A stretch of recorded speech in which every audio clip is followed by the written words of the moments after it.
Oh my god. Oh my god. I can't believe I'm this late. I am late to my own freaking party. Oh my god. I laid down for a little bit, take a little rest beforehand, and fell asleep. And I would have missed the whole thing if Ashley went to call me and woke me up. But yeah, so here is our. Oops, I forgot to screen share. Let's see. I seen somebody just write boo hoo. Who the hell is that guy? Who the hell is he?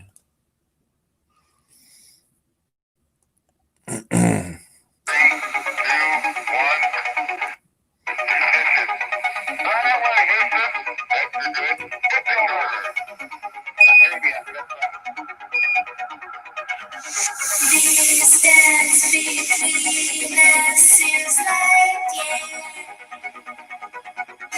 I cross blue mixture of atmosphere. Open the luminant, look at the view. I'm not afraid, stars lead me to you. I do believe that this may be true. I know, it's way to know yourself.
Yo, you hear me? You're muted, Pat. You muted yourself, Pat. Someone tell him he muted himself. I know I muted myself. Oh, okay. I'm sorry. I was playing that song. Can you not hear it? No, no. We You heard guys it at can hear it. first. It started out at first, but it was weird. Oh, when I muted myself, I muted the sound this time. I guess, yeah. All I know is it was playing, and then I think you turned it up some. It got really loud, so I turned mine down. And when I turned mine down, it was like you went off completely. Very Huh. strange. Wow. But what Last else is new? We live in a strange world, man. yeah, nothing. I just right now I got like this massive freaking headache. You have a pet. You've been getting a lot of headaches, man. Like, do you check your sugar a lot, dude? Yeah. And it's normal. Yeah, I mean No. it's always a little high, but Yeah, but that's no reason to have a headache then, right? No. right. Yeah. Right.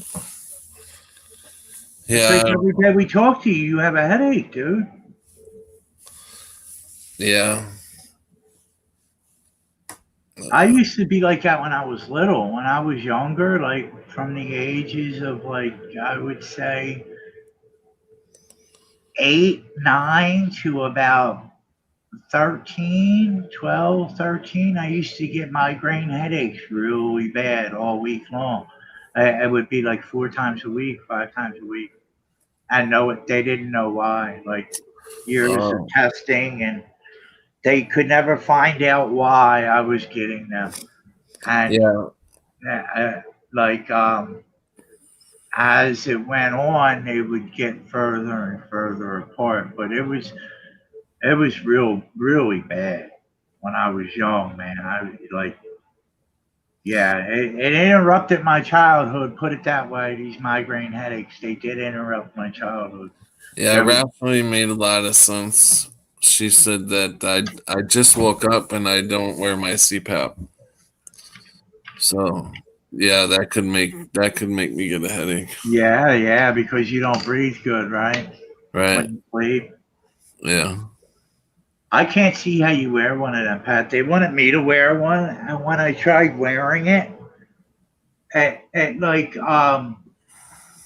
in the middle of the night, or not even in the middle of the night, just as I would start to fall asleep, or Yeah. maybe sometimes it would even let me fall asleep.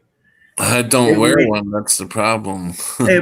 right, okay, well, that could be the problem. It would start to steal my breath. Like, you know how it breathes for you, Yeah. right?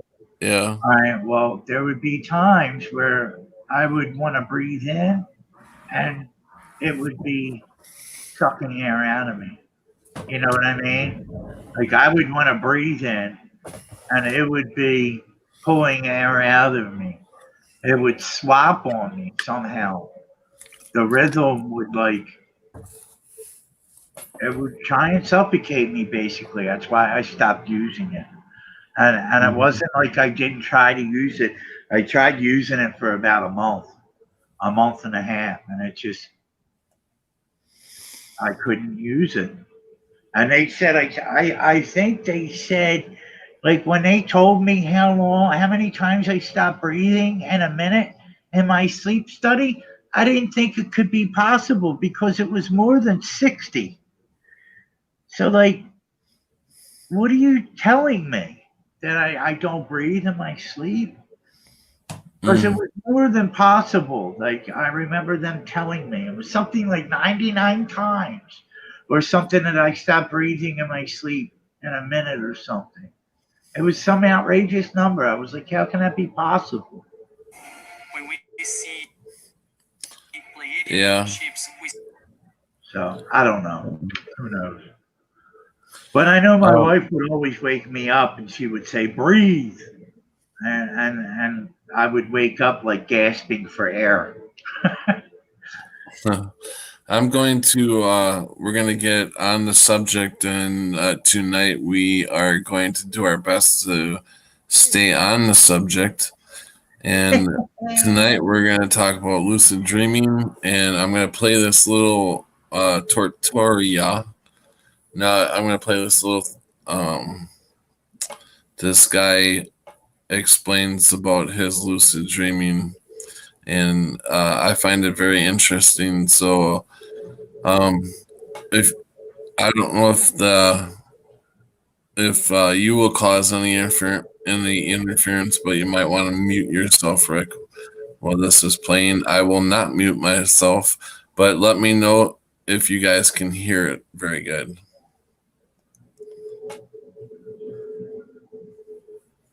see a sphere of light because is the Merkaba moving so fast.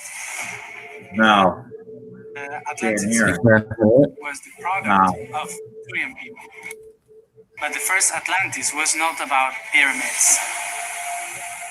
It was there you about go. How about That's now? better. community. That's better. It taught us how to relate with the world. Okay. Giants were That's the just the ad you're watching there. Welcome back to another video. In this one, what I want to do is share with you the lucid dreaming experience that I've had. I also want to give you the most effective technique that I have found for being able to successfully lucid dream. And it's also the technique that I've given to many people, and it's the one technique people have had the best experience with.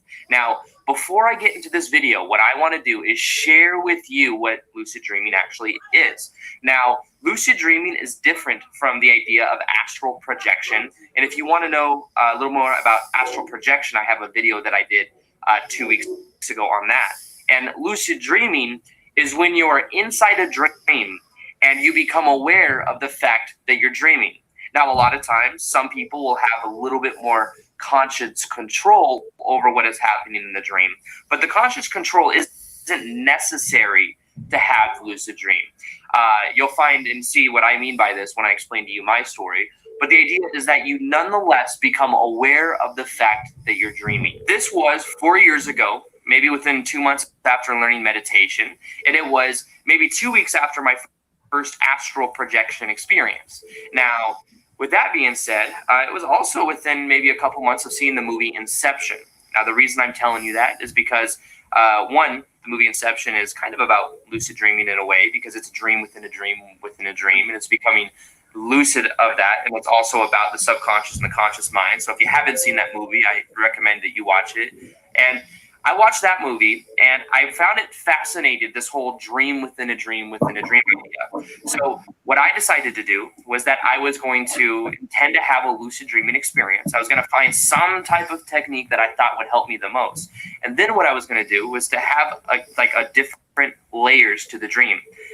So what I did is I decided that I was going to use an object, and I'll explain that towards in a little bit, but I used an object to kind of get me into a frame of being very lucid of the fact in a meditation and very aware of my surroundings. And then what I did was I went into a dream, and I had the intention of seeing that object and knowing that the moment that I saw that object, it would completely snap me back into remembering that I'm having a dream.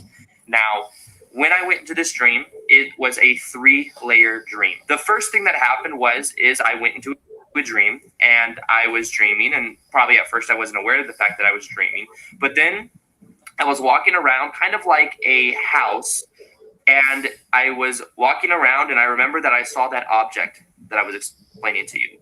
Now, the moment that I saw that object, I looked at it, and then within maybe a couple seconds, I realized that I was having a dream. I started to look around, and everything felt a little bit different, and I knew that I was dreaming. So from that point on, I knew that I wanted, and I remembered that I had this intention of having a 3-layer type dream, like a tri-level type dream. So the first layer, I was in kind of like the house that I grew up in. And I would look around, and I saw some familiar objects. I remember that then what I did was I went into the backyard, and I remember looking around the backyard, and I had friends that were there, like 3 or 4 of my good friends that I used to hang out with all the time. And they were hanging out, and they were looking like kind of around a fire pit. There was a fire pit there, 2 or 3 of my friends there, and they were smoking hookah. That was something that I did 4 or 5 years ago. So I went over, and I was chilling with them, talking with them, smoking hookah, and I kind of knew it was a dream. I remember that we were talking, we were having a good time. I was kind of looking around, and then we were talking about life, kind of having like one of those deep conversations that you would have if you were like under the stars or something with friends, or camping or something. And then what I did was I looked around, I went back. I was like kind of looking around my backyard, and then I went back into the house, and I saw the couch. And what I did is I went over to the couch and knew that I wanted to go to the next layer of my dream. So kind of like the movie Inception, what I did was I laid down on the couch, and immediately it felt like then I woke up. And when I woke up in a different location. Now, this location was a little bit different because it was a house that I used to live in when I was, it's probably like 8 years ago.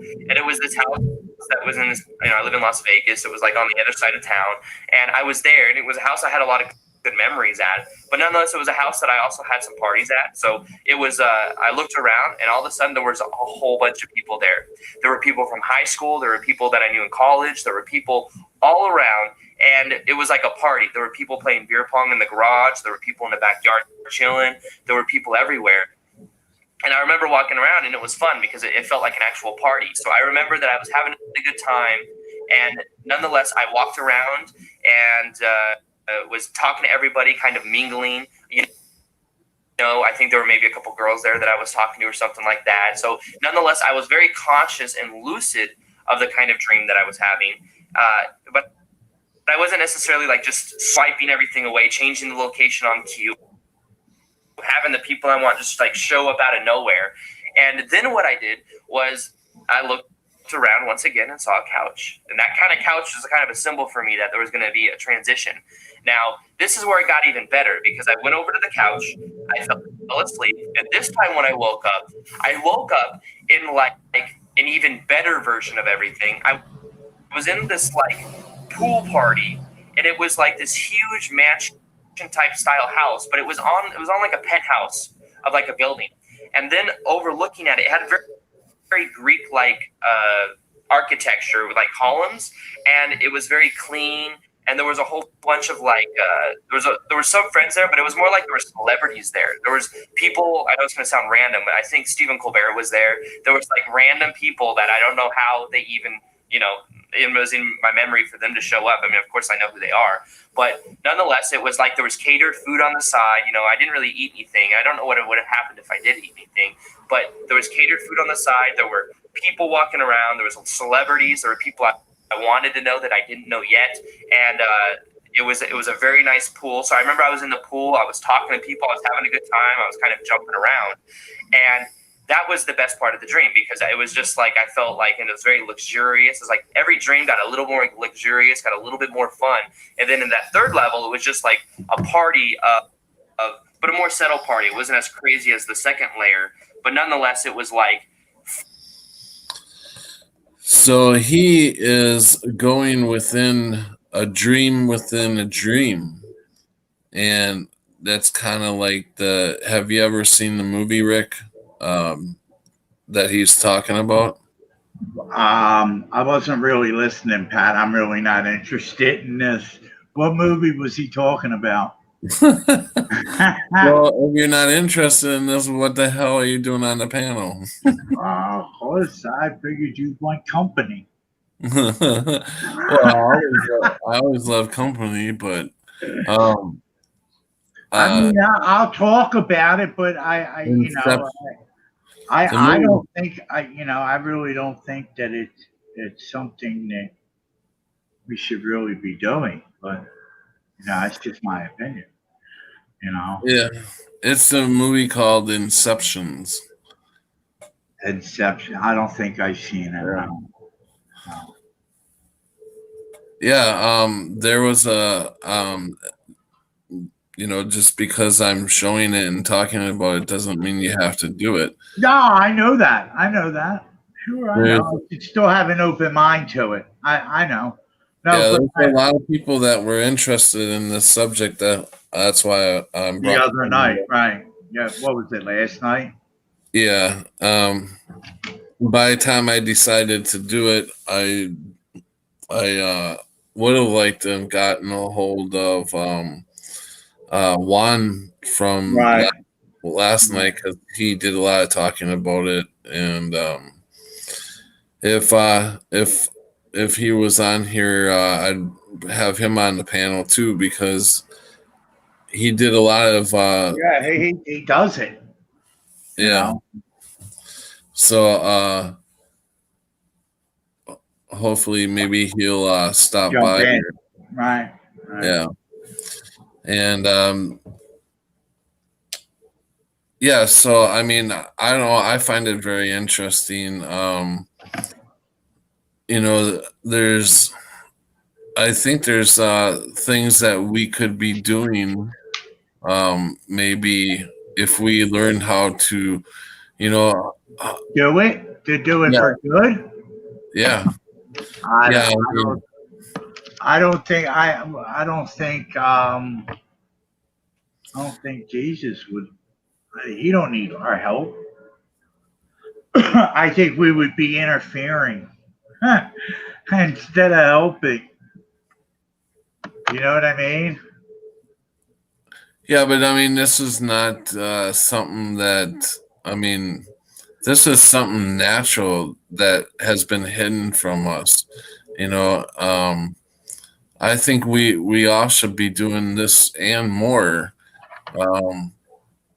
I think that this could bring a lot of this kind of stuff could actually be healing people in some sort of way. People could get into other people's dreams this way or whatever. And I don't know if that's all true or not, but if it is, holy shit. You could help people with nightmares. You could help people learn how to quit smoking, but it all could turn deviant too, you know. Right. So yeah, it's just I don't quite understand it, but that's why we're here talking about it. Is Right. To learn more about it. Yeah. you sometimes when this happens, you can't control that it's happened. It just happens, and you end up in this. So it would be nice to know, like, if you had this information and you did wake up inside your dream, and you wouldn't be so scared because you realized, hey, I remember watching this thing about lucid dreaming, and I think that's what I'm doing right now. But yeah, I am so sorry I have not even gotten to the chat yet. Must welcome Cammy and Crunchy B, Dearest Dawn. Did I say rationally? Rationally, and Rick, That's Floyd. not me. No, there's another Rick in here. Yeah. No, I'm just kidding. Rick, Swain, and Floyd Michael. What's up, Floyd? Why ain't you on?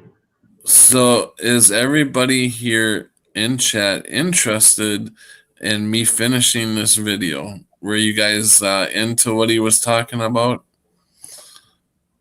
Or should I move on to another video that I want to show you? Do you guys want to finish this one? It don't matter to me, Pat. You know where I was someplace else when he was talking. I was taking pictures. Yeah, it's up to. I mean, I run these streams for everybody that's in chat. So I know.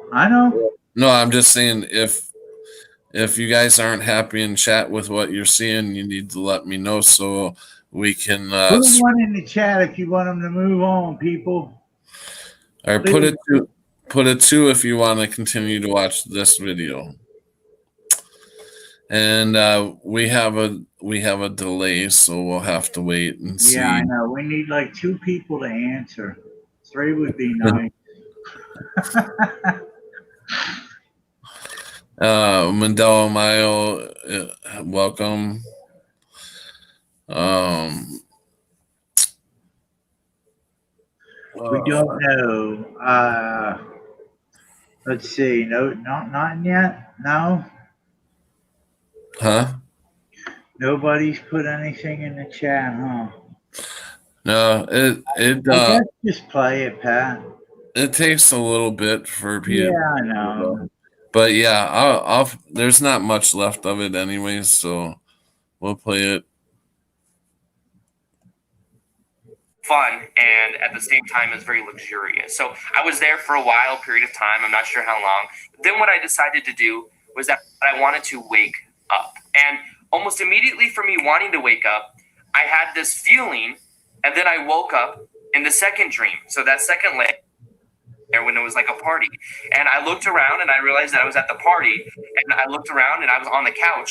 Then what I did is I just laid back down on the couch, and then I woke up in the first dream, which was kind of around the house that I grew up in, and looking around, and I was on the couch, and then I saw like kind of in the backyard, I could see the glimmer of the fire. I could see the people kind of talking, and like the door was open in the back, and people were having a good time, and I could hear it through the door. And then what happened was I was in the couch, and then I just then I wanted to wake up again. So I just laid back down, and then I woke up in the actual life, physical reality, I guess you could say.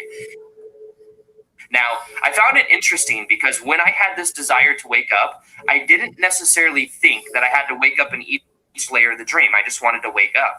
But nonetheless, I woke up in each layer as I was getting closer to waking up. Now, to me, this is kind of, it could be my subconscious mind from seeing the movie Inception, or it could just, to me, I just thought it was really cool. So immediately when I woke up, I wrote down my dream.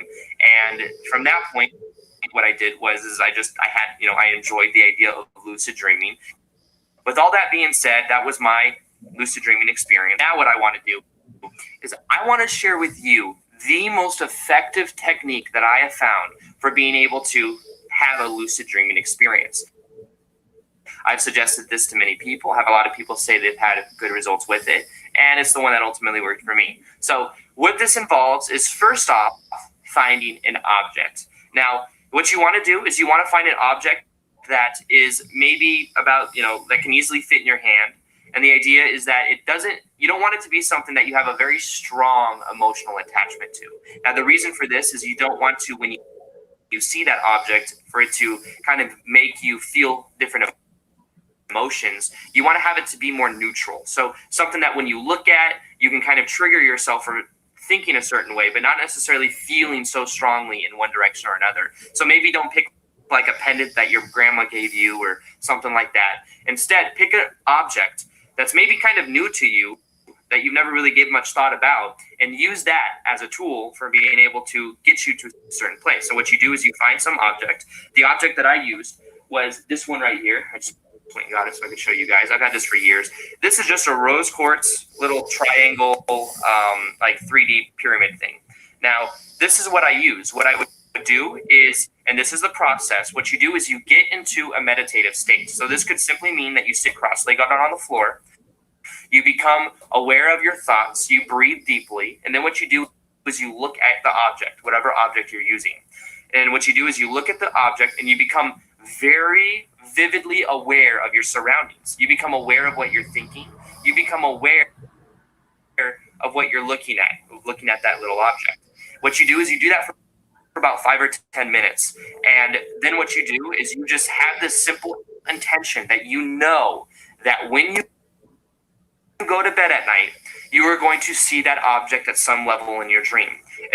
And you know that if you see, and when you see that object, you're going to then become very lucid to the fact that you're having a dream. You're going to become aware of the fact that you're having a dream. So you're using this as a tool to anchor you into knowing that you're having a dream. Now, what you do is you sit there, you look at the object, you become aware of your thoughts, you become aware of your surroundings and the fact that you're looking at this, then you set the intention that you're going to see it in your dream tonight. You're going to remember that immediately when you see it, it's going to trigger you into the fact that you're having a lucid dream, that you are dreaming. And then what you do is you then go into your dream, and you do that for maybe 5 or 10 minutes every night, and the more consistently you do it, the easier it does. It only took me 1 or 2 times before I had my first experience with it. So consistency is powerful, but you might have an experience your first night doing it. Then what you do is, as you're going to bed that night, you just know that you're going to remember your dreams in the morning. You know that in the dream itself, you're going to be lucid, and then you go into the experience. Now, a couple quick tips for this. Now, the first tip I want to give you guys is just to have a very playful attitude about it. There were times that I've tried to have experiences, and the more I try, the more I will myself to do it, the harder it becomes because I end up resisting it. So instead, what you can do is have like a little childlike curiosity about it. Don't be attached to the outcome. Don't expect that it has to happen. Think to yourself, it would be cool if it did happen. I think it'll happen. And then go from that point of view, rather than it needs to happen. If it doesn't happen, I'm not going to feel happy or good about it. If you go about it in that way, it becomes a lot easier for it to actually happen. So try that. Do it from that point of view and see how it works. So I hope you guys enjoyed this video. Leave comments if you do this and you have experiences with it. I'd love to hear what you guys have to say, and if this technique works for you like it's worked for me and the friends that I have. And then other than that, sweet dreams. I'll see you guys on the next vid. All right. Peace. Much love. So, yeah, I thought he gave a pretty good talk about. I mean, I've got a couple other ones that I do want to show you guys. What is that flashing up? Do you see that flashing up in my box by my Up in photo? your box. Yeah, my photo. What the hell was that? Oh, I didn't see no flashing. Oh, no, it's not there now. I don't know. It was like a little bitty box by my photo. It's just flashing. It was really weird. I'll read a little bit of chat. What the chat has to say. Um, my neighbor, Mandela Miles says, my neighbor was joking around on text. He said he had Haley feet, and I said he had sexy feet of a man, and he called me a pink head. I told him about my balloon dream. Laugh out loud. Wow, I don't where to go with that one. Mandela says, hairy feet. Oh, okay, hairy feet. That's what she meant instead of Haley feet. Cammy said, Did he wake up or excuse me, I got the hiccups now. Did he wake up or are we all in a dream and it's a nightmare? Laugh out loud. Mandela says you can dream or go wherever you feel like. Don't limit yourself. I normally don't remember my dreams, and I haven't for years. Yeah, I don't remember mine too often either. Right, I remember here and there, but not much at all. Not much Yeah. at all.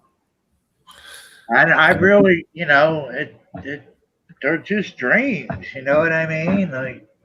Like people do think they mean stuff, but I'm not really into that. Yeah. No, I never was.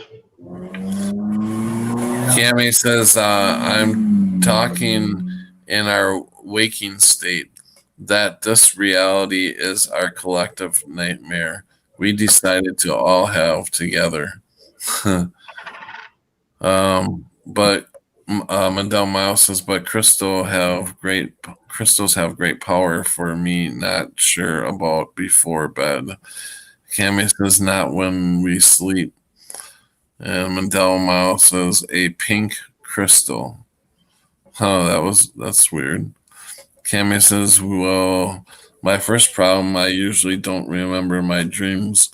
I wonder if that guy called her a pink head.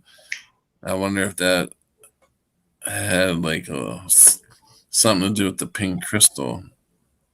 That's weird. What the hell's a pink head, anyways? Can never be.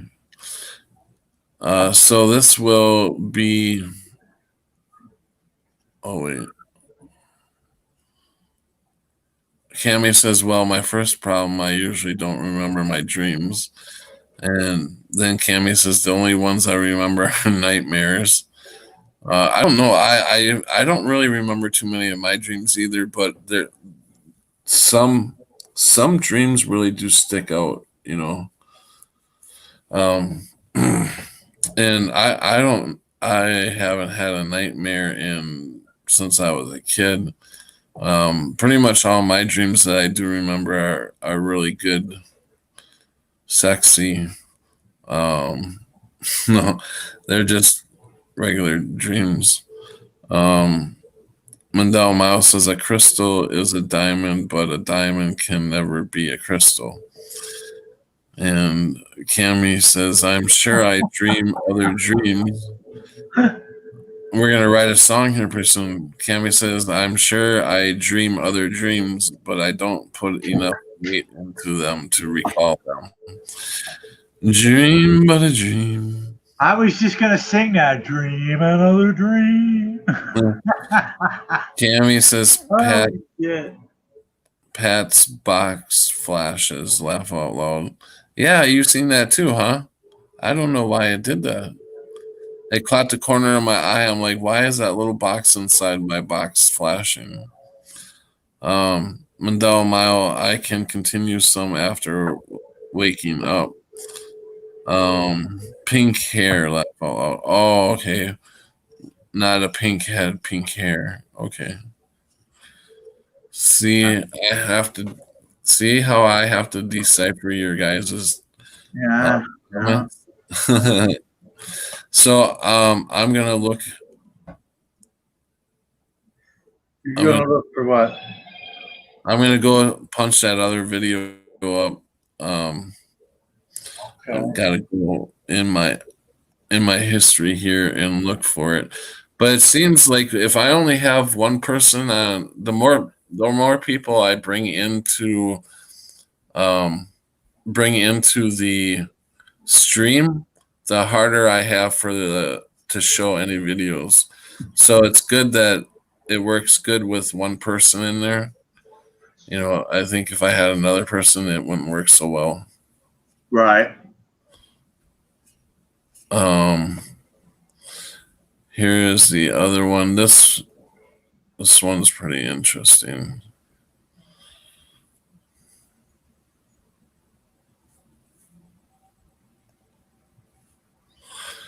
And if it will come in, it will. Oh, I hear something. Do you hear it? Yeah, it's playing. I Something's think, playing. Google. yeah, I think we got a commercial that's trying to play.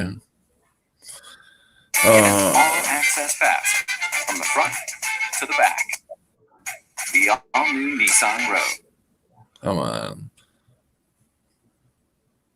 This video is a bit different in that I'm going to explain lucid dreaming for children, for kids, young people.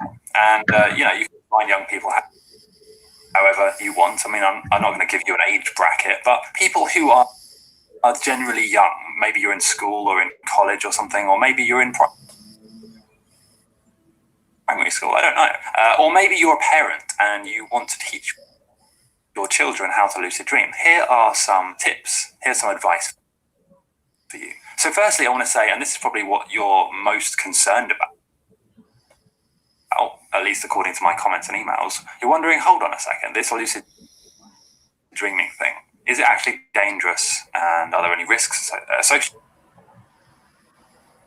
with lucid dreaming? Well, I'll tell you straight away, there are no risks or dangers really of lucid dreaming. The only danger, so to speak, is that you might want to sleep more often. You might want to spend more time asleep, and that's not really a bad thing. If you're young, you should be sleeping more because you need more sleep anyway. But in terms of dangers with your mind, it's far healthier and better in terms of escapism than any video game you could possibly play. So if you're a parent, especially if you're worried about your kid lucid dreaming because he might do some bad things in his lucid dream or in her lucid dream, it's far less of a risk than any video game that you can imagine. Okay, and in a lucid dream, you're going to be drawn to things. Yes, but your brain will still have a sort of moral compass anyway. You won't be wanting to go and do crazy things. More likely than not, in a lucid dream, you'll just do kind of fun things. Maybe you'll run around or fly. Maybe you will climb a big tree, climb a skyscraper, be a superhero. Okay, it's very unlikely that anything bad or dangerous could or would happen. Okay, so you're trying to lucid dream. You're wondering, is it different to lucid dream if you're younger? Well, yes, but the good news is it's easier. It's actually a lot easier to lucid dream if you are young, and I'm going to define young, and don't get offended by this if you're watching this and you're older. I would define young as anywhere below the ages of let's say 20, 22, that kind of age. That is what I would consider young in this context. So if you are under that age, you're going to find it a lot easier than most of us. Certainly you're going to find it easier than people above the age of 22. In general, there are exceptions, of course. So good news, you'll find it easier. Now, what techniques do you actually need to do in terms of how to lucid dream for children, for kids, if you're younger, there's not really much difference in terms of technique. However, what you will find is that you need to rely much less on a physical induction technique than you do to actually just build up the basic habit. So this is good news for you. You don't need to start, making crazy alarms on your phone, waking up at 3 a.m., interrupting your sleep. I mean, you can do it if you want, but you will have really good results if you just do the following things. Meditate every morning for like 10 minutes or so. Write your dreams down in a kind of like a notepad, a journal, that kind of thing, or on your phone. And just generally try and set the intention to lucid dream.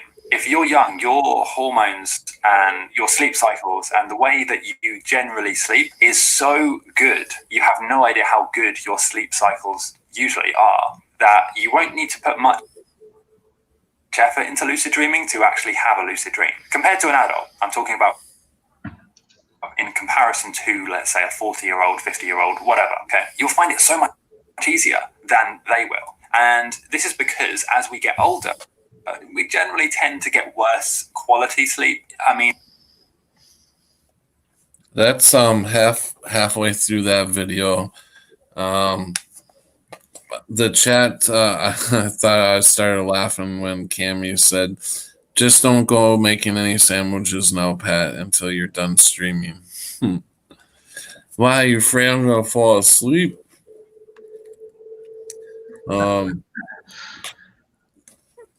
I left my lucky crystals with someone else to keep them safe, Mandela Miles said. Then she said to keep the person safe. So, all right. When I play the rest of this video, I am going to go get a cup of coffee. So if anything goes wrong, Rick, you're in charge. Okay. It won't be long. I'm just gonna run and grab it. It's already made. I just gotta go pour it, warm it up actually.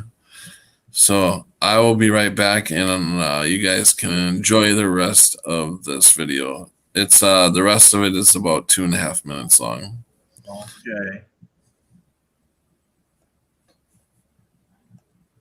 I mean, this is kind of like a big assumption, right? It really depends on the person, but your REM sleep and your sleep cycles become much more erratic and random the older you get. When you're young, you normally have these really clean sleep graphs where it goes, you jump straight down into light sleep and then medium and then deep sleep and then back up to REM sleep. And they sort of go in these really clean patterns like this, 90-minute cycles. And that's really good for lucid dreaming.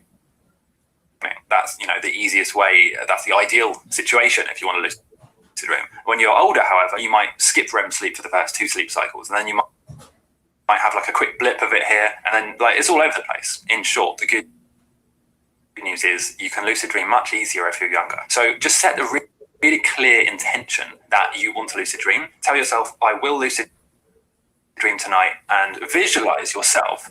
This is kind of the biggest tip, I guess. Yes.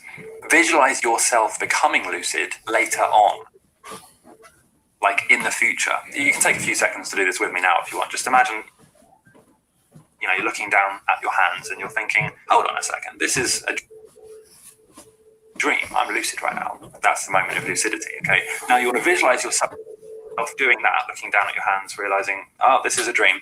Visualize that situation, that scene happening in the future, next time you're lucid. And this is really powerful. Just that intention technique alone will probably give you a couple of lucid dreams anyway. But if you want to make it even more effective, here's what you do.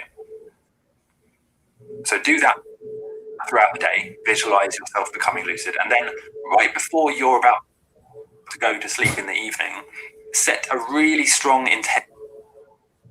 Tell yourself, I will lucid dream tonight. There's no doubt about it. And then visualize just before you go to sleep, sort of as you're laying there falling asleep, visualize yourself becoming lucid in the future. So basically that is it. If you are a parent, well, firstly, if you're a kid, that's how you do it. If you're a parent teaching a kid, that's how you teach them.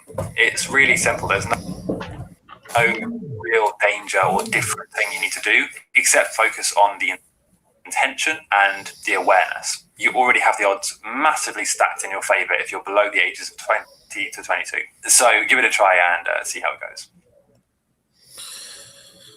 This video is a bit different in that I'm going to explain lucid dreaming for children, for kids. Stop it. Daisy. Stop it, man. Oops, a daisy. Okay, so so yeah, I thought the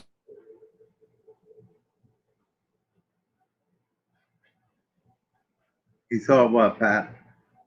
He thought it was interesting. You there? we are that much in a delay.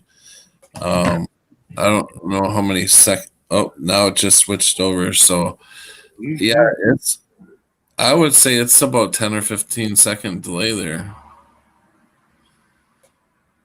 It sounded like you were saying something, and then you blacked out too. Really? Yeah. So I don't know. Just now? Yeah, like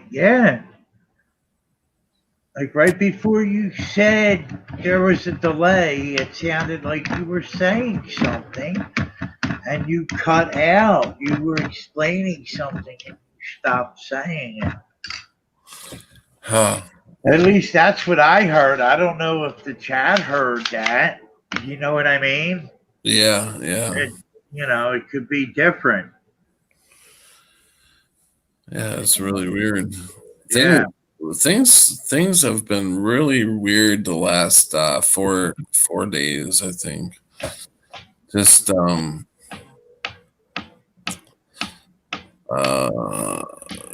says, lose another hour. No, I haven't lost another. Yeah, basically I did when I fell asleep. I fell asleep at last time I looked at the clock, it was 10:02. I'm like, oh, I'll just lay down a few minutes until the show's ready to go. And the next thing I know, Rashleigh's calling me, hey, what's going on? And I'm like, what do you mean? And I'm like, oh shit, I'm supposed to be doing a live because I see my laptop open. And I'm like, oh shit, what time is it? And she's like, I think it was like 11:30 at the time or something like that. Quarter after 11. I know I was really late. And I'm like, oh my God, I fucking was supposed to be doing a live. So, thank Rationally for waking my ass up so we could have this live tonight, because if she didn't, I would be snoring away right now. What's really weird about it is, thank you, Ashley. Ashley. I don't know why I said Ashley. The weird thing about it is I have not been able to get any sleep in 4 days now. This is 4 days, and I have hit maybe five hours of sleep, if that, in 4 days. Why? I don't know. I just haven't been able to sleep. I don't know. Wow. Even right now, as I talk, my stomach is like, I feel really nauseated. I don't know. The last 4 days have been really weird. I lose an hour in time, not feeling right. I don't know if we shifted and we like hard shift or something. I don't know what the fuck's going on, or this is a long shift, and we're still in the middle of a shift or something. I don't know, but from the time you don't know, right?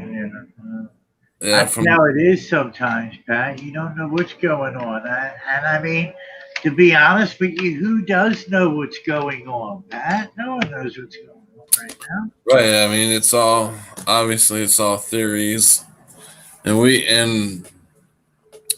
us Mandela affected people, we can really come up with some damn good theories. You know, I've heard some theories that just blow me away. All right. Welcome need to connect. Cammy says he's entering the time portal doorway in his kitchen. Need to connect says, hey friends, and shout out to that one person who is not a friend. Sarcasm. Ha ha ha.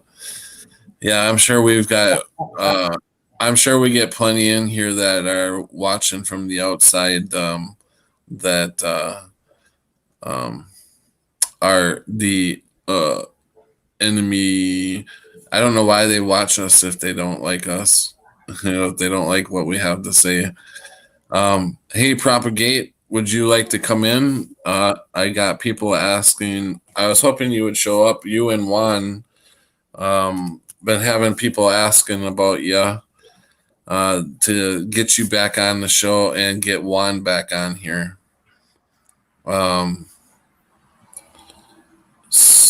I heard the same Rick, Cammy said. And Cammy said, it's so cold. Brr, 4 degrees Celsius, 40 degrees Fahrenheit. Pat needs a toke. I don't know if that would make me feel better or not. I think that might make me a little bit more nauseated if I smoked. That's all I've been doing is smoking. Oh, really? Well, I've been smoking a lot of pot. Yeah, I haven't really been doing a whole lot of that. I don't know. Just not feeling it.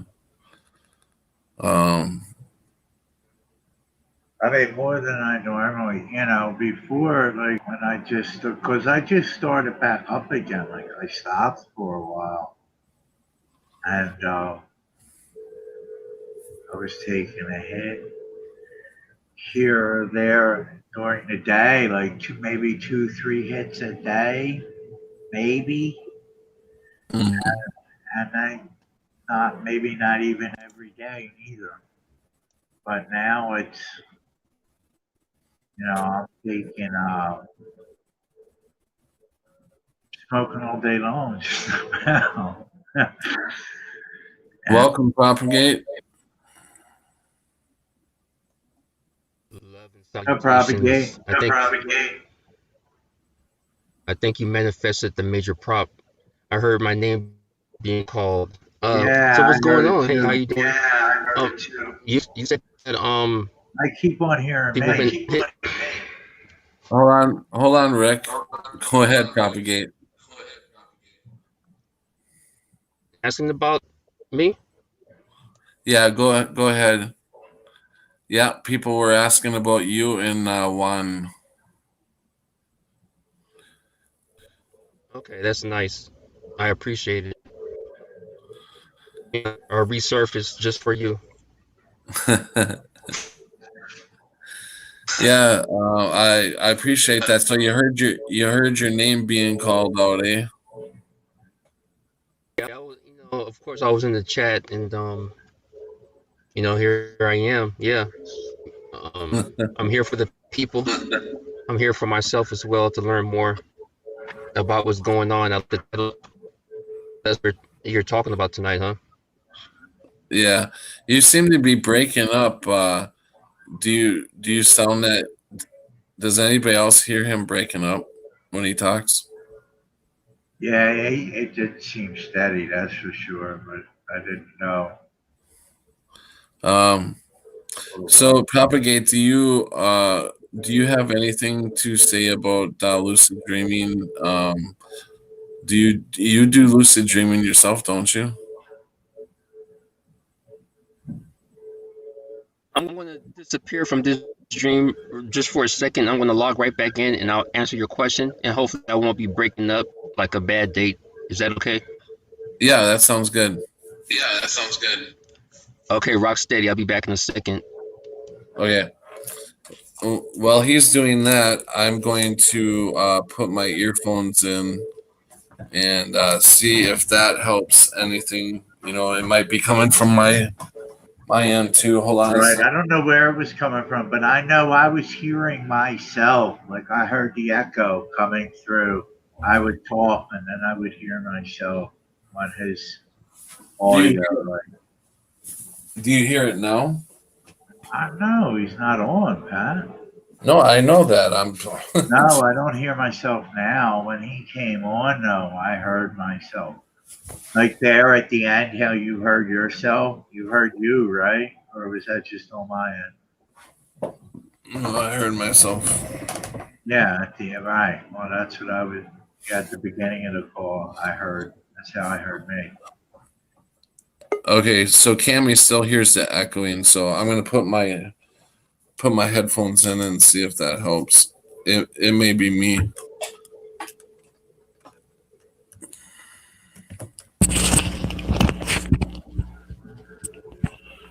There. Does that sound any better? You sound different, that's for sure. Do I sound far away now? No, no, no, not at all. There's a You sound hollow better. tunnel You sound. sound better. But no, I just thought I heard an echo there. What's up, Doc? Hey Doc, I let's see. Am I here, or am I am my own imagination? No, I hear you fine now. Yeah, there's no echo or nothing like that. Okay, so I'm gonna bring Propagate in right now. Hey Prop. I am back like spine was goody. You sound better now too. Oh, thank you. So, Doc, am I Yeah. here or am I my own imagination? I've always been. No, you sound fine too, man. Yeah, there's a long echo here. No, no, that was fine. Yeah, you sound, there's no echo propagate. You sound good. You're 5 by 5. We have no echo. Okay, so my let's see. So you're not messing around, right, Rick? He sounds fine to you. Yeah, yeah, everything was good. When I said there was an echo, I meant he was echoing what you said. You know what I mean? Okay, When gotcha. that's why I said that. That's Okay, all. okay. What's up, Doc? I have no clue what's up. Am I echoing when I type? Yeah. Only when you echo, Doc. Okay, Propagate. You want to answer my question? Um, I don't do lucid dreaming on a regular basis because I've only had a few that I could remember that happened on its own. But I've had them before, so I know what it's like to have it, the lucid dreams. Uh, is there any way? I still need you on the panel, but is there any way that you can get a hold of Juan and see if he wants to come in, or do you not have contact with him? At this moment, I don't. Okay. All right. Yeah, we're gonna have to get Juan in here for this subject because he was really getting in deep with it, and I kept moving on to different subjects, trying to get back to the subject that we were on that night. But yeah, That won't happen, Pat. what that we won't stay on subject. To get back on a subject from the other night, that would never happen. So did I don't remember, but did you tell any of your stories propagate about lucid dreaming? On my channel, I have. Okay. Would you be willing to share any of it with us today? Yes, today or tonight, I would be able to. So, this one time, I'll make it real short. It's not a long, drawn out story, but it's very interesting, and I would love to Take see your what time. everybody thinks about it. Um, okay, so I was asleep.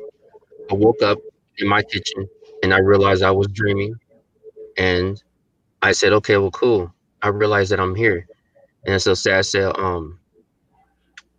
I want a really nice looking Asian woman to walk into the room.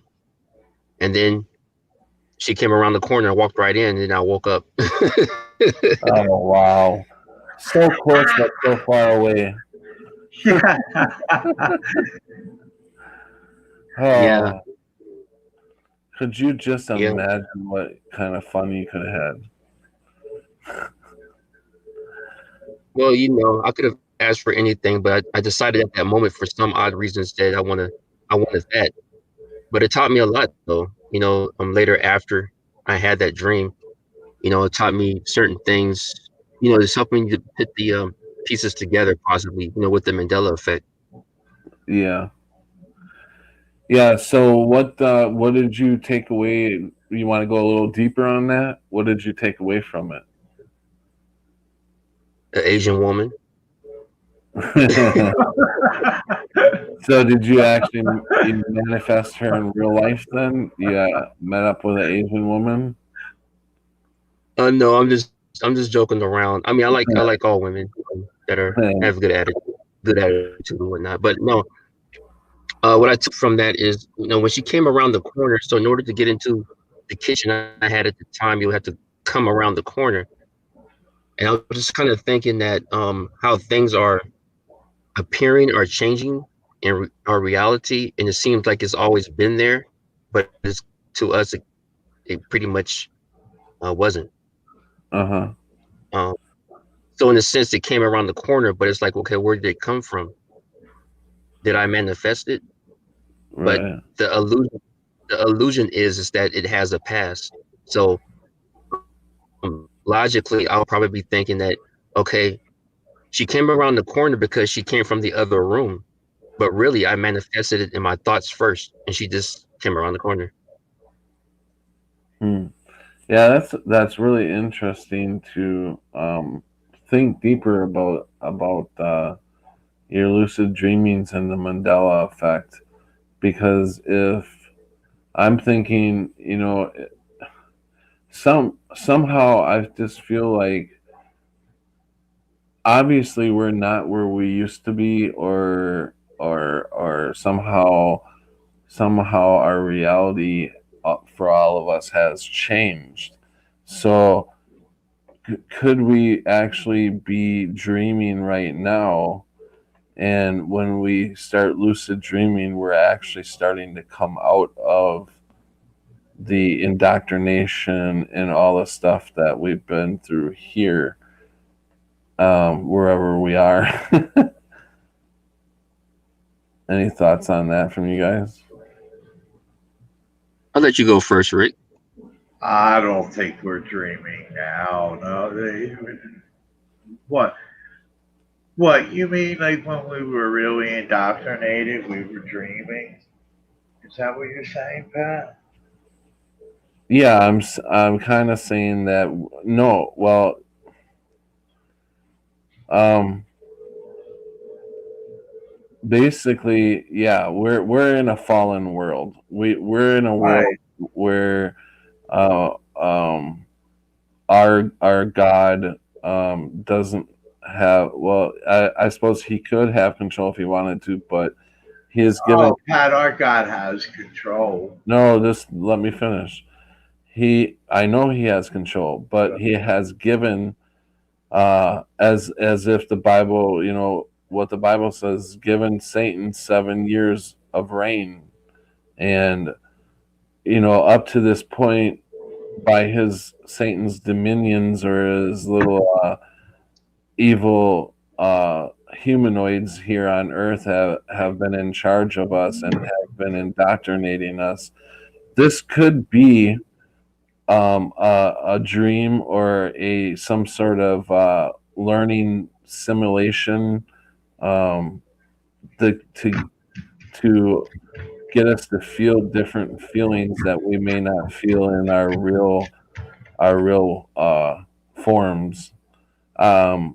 And so we could be in like a dream state right now, and when we when we learn how to um, dream, like lucid dream, that's kind of getting us out of, because we should be able to do so much stuff. And I mean, we're supposedly these powerful beings that can create, and we all know we can create if we want to.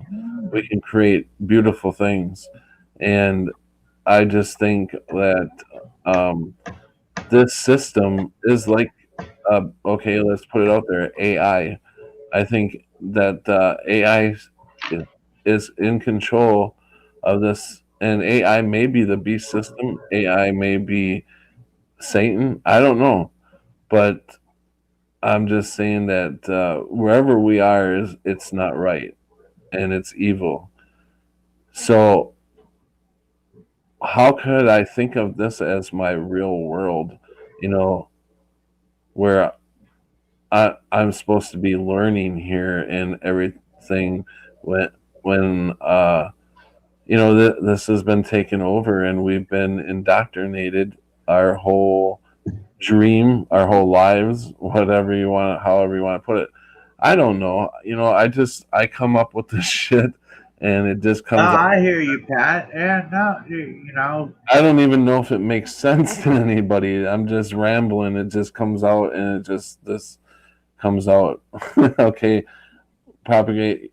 How about you? What do you think? I think that we're all coming to um, something here. I like what you had to say. I like your theories and your thoughts and what's coming to you. I don't Thanks. know what's going on. Yeah, no problem. No problem. But I do think also that God, what we call God is involved as Uh huh. always, in my opinion. Right. And I think that when we tap into the God within, we can come closer to what could be going on. Hmm. Yeah. So, do you think when we lucid dream, we are connecting closer to God? I think that sounds like that could be about right because we're coming into learning more about us and our connection to dreams and you know it I don't know what dreams are, you know what I mean? Because sometimes I think that we're actually somewhere else for real. Yeah. So with that said, I think it's all under the same umbrella when we speak about God and reality. Hmm. Yeah, I agree. It is something to really ponder. It goes. It could go. I mean, this could go really deep. Um, and then you throw the Mandela effect in on top of it. You've got one crazy situation, and that's only the beginning. We that's only the beginning that we know. Our reality is really, it's freaking breaking down in front of us. Hmm. And what do you mean by breaking down? Do you mean that in a bad way, or do you mean like you're starting to understand, or like they say, the veil is dropping down or removing? Yeah, the veil's dropping down. It's I think it's shown a lot of truth. Um, yeah, no, I think that it's breaking down. I think it's a good thing because we are waking up, like you said. I think we're waking up, and the Mandela effect has a lot to do with it. And whoever I believe that there's some kind of being. I don't know if it's God or not, but I feel like there's maybe our brothers and sisters who are out there, somehow rescued us, and we moved us to this place where we kind of feel safe, and Hmm. feel like we're back home. But in reality, we're not, but it's throwing us little hints here and there that we're slowly waking up. I don't know. Hmm. What is encompassed in waking up, in your opinion? Are you saying like be more conscious or more aware of your surroundings or reality? I think both. I think the more that we wake up, the more in consciousness we are waking up. But I also think that the other way too. Um, The veil being dropped or removed. yeah, yeah, Hmm. yeah. I think that I mean there's not a whole new meaning to waking up. It's literally we've been calling this for a long time, not really realizing that we're actually really, really waking up.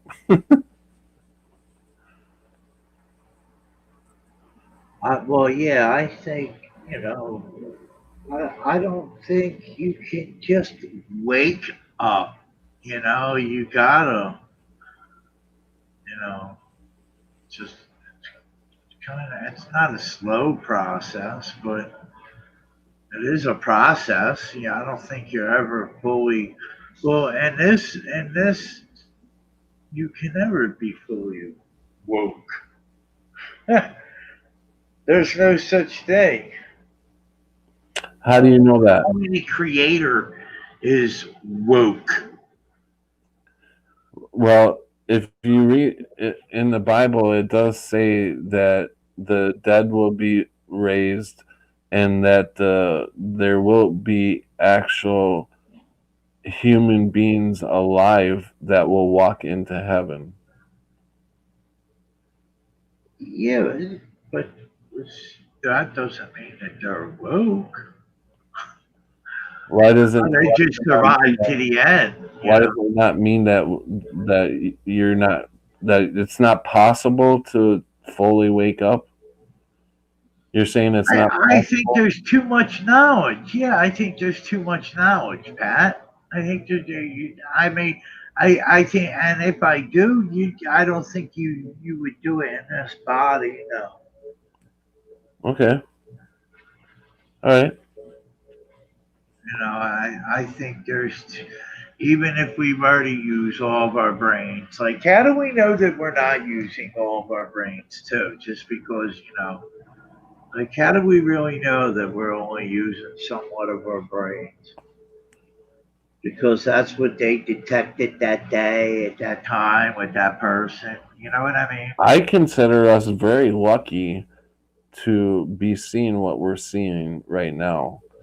It's Oh, yeah, I consider this blessed too. Yeah, Pat, I'm not going to deny that. Yeah, so I mean, I feel that with us seeing what we see, it's never happened in the world, and you can tell that whatever runs this place is scared. I mean, you can tell that the way that this place is being run and the rioting and everything, the sheep think that it's all about politics and da da da, Right. da. But it's actually the system is fighting back to put us all back to sleep. It's not politics, that's for sure. What Yeah, well, the politics that it is the politics between good and evil, if anything. what do you think, propagate? I'll be back. Oh yeah. Yeah, it seems like there's a polarity going on. Um, is that Rick with the? Oh yeah, okay. Yeah, I think there's a polarity going on. Um, I guess it depends on what direction you lean in. Mm-hmm. Yeah. Chat. I'm gonna read a little bit of chat. No, Doc says, "Know the world, not the world." Mandela, my over fence unaffected neighbor said it was 767s. Laugh my ass off. I don't know what she's talking about, but it does sound like that 9/11 new Mandela effect that Scared Performance was talking about. Do you know who Scared Performance is? Propagate. Oh, definitely. I've been on his show as a call-in handful of times, Oh, okay. yeah, you can find the streams that I did on my channel index, which I posted in the chat already. Okay. Yeah, I don't really listen to him. Every once in a great while, I will stop in and listen to him. And I actually Mhm. did stop in and listen to him today. And I guess the new Mandela effect. I mean, yeah, it's a Mandela effect for me too. This planes that suppose, excuse me, the planes that supposedly went into the Twin Towers were 757s. Now they're saying that what Mandela Miles said here, I think that's what she's talking about, is the 767s now, which is crazy. You know, well, how many times did we hear 750 Boeing 757 crashed into da da da? You know, crashed here and crashed there. We've heard that 757. I've never heard 767s. What do you? How about you, propagate? No, I never heard of that either. You're saying that Scarab said that those types of planes exist? Yeah, I guess so. He had a photo of a Boeing 757 up against a 767. So yeah, I've never heard of them. I don't know.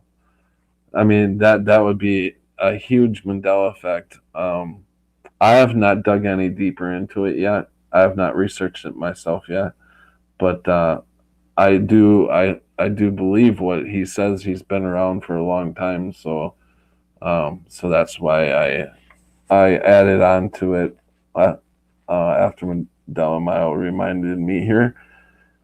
But yeah, Okay. um, Mandela Mile says we insult each other all the time, all in fun. He's a fun android. Um, Mandela Mile says he says I'm from the past. The graveyard signs were always there, but they weren't told him I'm from the future. So I don't know what she is talking about. I have to go up here so we can find out what she's talking about. Um, Doc Michael says digital invasion, the nature of reality, the information expressed on my streams are not to be taken as your truth unless you resonate with it. Uh, That sounded real good. yeah, and Cammy says, okay, back. Sorry, my phone's trying to get me to leave stream. Maybe it's just posted 7. EQ post was from 5 days. I don't know what I thought. I have no idea. Mandela Mile, what are you talking about? And who are you talking to? Hmm. Am I missing something here? uh, let's let's see if I will unmute Rick and see if he's back yet. Are you back, Rick? No. I have a question for you. What's that? I have a question for you. I'm missing a little bit of you said that you think that we were rescued. So what do you think that we were rescued from? Um, I think we were rescued from the in. I don't know really because we're in. I don't know. I maybe we were I was gonna say trapped in in a world where we were indoctrinated just like we are here. So there's really no difference where we went.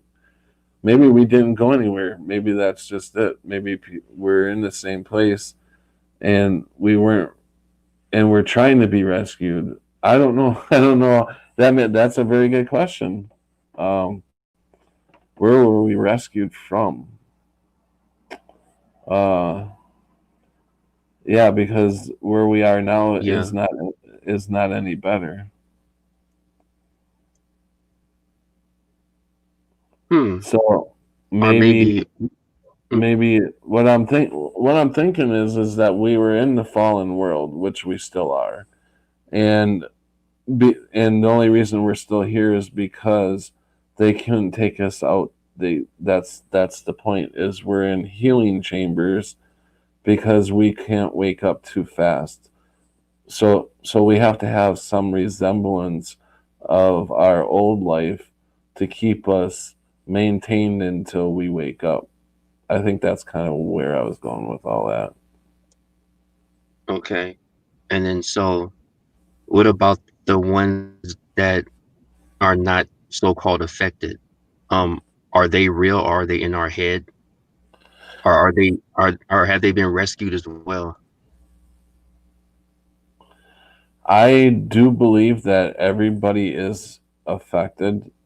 They get some sort of download. I mean, they have the same answers as us. 99% of them. So I think they have not been rescued yet. Um, I think they're real. I think they're real people. They're real family. They're real loved ones. They're real friends. Um, but it's just another version of them, and they're stuck yet in the matrix. And we're fighting to try to get them out, but we're not waking them up.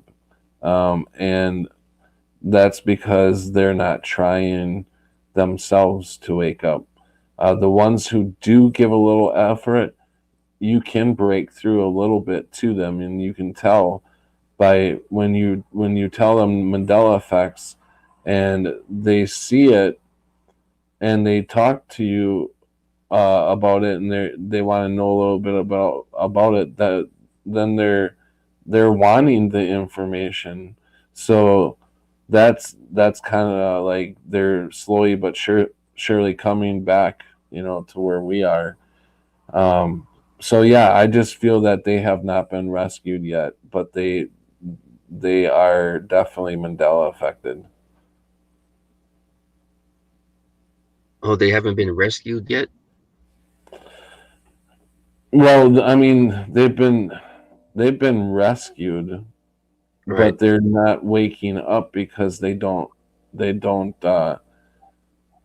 have to put some sort of effort into wanting the truth, Hmm. and they are too embedded into their own lives and think that this is real, and we're waking up to this being all fake.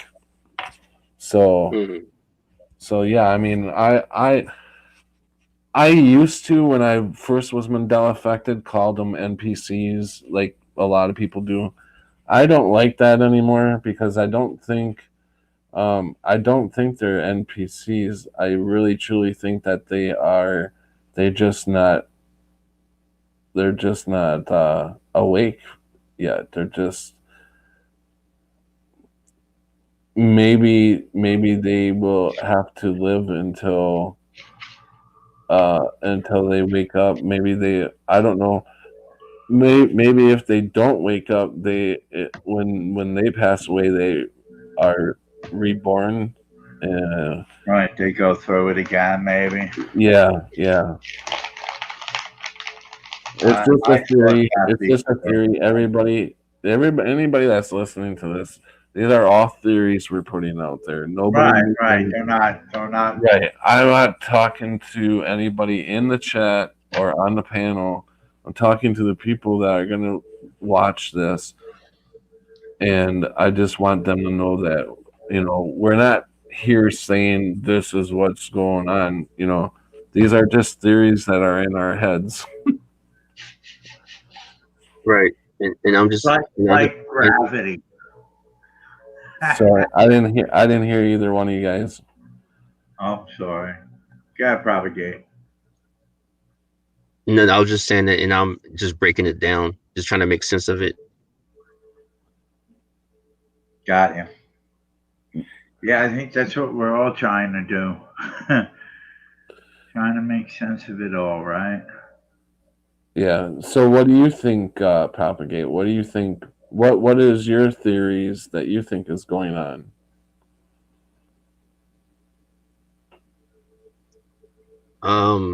I don't even know. Just to be really honest, I mean, I have different thoughts about, the ME. Possibly we were rescued from something, or I'm just thinking of all and just breaking it down in my mind. And I've had other experiences like out of body, or I sometimes when I go to sleep, I wake up somewhere else. That hasn't happened in a while. I know how crazy that sounds, but it's like I wake up somewhere else and then I experience that reality. So go ahead. I'm sorry. Somebody's about to say something. No, no, So you're yeah, fine. Yeah, no. gotcha. So yeah, I don't know. I don't know because it seems like it's all under the same umbrella of just being human. And I started breaking the word human down, and I come to find out what that even means. Hmm. If that sounds logical, the word, the title human, to Yeah. me is actually two words. I mean, since I've been here, to be honest with you guys, I've been affected in numerous ways, from not only seeing the Mandela effect, but I've noticed, and this could just be the way I deal with things. I, but I don't see myself dealing. I mean, I would have never dealt in the circumstance that I'm about to tell you. I've dealt. I've. It's just not me.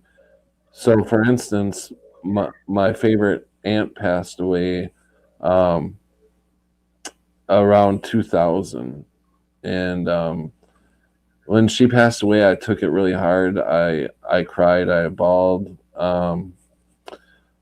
I was really really depressed over her death, and so I started to wake up to the Mandela effect in 2016, and since 2016, all within a year, right around 2017, my cousin, who I was close to, we grew up together, and I mean, he was one of my best friends, and he was 2 years younger than me, and he passed away in Chicago, overdosed, and so he passed away, and then 2 weeks later, my dad passes away, Wow. and then after my dad passed away, my uncle passes away.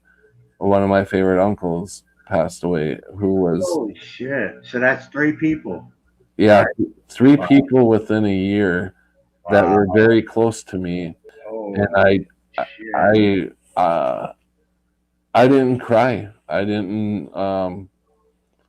I felt, for some reason, after the Mandela effect, I felt that they were okay, and that they were, they Right. were There's a just somewhere else. right. Um, so so I find that very weird in myself, because that's just not me.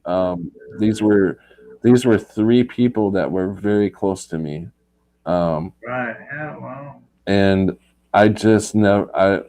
If I if I did cry, it was at my dad's, when they did the 21 gun salute. Right. I I I may have cried a little bit at that point, but for all three of these guys passing away, I should have been a wreck.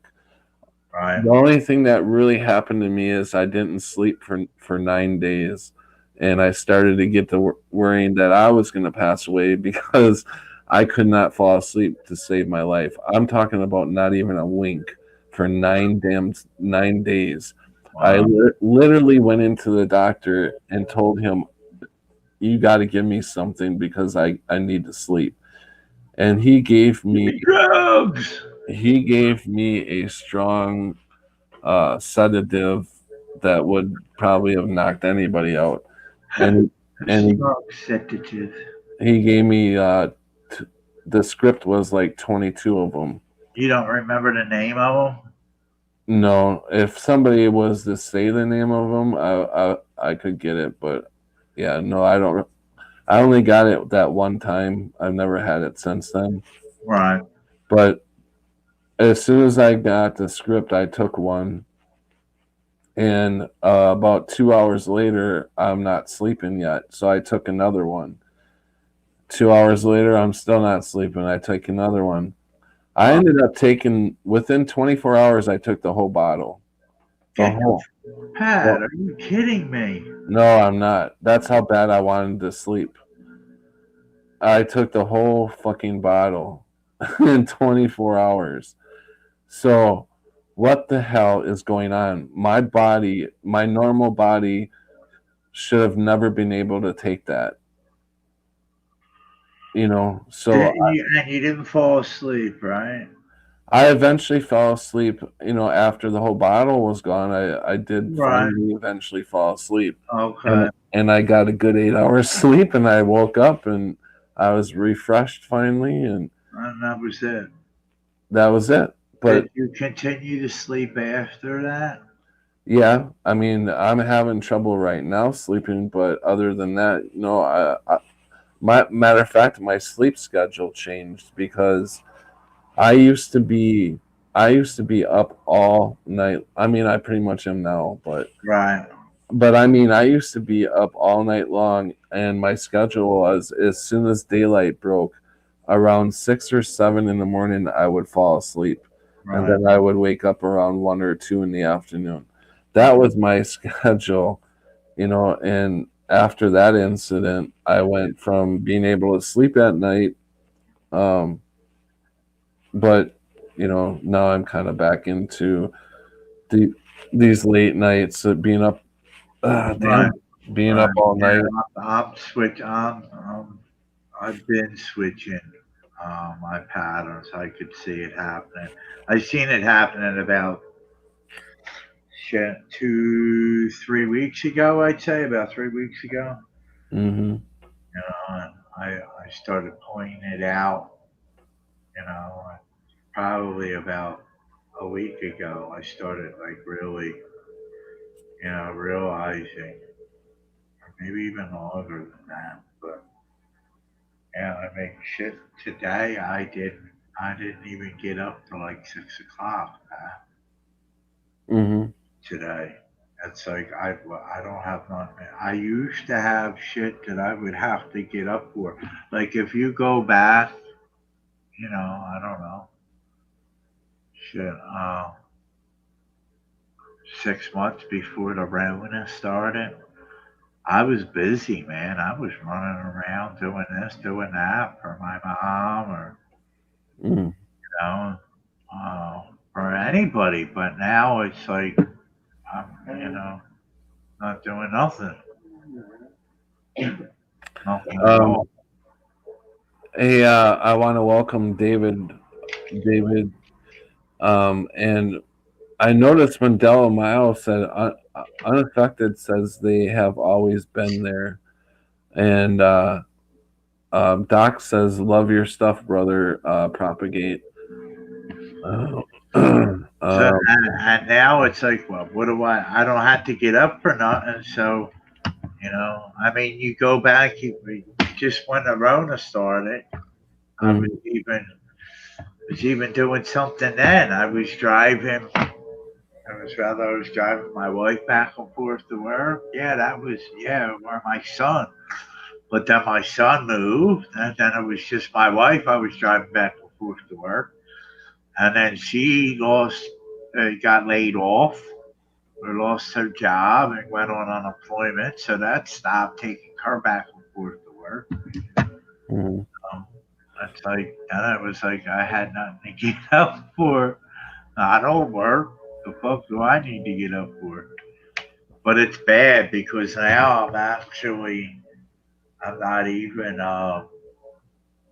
like being a part, even though I don't even really want to be a part of society. But it's like I'm not even going out during the daytime now because I'm sleeping. So is that a Mandela effect for you, Rick? That what I was just talking about with the planes? What, the engines? Yeah. Oh yeah. Well, no, the whole the 757, the whole jumbo jet 757 versus 767s. Is that a Mandela effect? Yeah, I don't know. I never looked at it as a Mandela effect. but what I'm saying is, have do you remember on 9/11 any 767s hitting any like the towers or in Phil in that were crashed in Philadelphia? Springfield, Pennsylvania. Yeah, or the Pentagon. Any of them? Do you remember any of them being 767s? Oh, Yeah, I don't remember. I don't even remember the plane being actually made. I don't remember 767s at all. and what? They're saying that they're the planes that hit. Yeah, yeah. They're saying that them are now the planes that hit the that hit all over the place, the Oh, Pentagon and stuff like that. Um, yeah. So propagate. Do you have anything as far as I want to get back to the lucid dreaming again? Um, like I know that you were talking a little bit about your experiences. Do you have any more experiences?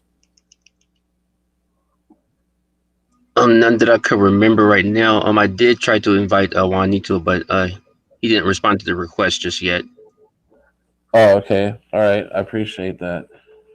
Um, But yeah, I did have a one dream a long time ago. yeah. It was just that I was by near some water and I was able to touch it and feel it through my hands. So you were near what kind of wire was it? You're talking about I, in the lucid dreaming? I was by some water, a lake, and then I reached down and hit my hand in the lake, and I was able to feel the water on my hand really like clear. If that Oh, makes okay. sense. And I think that was my first lucid dream. Um, and everything was upside down. Well, not upside down, but kind of like a fun house. Some things were crooked. I was at a park, and so some of the things were like crooked or whatever, and there was a lake there. That was the first one. And the second one was the one with the kitchen and the Asian woman. Wow. Um, That's interesting. yeah. I don't know how to get to that point. Um, to actually lucid dream. Maybe meditation. Maybe I guess. I the don't know. only the only dreams like that I really enjoy that I remember, and I think I mentioned this before, and they were very vivid dreams. Like they felt very real. Was when I would jump. I would get like these floaty, jumpy dreams where like I could jump, like, and I would start out only jumping like maybe a foot, 2 foot, but then I would jump further and then further and further and until I would be in the air,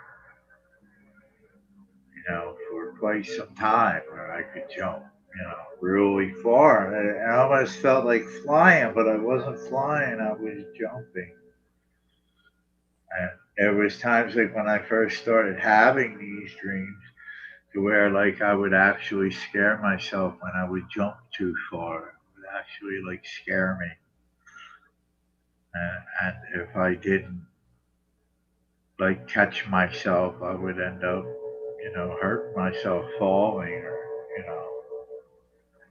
But Yeah.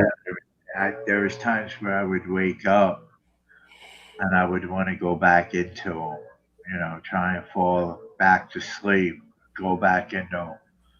And that only happened like once or twice. Maybe that's that lucid dreaming or whatever. It only happened like once or twice to where I went back into that same dream. All right, I'm going to read some of the chat, or we are going to definitely be, because the chat is responding to the things we say, and then we lose ourselves. Doc says the day of the Lord now, brothers and sisters, about times and dates we do not need to write to you. To for you know very well that the day of the Lord will come like a thief in the night. Amen. Amen, brother Doctor Doc. Um, Rick, your microphone is feeding back while Pat is talking while you're unmuted. Huh? Your microphone is feeding back while Pat is talking while you're muted. Wow, So I'm that muted. So unmute, right? Keep it unmuted. No, I thought I deleted that because I just phrased it all wrong and it was not a big deal. But what I was actually saying was when if your mic was unmuted and Pat was talking at the time, I was able to hear your background. That's all I was saying. Just letting Oh. just letting you know. okay. Thanks. Okay. Yeah. Well, guys, I have to get Mandela. out of here. But Oh, you and thank think you for that? having me. Yeah, I have to get out of here. But thank you for having me and everybody in the All chat right. for me. Thanks for coming in, Propagate. Yeah. All right, Thanks. all right, Paul. no problem. All right, Take rock care, steady. bro. All All right. right. Mandela Miles says, "Did anyone notice or orinoids like to share pics of the dead? I have so many dead people on my phone. Oh Yeah, no, that's not I good have, for you there, Mister. I have not noticed that. You keep them pictures to yourself. She has wavy hair though, unaffected. Gonna say she was always looking down. She had beautiful eyes. Now I can't see them unless I'm almost under her. Someone that dead owned it. I discovered. I am taking the goddess out tonight. She can't stay. Wow, I have no idea what Mandela Mile was talking about. Laugh out loud. I've been zoning out. I'm exhausted. Crunchy B, you want to come on, Crunchy? I bet you were hallucinating. What part of the conversation were we talking about then? That was like 12 minutes ago, so I have no idea. Um, did anyone notice? Yeah, so that was a while ago. I don't know what you talk about. But Crunchy B, if you're still here and you want to come in, I'm putting the link in. This is for anybody if anybody wants to come in. Mandela Any old Mile. who, any What? old who wants to come on in here and tell us how many licks it takes to get to the center of a Tootsie Roll pop, come on in. Yeah, I heard Mandela Mile wanted to come in and talk. Um, but anyways, there is another video that I would like to see. Do you have anything else to say about lucid dreaming or anything? Uh, Okay. uh, how about your have Yeah, you already answered that about Have I what? had any lucid dreams. Like I said, the jumping one, I don't know if that's lucid or not. You know, that's really the only thing that I can really remember about. Well, no, that's not true because now that I'm thinking about it, I remember other times where I had bad dreams that I didn't like, where they would happen a lot, where I would get in a fight with my one of my brothers all the time, and it would be like the fight would be nonstop. That would be a dream where I would wake up and I'd like even smoke a cigarette, try and calm myself down. I'd fall back to sleep and I'd end up falling back into it. So, that happens a lot. That happens more that I go into dreams that I don't want to be in than the ones like that I remember. Even though it's not a lot that I remember my dreams, but it's more that I get stuck in them than I actually enjoy them. The only one that I really enjoy is the one that I jump. But then there's times where I'm fighting in my dreams too, and the fighting never stops. And I'll wake up. Who are you talking to? What do you mean? Who am I talking to? Did you not know that I got kicked out? I was talking to the. I thought you put me on a big screen, so I was just still talking to the chat. Oh, because I didn't hear anything Yeah. after I asked you the question. I got Right, you got chopped. Right. Oh, I'm sorry, man. Oh, that's okay. As long as chat heard you, I was gonna look for that. Um, I was gonna look for that video anyway. So if you want to Right. continue. No, I was done basically saying what I had to say anyway. Right Yeah, there. I went to go look for the damn video, and the freaking stream kicked me out, or the internet went down. So I don't know what the hell is going on. I can't I can't even get I can't get it in now. So that's just weird. Sometimes it'll work, I mean, half-ass it'll work, but it'll work. Right. And Right. then Sometimes it won't. yeah, I can't even pull YouTube up right now. Right. So yeah, who's going night night? Cammy? Oh, okay. Night. Sleep tight. Don't let the bed bugs bite. And Crunchy B says I'm just listening, laying down. That's cool. Sweet dreams. So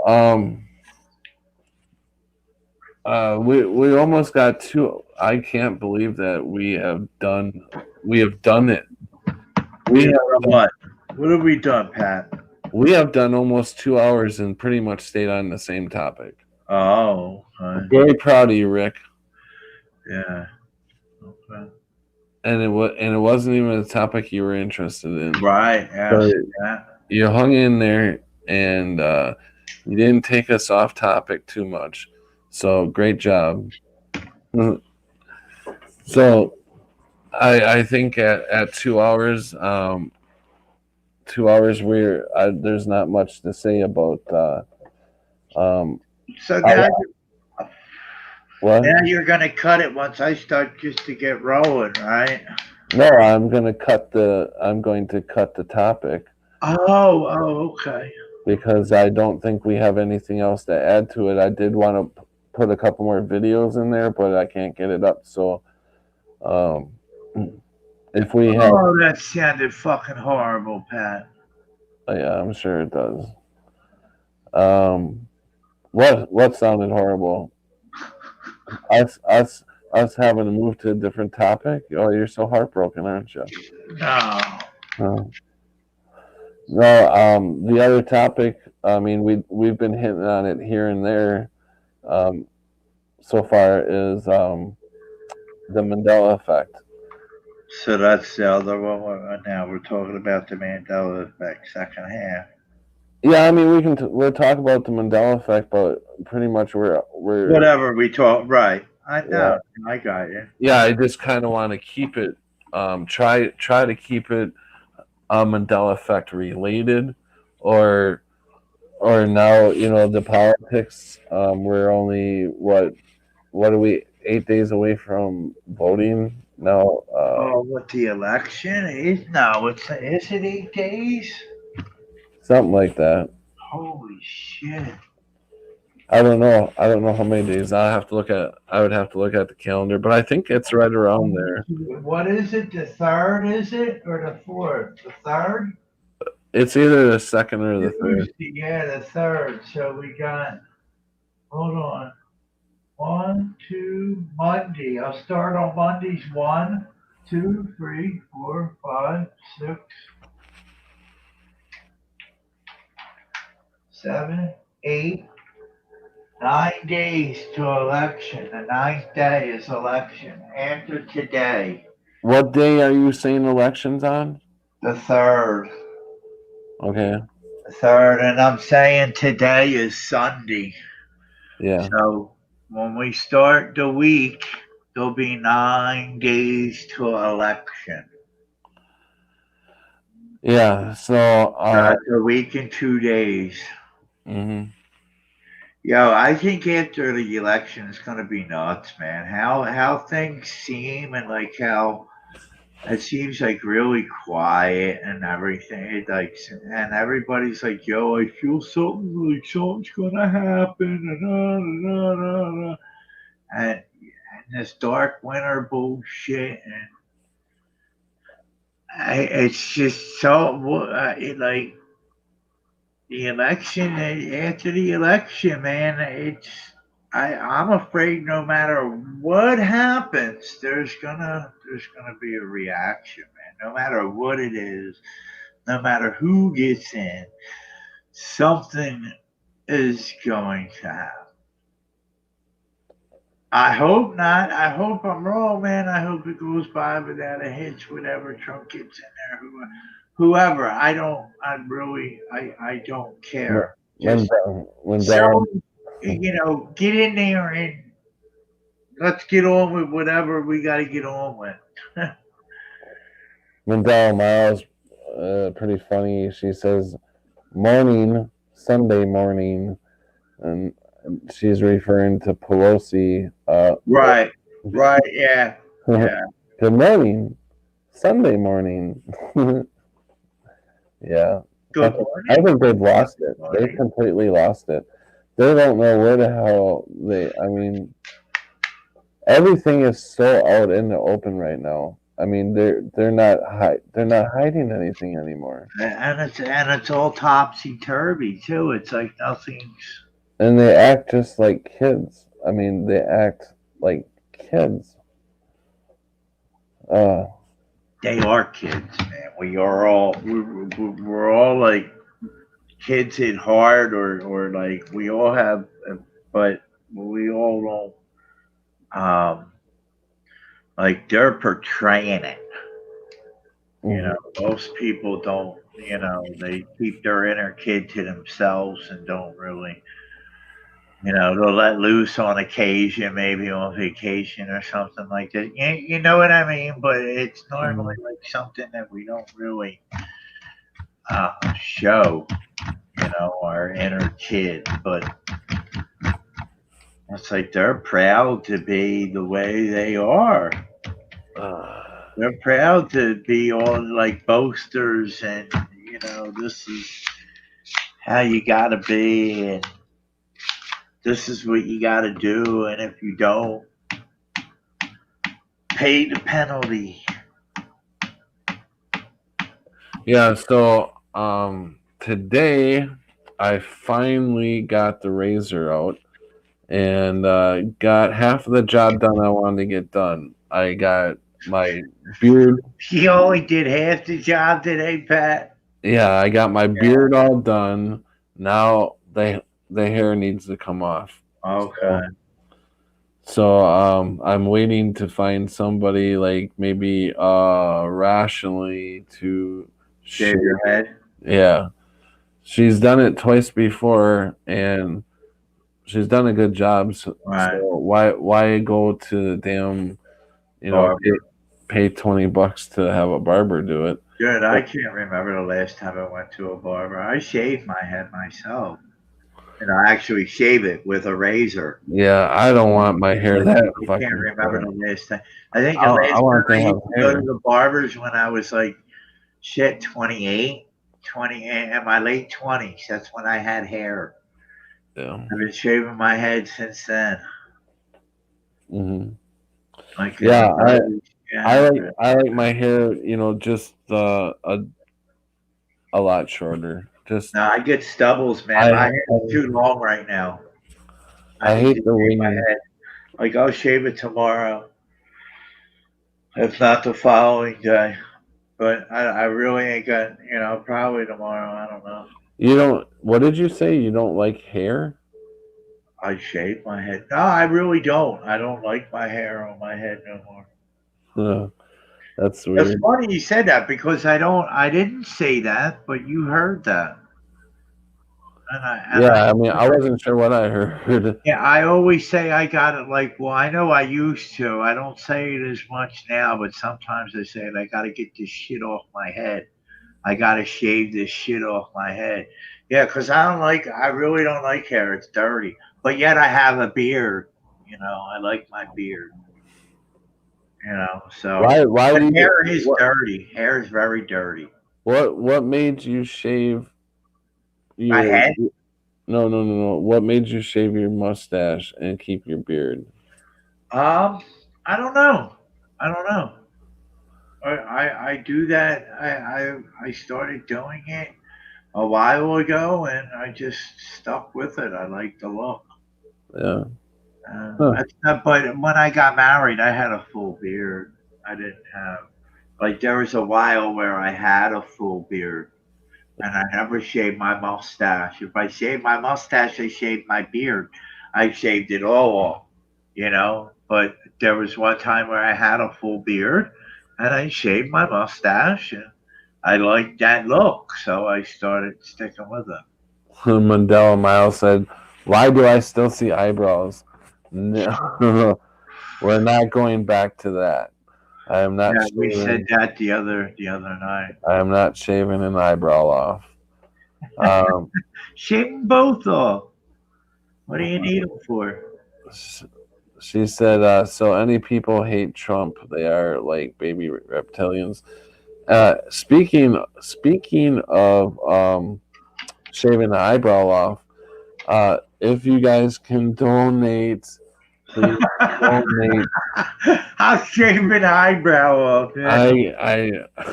I'm not gonna shave an eyebrow off, but I would like you to donate and hit that PayPal button. Um, I I didn't know if I was even gonna be able to stream tonight because I know that the bill is gonna they're gonna be sending me the what do you call it? Hey, you need The to pay. link to pay.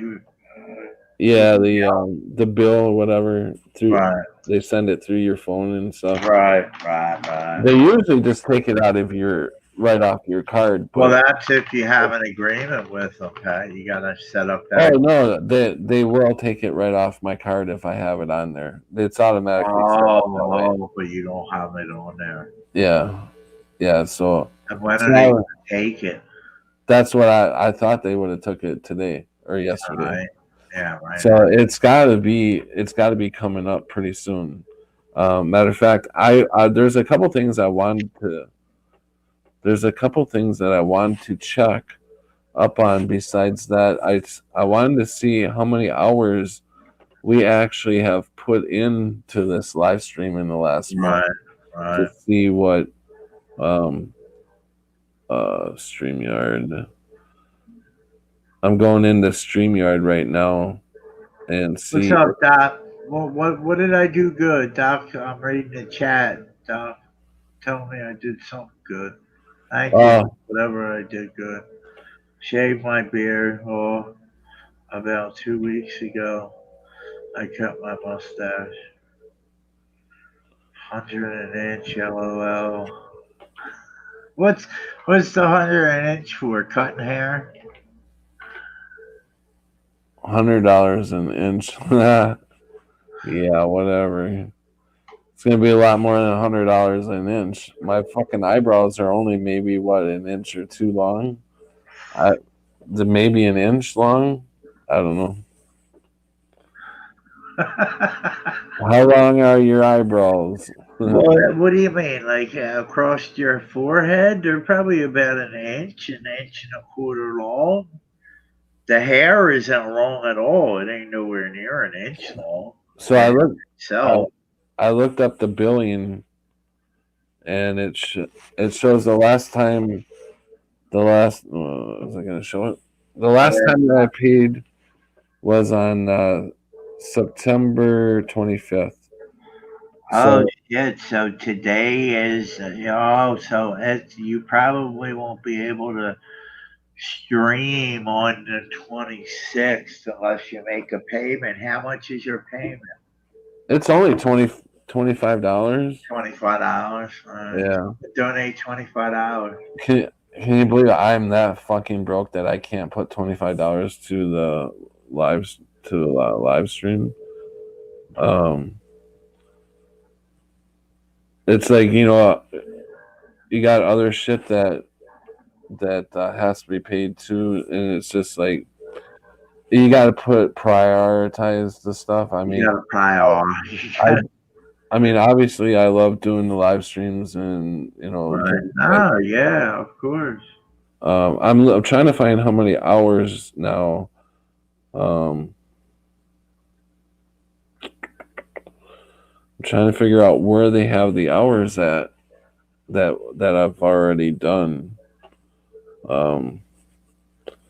It doesn't show broadcast billing settings, contact, partner resources, broadcast destinations, referrals, broadcast. Maybe no, it's not broadcast.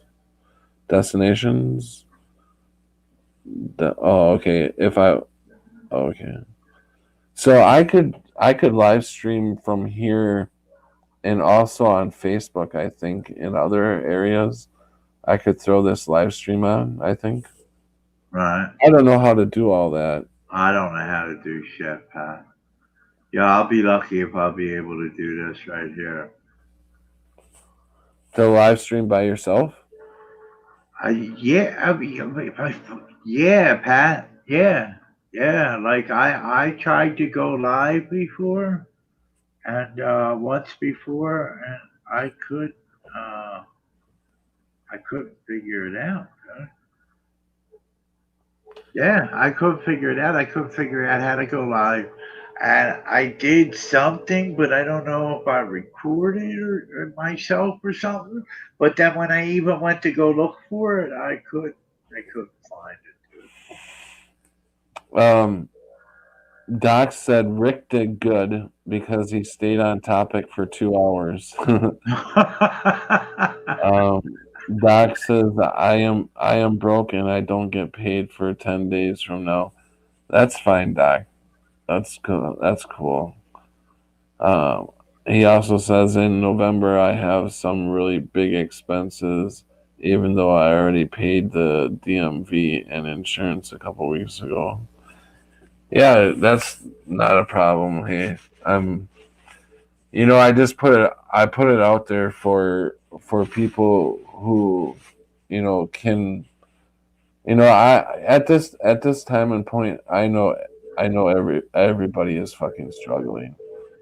So, I'm not asking much from anybody, and I know a couple dollars here or there. It's, it gets rough, but only the people that can do it, Do it. I don't want people to spend their last couple dollars to send me. I don't want that. And people the people that have been donating in the past are the pretty much the same people, and um, I don't know. Is it some people ask me, when they donate to stay, they don't want to they don't want me to say their name or anything. They, Right. what the hell is that called? They want to stay Private. They don't. yeah, there's another word for it, but Anonymous. They yeah, stay anonymous. anonymous. Yeah, and that's cool and everything, but I every time somebody does donate, I get on here. I want to make sure everybody knows that this person has done it, donated and stuff. I don't know if the bigger channels do that or not. I know that some of the channels, people who donate like at the end of their stream, they'll roll the people that have supported their channel. They'll put a list together and the names will roll up. You know what I'm talking Well, about? I know they do that with. I know people do that with the patrons. Oh, Patreon. Yeah, like they'll say thanks to their Patreon's account, Yeah. and then you'll see a bunch of names roll by. Yeah, I've seen that. And yeah, I don't know. I've actually never been in anybody's Patreon thing. I don't even know what that's all about. I mean, I know what Yeah, it's about. it's like you when you subscribe to them, you they charge. I know what it's about. I just mean that I've never been in there to experience the Patreon. Right, Either way, right, right, right.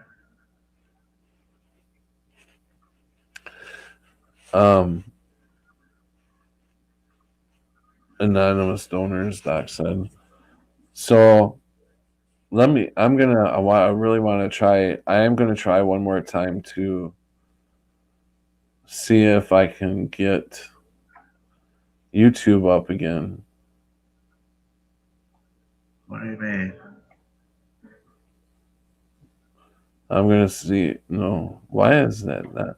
It says no internet. Checking the network cables, modem, and router. Reconnecting to Wi-Fi. Every time I try to uh, punch something up, it can only handle this. I like before when I first start, I already have YouTube up and ready to go. And so all I need to do is just screen share it and bring it in.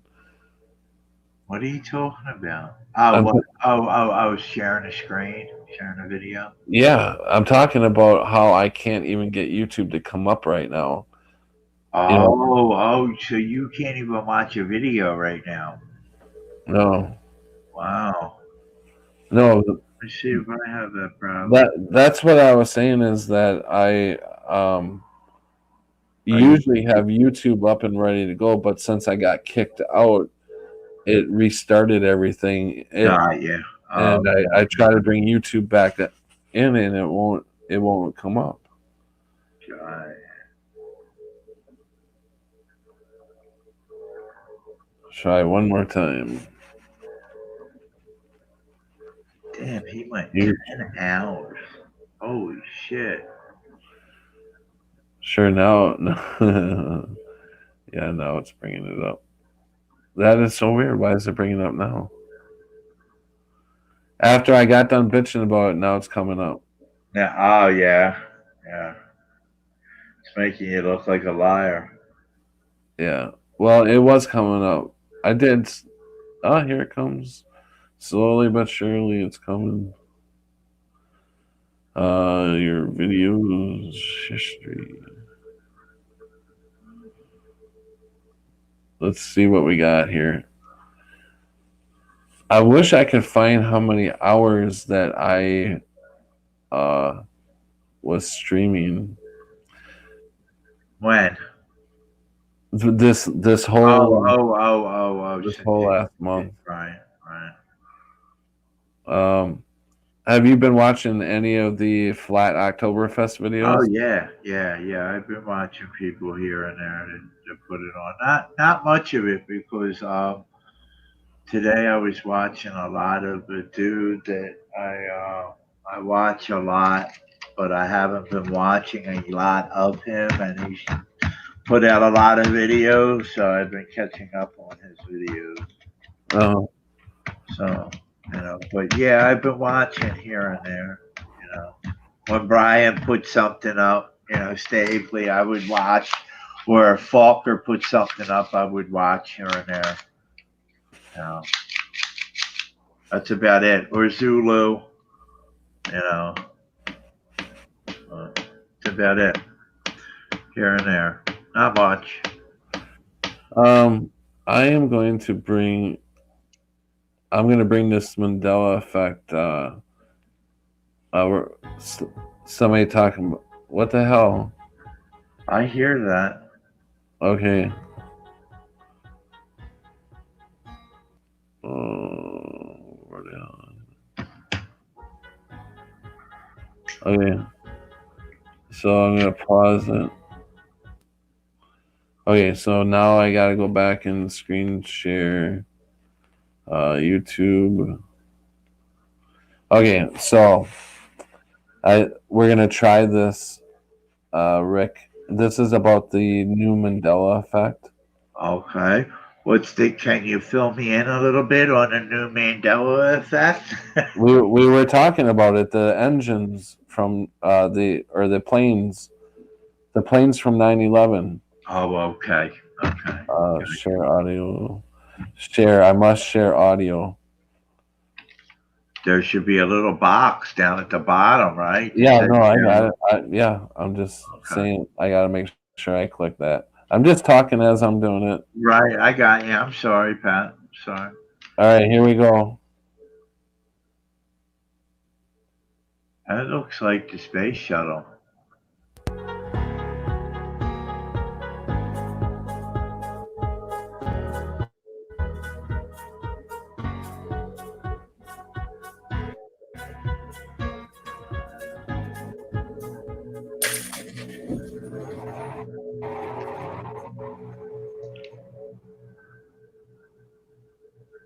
Hey, people, what is up? All right. Well, I got a new Mandela effect to bring you. I think it's freaking huge. But of course, if I make a video these days on the Mandela effect, it's going to be at least talked about. Okay. Tonight, I'd like to talk about planes. The kind you fly on, or at least we used to fly on. Let's talk about planes, baby. Let's talk about you and me. Did we lose? Oh, can you hear it? The things and the bad things. Yeah, if you turn it up a little bit. Let's talk about planes. In our plane segment. Oh wait, no, that's just me. I think I turned you down a little bit too. Yeah. I'm gonna get a video. I shouldn't. Yeah, I shouldn't do that. Yeah, you're fine, Pat. There's too many people that will take sound bites. It'll be ugly. I troll too many people. Okay, it's partially my fault. A little bit. Just I know I've already mentioned this before. As you know, this 727 with the ass jet. I love this plane. I really do. I love the fact it's got an ass jet now. This is not the 727. No. I ate many a peanut on 727. Damn it. I don't remember their name. The ass jet. There it is back there. Okay. Now this isn't really about this particular aircraft, the 727, but it is about 9/11 and the aircraft that hit the World Trade Center towers. Now, my question before we get into this, and I'm gonna try to title the video so it doesn't give too much away. My question to you would be, what type of plane crashed into the first and second tower on that fateful day of Boeing 747s. What was it? Boeing 747. Do you remember? I remember a particular plane that crashed into it, of course. pretty large plane. But I'm going to show you some evidence and show you a Mandela effect that will be blowing you away. Okay. For me anyway, it's absolutely 100%. But we'll see what you guys remember. Okay. Study 9/11, you know, more so than probably most of the 9/11 Commission report put together 10 times over. I'm pretty confident in this one here. Nonetheless, let's get to it, shall we? Yeah, All right. calm down, tattoo. Calm down. This is a Calm down, tattoo. big, What? large plane. I was telling Tattoo to calm down. Tattoo to calm down. 747 sound right to you? Okay, so it's going to get a bit more strange. Okay. How many of you guys remember that engine that was found on Murray Street? About a block away from Twin Towers. Remember that? They found an airplane engine. And do you guys remember them like saying, well, that's not out of this particular plane that crashed in the World Trade Centers? No way. That's not it. It's the one-armed man that did. All right, it wasn't the one-armed man. But do you guys remember that? Because I do. I remember them going, this is not out of a Boeing, whatever. Mm-hmm. And I'm like, oh, weird. Not out of one of those planes. Okay. Well, And at the Pentagon, they never found any engines. something hit the World Trade Center. There's an engine. Now, War Mandela smack claim- bill. they And could fight easily it. Hold on. off. Hold Set up like a crime scene. on. Maybe. Damn it. Like they just covered it with a tarp and then woof, pull the tarp off and be like, surprise, engine, bam. Ah, damn it. Like damn, guess that means an airplane crashed. Okay. What were you saying? I said, or Swanksville. I find no plane in Swanksville neither. Just found a hole in the ground. Swanksville. And it Right. was a deep hole. Right. But yeah, and the thing I always thought of, and somebody made a great point right around 9/11 when we were looking at all this shit, when they found they didn't find any engines in the Pentagon, Right. and it's like these engines were made out of titanium, Right. and titanium you can't burn titanium up. Right. It just don't disappear. Right. So We do know how these people believe that, jet fuel can melt steel. yeah, yeah. That's So- just fucking ridiculous.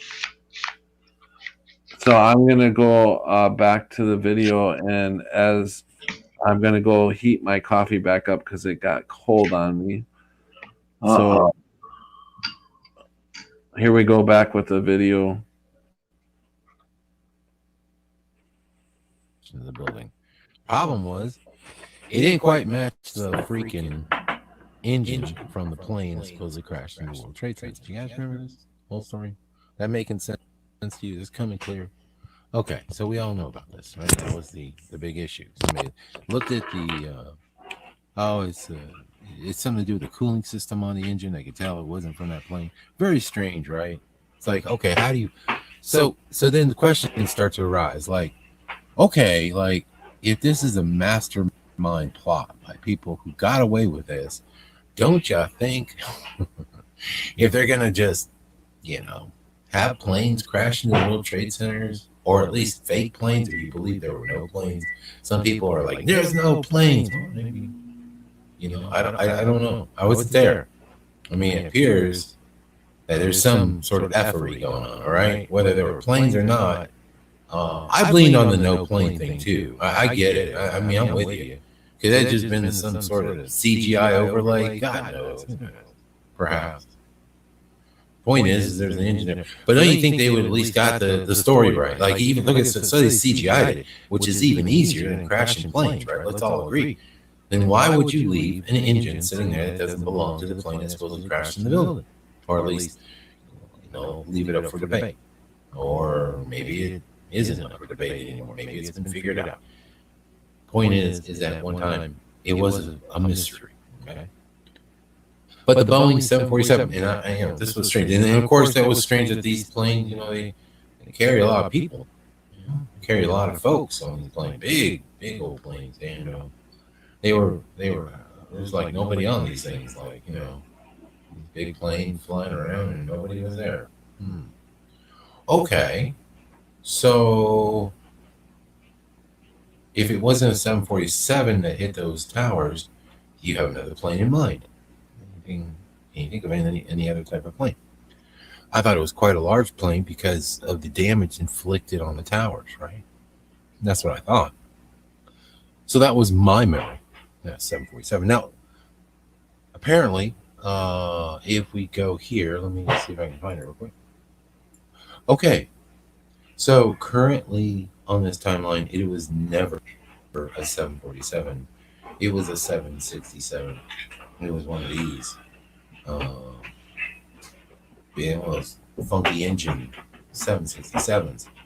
Now, I'm curious, right? So this is the basic configuration of this aircraft. I never even heard of a 767 literally until after the Mandela effect. So I find this to be completely compelling to me. Because there's the 757, the 767, and so forth. Let me see when the 767 was first introduced. 1 second. All right. Next up is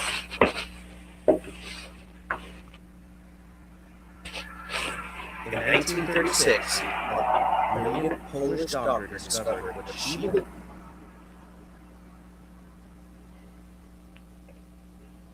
believed to be the biggest biblical breakthrough of the last 2,000 years. A secret that if rumors were true, could heal soldiers from serious wounds, make them think faster, fight off disease, and stay healthy under stressful circumstances. That must be commercial. Removing pain and discomfort, make them virtually invincible in battle. It's no wonder that Dr. Benet's apparent biblical discovery. I hate them damn commercials. You don't know you're into a commercial for, and it's already playing for a minute. They said Dr. Bernays, which is Edward Bernays, the father of propaganda. Yeah. That was all about. Yeah, I wasn't really listening until you said, "What's in a commercial?" And then I started listening to it, and I heard his name, and then you clicked off of it. That was weird. Next up is a little more information about the 767. The 767 was introduced in September 8th, 1982. Wow. I don't remember that at all. Yeah, that's weird with that date. A little too close for comfort. You guys get that little twinge right there that I got? I did too. Yeah, I was like, ooh, that date's just too close. Hey, Prelume. Anyway, the jump to the Dreamliner engine. Okay, the 767 was officially launched on July 14th. Oh, let me know. This freaking thing has been around forever. I've never heard of a 767. Like, up until, I'm like, seriously, it's so weird. This new design with these engines. This thing has been around with those funky engines sticking out in front of the damn wing since 1978, people. Where are we? Yeah. Oh my God. That's what I want to know. So on screen, we have a Boeing 757. A 757 too? 757 is the plane that crashed into the Pentagon. Wait, yeah, I think. And I'm assuming this big bastard. Oh, wow. I thought they were trying to say again 767s were all. Attack was also a 757. Let's. At least my memory of it was. Now, Here's a weird part. Look how far the engines hang down below them. Yeah, I thought Mandela Mile was saying that they were saying 767s hit. Um, she says 767 was new in 2013. I don't remember ever seeing a 767. Um, and a 757 I've never heard of either. And he's right with the engines. The engines blew my ass away. Well, yeah, when I seen that Mandela effect too, it was weird. Yeah. Now the engines are for me more of an anchor than even them saying the 747s are the ones that hit the Pentagon. I do know that. I do remember that from memory that the 747s were the ones. Right. But them engines are no doubt in my mind, them engines are wrong. Them engines were never like that. They were always underneath the wing in I about the agree. middle of, yeah. So 100%. I agree with you, Pat. They didn't used to stick out like that. There was no way that they did that. and they look like they're gonna fall right off. They must have some really good fucking bolts holding that on, or some very good welders.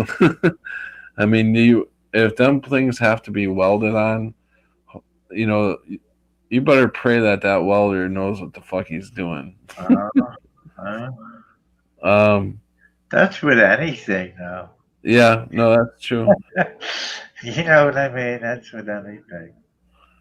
Anything interesting? No, not here, prelim. When did wingtips bend up? Yeah, that's another one. I didn't see them until 2017. That's about when I seen them. Maybe even 2017, 2018, somewhere around there is when I noticed them too. And actually, who brought that to my attention, the wings being up like that, was need input. When he did a video on planes, and there's another Need to connect or need input? need in, Yeah. All right. Okay. need input. Okay. Just a while, yeah. Just a wild guess. Mandela Mile says my unaffected neighbor said it was 767s. Wow. You know, that's just like everything else with Mandela effects. How do they? I mean, I don't get when they. You know, I would have to know, Mandela, when you asked him or your neighbor, when you asked them about the planes, did you? How did you put it to them? And did they say at first it was 747 and then they got the download and changed their mind, or did they say it was 767s right from the get go, without you having to say anything? I want to know that answer. Thank you. Engines move forward and wingtips bent down. Yeah, looks unstable. Oh yeah, input video. They fly on air and nitrin here. I don't know if I believe that. You don't. So Mandela, you don't think they're gas? You don't think the planes take gas anymore?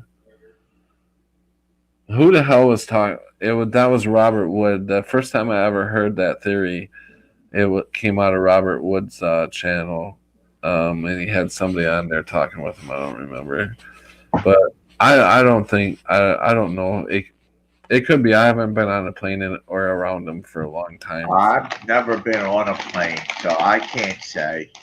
You know, I mean, I can mention about the wing because I've seen them before, but I've never been on a plane. So I want to know, Mandela Mile, is that so you're saying they don't use no gas at all? I mean, they do say that there is new technology out there. You know the Oh, way. I'm sure the technology's out there, but they they sit on all their fucking technology, you know, Yeah, until no, they're I ready. know, but I mean, they could be hiding it from us too. Like, who are we to say what's in those planes? Even the pilots flying them.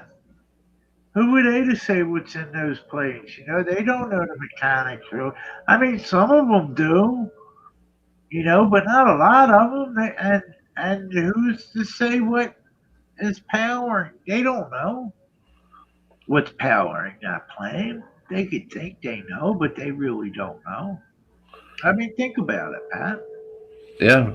Mandela Mouse says I asked the question and I said not to look it up, but it still took too long to answer, 2 minutes. But he don't remember a Marriott hotel. Laugh out loud. Yeah, that's weird. You you don't remember the planes, but and you don't remember the hotel. Yeah. Yeah. Well, at least he don't remember the hotel. That's a pretty big one there. So at least he got that one right. Uh, he Kudos answers. on that one. He. I don't know what you're trying to say on your last one. He's in news. Oh, he's a news watcher too. Okay. Well, that is very dangerous.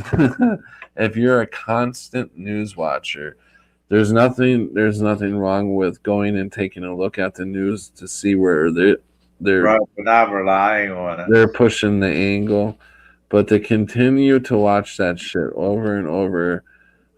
I used to be in that spot. I used to have to be home, at like 5 o'clock when the news would start, and I'd have to watch the our local news, and Right, then after that, the evening news would come on, and I had to make sure I was there, so I knew what was going on.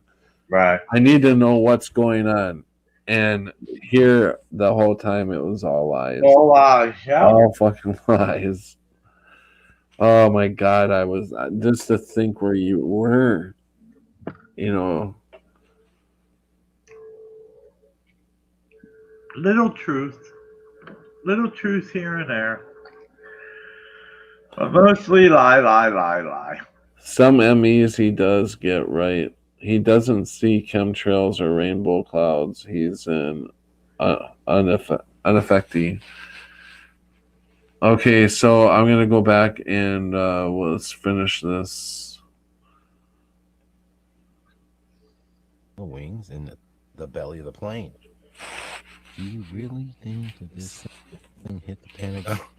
It didn't hurt the lawn or anything? You remember how they used to say, "Oh, how did this plane, get so close to the ground and didn't disturb the ground any?" And man, are you shitting me? Like there's no way that those engines would be dug into the ground, man. Yeah. No freaking way. The wings would have been sheared off nearly instantly. There'd be all kinds. This is like unbelievable. Look at this big. That's a big plane, dude. That's a chunk. Yeah, it looks like a plane that would just haul. Now look at the size of these engines, man. Would haul like yeah. There's no vehicles way or something, without digging into the ground. I mean, especially the Pentagon, right? So there was that, right? And so you got all this weirdness. All right, I don't have nothing in order, so I'm just clicking away at these, different things. So I need to tell y'all about this. This is bizarre. 747 is the only one that had a 747 go down on 9/11 that I can see. I think is Shanksville, Pennsylvania, where the guy supposedly overtook the pilot and forced him down. Or whatever. Let's roll. They said, "Let's roll." Remember the hero? Yeah. Yeah. Well, here's the problem. Only in Pennsylvania. My buddy used to live up in research. He used to go up there and ride horses all the time.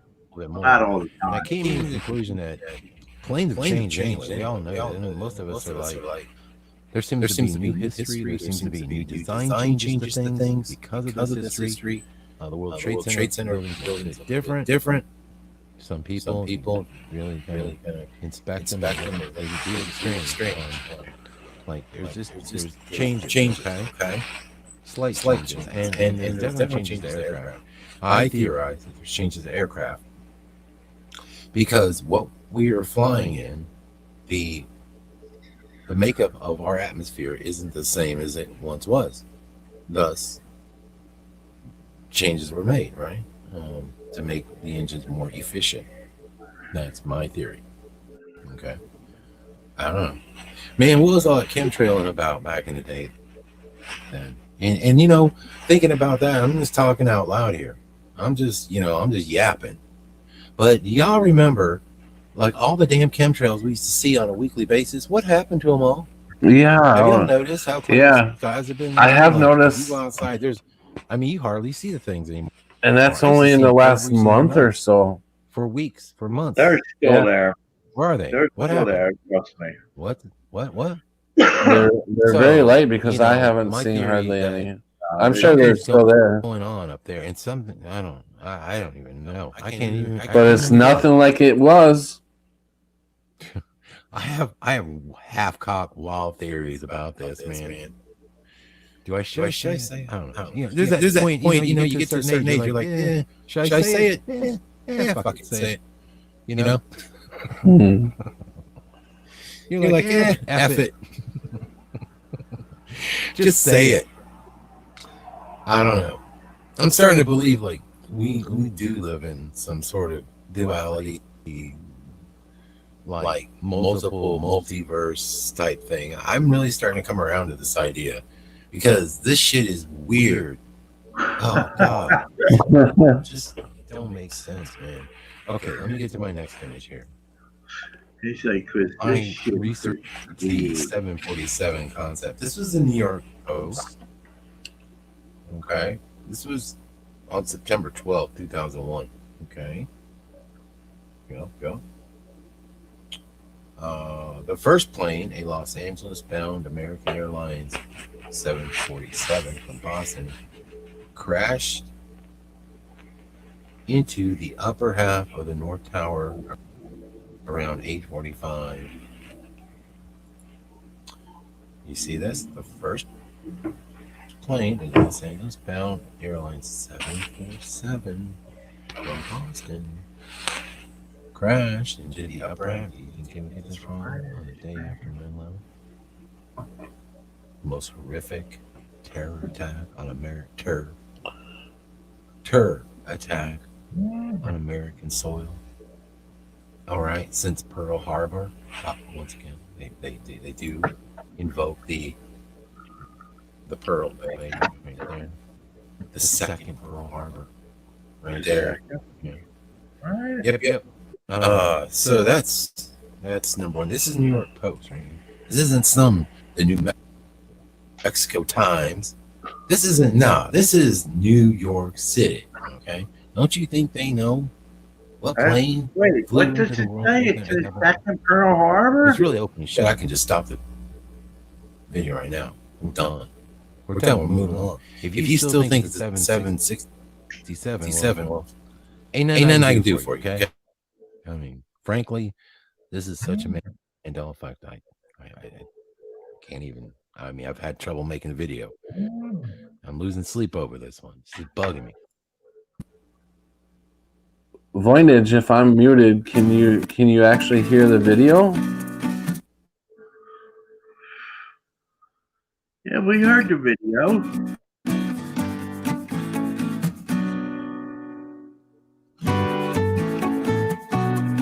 What's this plane commercial?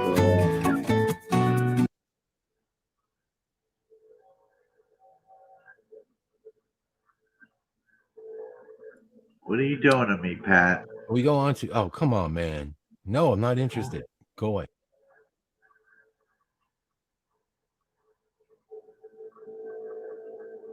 You're muted, Pat.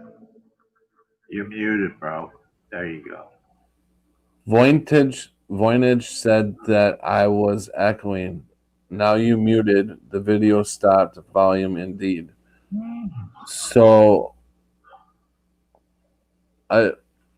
You're the only one that's complaining, Voynich, so that might be on your end. Yeah, Because- get out of here, Voynich. Because I haven't heard anybody else. Voynich. I haven't heard anybody else say anything, but I have heard through Rick's mic. I hear him walking around and doing whatever he's doing. I can hear that, but I'm not hearing any echoing, and nobody else has said anything about echoing. So I'm going to wait for a few seconds to find out. Is anybody else hearing any echoing before I play the rest of this video? I don't think nobody else. Well, you're gonna have to wait, but Danny, hey Danny, welcome. I gotta agree, but I'm a bit distrustful of someone who is supposedly affected, then has no interest in others who are very close. Yeah, who said that? Danny. Danny? Yeah.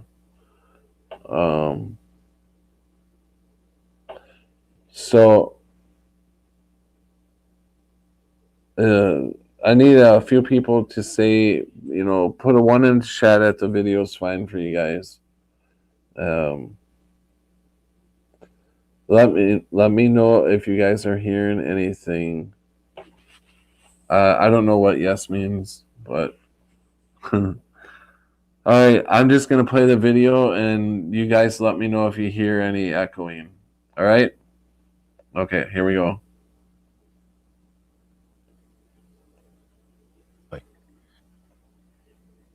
Okay, we have Randolph Scott. He is 48 years old from Stanford. Scott, who worked for Eurobrokers on the 84th. Yeah, the video is his wife, Denise, early Tuesday after school where she teaches, leaving an upbeat message with the gym teacher who answered the phone. How's it now? The teacher, tell Denise I'm okay. Tell her that a 747 hit the Trade Center. No, I think a little better. 747. Yes, it was. Did I say Rudolph? Hope I said Randolph. Randolph the red-nosed reindeer. Is it echoing now? We have this report now. This is the 9/11 Commission report. I can't even hear it anymore. You can hear it. It's not really echoing. Now, it says right here. Close, I don't think. I find this interesting. This isn't any like, oh, snap, it's in the night. I wish I could say it was. I wonder if tell me if like just like I'm going to mute myself now without my earplugs in a fiction and tell me if I'm cutting the sound out. Stuff, let me tell you, full of action-packed terror. I loved it. And I haven't read the whole thing. No, you're not. After leaving Afghanistan, the four began researching flight schools and aviation training. Good. In early January 2000, Ali Abdul Aziz Ali, a nephew of KSM. I don't know who KSM is. That a rapper? Oh, never mind. I don't know who that is. Anyway, it's probably one of the other terrorists. Okay. Who would become an important facilitator in the plot. Use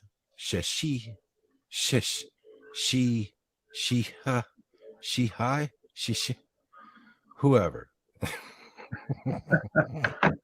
Use Shashi's credit card to order a Boeing 747-400 flight simulator program. If you can fly one plane, you can fly them all. So basically, if you can fly a Cessna, right, you can fly it. Sure, why not? I mean, even though it's not even the plane you're going to be flying, dude, right? I don't know, maybe. All right. And a Boeing 767 flight deck video. So you can order these videos, I guess, you just get them and be like, yeah, and that way you just know how to get behind that sucker and go. I mean, you can complete your online. Did you not know you can complete online flight training now? It's just amazing. You don't even have to go to school. You don't have to take any. Oh, screw that. No, man, with the COVID now, they just let you get, all you need is a flight stick. And I think you need like 200 hours of instructional video, and they'll send you a license to fly. True. Crazy. It's amazing. Yeah, so who needs to be like taught? Like that's bullshit. Like you can just sit here and grab your joystick and have fun. Yeah. All right. That came out wrong. But you know what I'm saying, people. Like this is ridiculous. So why would he have a Boeing 747, you know? But unless maybe he was one of the hijackers that took over the plane in Shanksville. Was this the Shanksville one? I don't know. I don't think they mentioned Shanksville. I'm not sure which plane was he on? Let's see. That was let's see. His name was no. Who am I looking at? All right. So this talking about all of those guys now.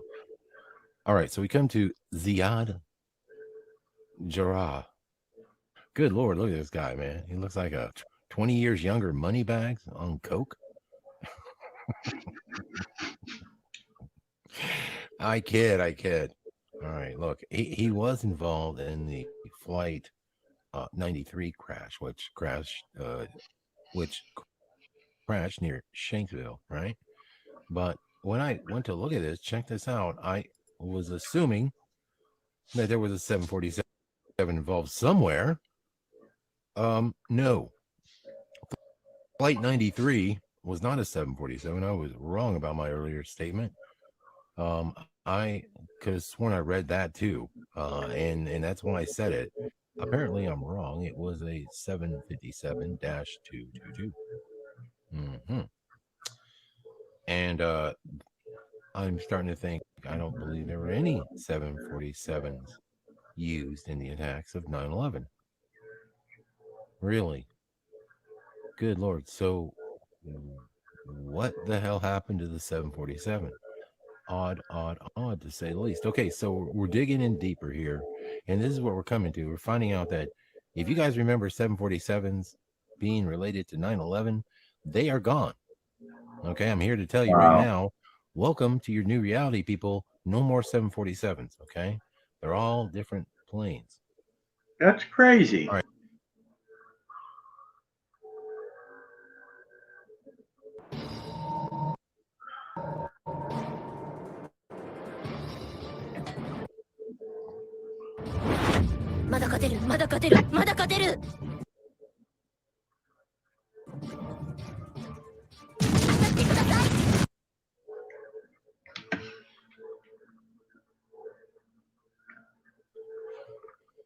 All right, here is another one here.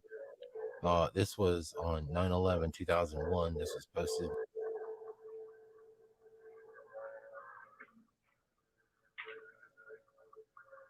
you doing, Pat? Going in and out or what? Yeah, I didn't even know. No, I have to keep mine on fucking mute so it doesn't echo. Okay. All right. So I didn't even know that they don't even exist anymore. That's crazy. Yeah, I thought they were. I thought that they just reality switched and used a different plane, but they don't exist anymore. 747s were never ever made. That's nuts. That's what he is saying. Yeah, that's what he said. Holy shit. That is crazy. Hey David, welcome. David said that is crazy. Mandela Mile. I remember Mandela Mile. There was never any. I've taken lots rides. Prelim. I remember this episode. What is the date on it? Prelim. It was filmed 11 hours ago. Today's date. Yesterday's date. What? I was saying it was yesterday. That's all. I was just asking you. I know. I'm sorry. I remember this episode. Voynich said 747 gone. Yeah, they've never made them. That's freaky, man. That is that's. Hey, Andy Taylor, welcome. Hi, I'm from Glasgow, UK. This stuff is fascinating. 7:06 a.m. here. Well, welcome. So are you Mandela affected, Andy, or are you just walking into this your first time your first time experiencing the Mandela effect? I watched prelim. I watched that last night. You watched it last night. How could you have watched this last night? Unless you are shifting or something. No, he was here and he left. Prelim left last night, yesterday. As we No. He's saying he watched this video last night. It didn't exist last night. Well, he may have watched it live. It did. No, not last night. Oh, Oh, it yeah. happened live. 11 hours ago would have been it's two in the morning now, so it would have been sometime in the evening, I guess. Like 6 o'clock maybe. No, 4 o'clock in the afternoon. Wasn't it? Maybe that's when it was produced. Wasn't this Friday's film, Freaky Friday? When he was talking about this, wasn't it Freaky Friday? That would have happened Friday night. Right? Today, what is today? Saturday, right? Well, it's Sunday now. No, Saturday is when he did this video. It says 852 views, 11 premiered 11 hours ago. Maybe refresh it. It could be old or something like that. Maybe if you refresh it, it'll be different hours. It had. I thought that was Freaky Friday. He was talking about that. Maybe I'm wrong. I don't know. No, because I did watch a little bit of this while he was when he put it up. I watched a little bit, like probably maybe a few minutes of it, and I was like, "This is interesting. I'll save it for tonight." I've not seen the whole thing, but I was there when he listed it. Right. I can even go on my phone and go into YouTube and let me bring this. Go into YouTube and go in my channel. I'm just saying this for prelim. And look up Scarab. Scarab.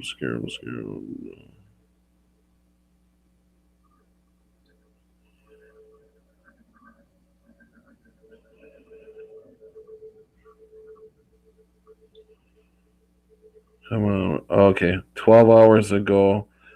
12 hours ago, he put this up. A crazy 9/11 Mandela effect you must see. So if you're not subscribed to Scarab, then you need to put in there. His title is A Crazy 9/11 Mandela Effect You Must See. All right, prelim. So he did do this yesterday afternoon, 11 hours, 12 hours ago. Right. So is it saying 747 never existed now? Yes, I'll back it up a little bit so you can. I'll back it up. Everybody will be quiet so you can hear again exactly what he said. And I am almost positive he said 747s never existed now. Prelim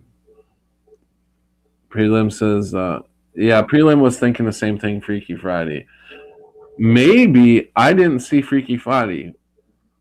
The only thing that may have happened is maybe he brought this up on Freaky Friday, but this video here that I'm showing is from 12 hours ago. Saturday afternoon. Right, we got it. Yeah. Okay. So I'm gonna back it up a little bit.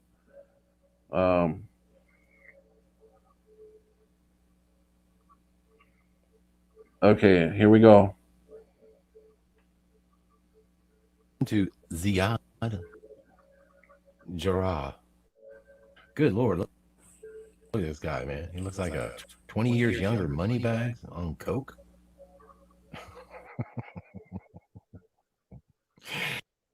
I kid.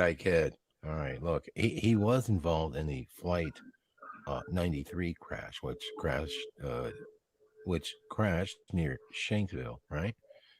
But when I went to look at this, check this out, I was assuming that there was a 747 involved somewhere. No. Flight 93 was not a 747. I was wrong about my earlier statement. I could have sworn I read that too. And that's why I said it. Apparently I'm wrong. It was a 757-222. Mm-hmm. And I'm starting to think, I don't believe there were any 747s used in the attacks of 9/11. Really? Good Lord. So what the hell happened to the 747? Odd to say the least. Okay, so we're digging in deeper here, and this is what we're coming to. We're finding out that if you guys remember 747s being related to 9/11, they are gone. Okay, I'm here to tell you right now, welcome to your new reality, people. No more 747s, okay? They're all different planes. All right, here is another one here. This was on 9/11/2001. This was posted by Metro Call. This is a summary of all the incoming. Okay, so I got what he's saying now. He didn't say that they don't exist. He's just saying that 747s were not used like they said they hit the buildings. That On 9/11. On Yeah. 9/11. Yeah. On 9/11, the 747s that we know hit the buildings because they said it so many damn times. We know that it was a 747 that that they used for pretty much every crash. I do believe it was they were trying to say 747 on all the crashes. Now he's saying that they don't exist as far as being in the 9/11 attacks. So they still make them. They're still there.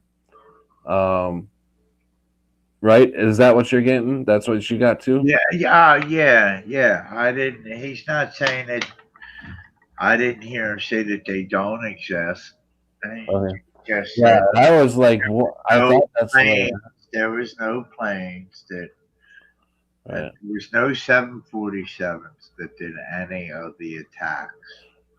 None of the planes were 747. That's what he's saying. Right. So we know this as being a Mandela effect. The planes that they said were used on 9/11 when we watched the attacks. This is for you got to understand when I do these live streams, it's for us. It's for us to chat and stay together as a community and talk with each other. But the main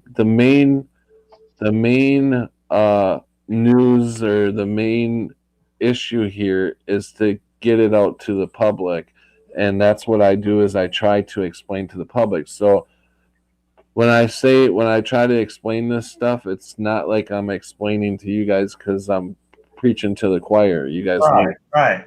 So what because it got kind of confusing here because I thought he said they didn't exist. So this is where it comes down to. This is the Mandela effect. We remember 747s crashing into the Twin Towers. I believe they said it was 747 that crashed into Shanksville. It was a 747 that supposedly crashed into the Pentagon, and now these planes, they never used these planes, the 747s. They're different planes. But if you want to get deeper into this and really get deep into this, I don't know if I should even go there because it'll blow these people's minds at this point. They're trying to understand the Mandela effect. So I think I'll just leave it there. So them, you guys kind of understand where I'm coming. Am I making this clear enough? I guess. Yeah, like David said, there was no planes. Yeah, no planes anyway. But I didn't want to Yeah, go. well, don't even go. Yeah, we want to don't. I know that's where you were going, Pat. And you did the right thing. You don't even go there with them. Like Yeah, they don't even yeah. need to go there yet. You know what I They mean? they that that's just gonna make us look crazy at this point. Um, we want them to understand the first step is understanding the Mandela effect for the people that may be watching that are not Mandela affected, or they're Mandela affected, but they just don't know it.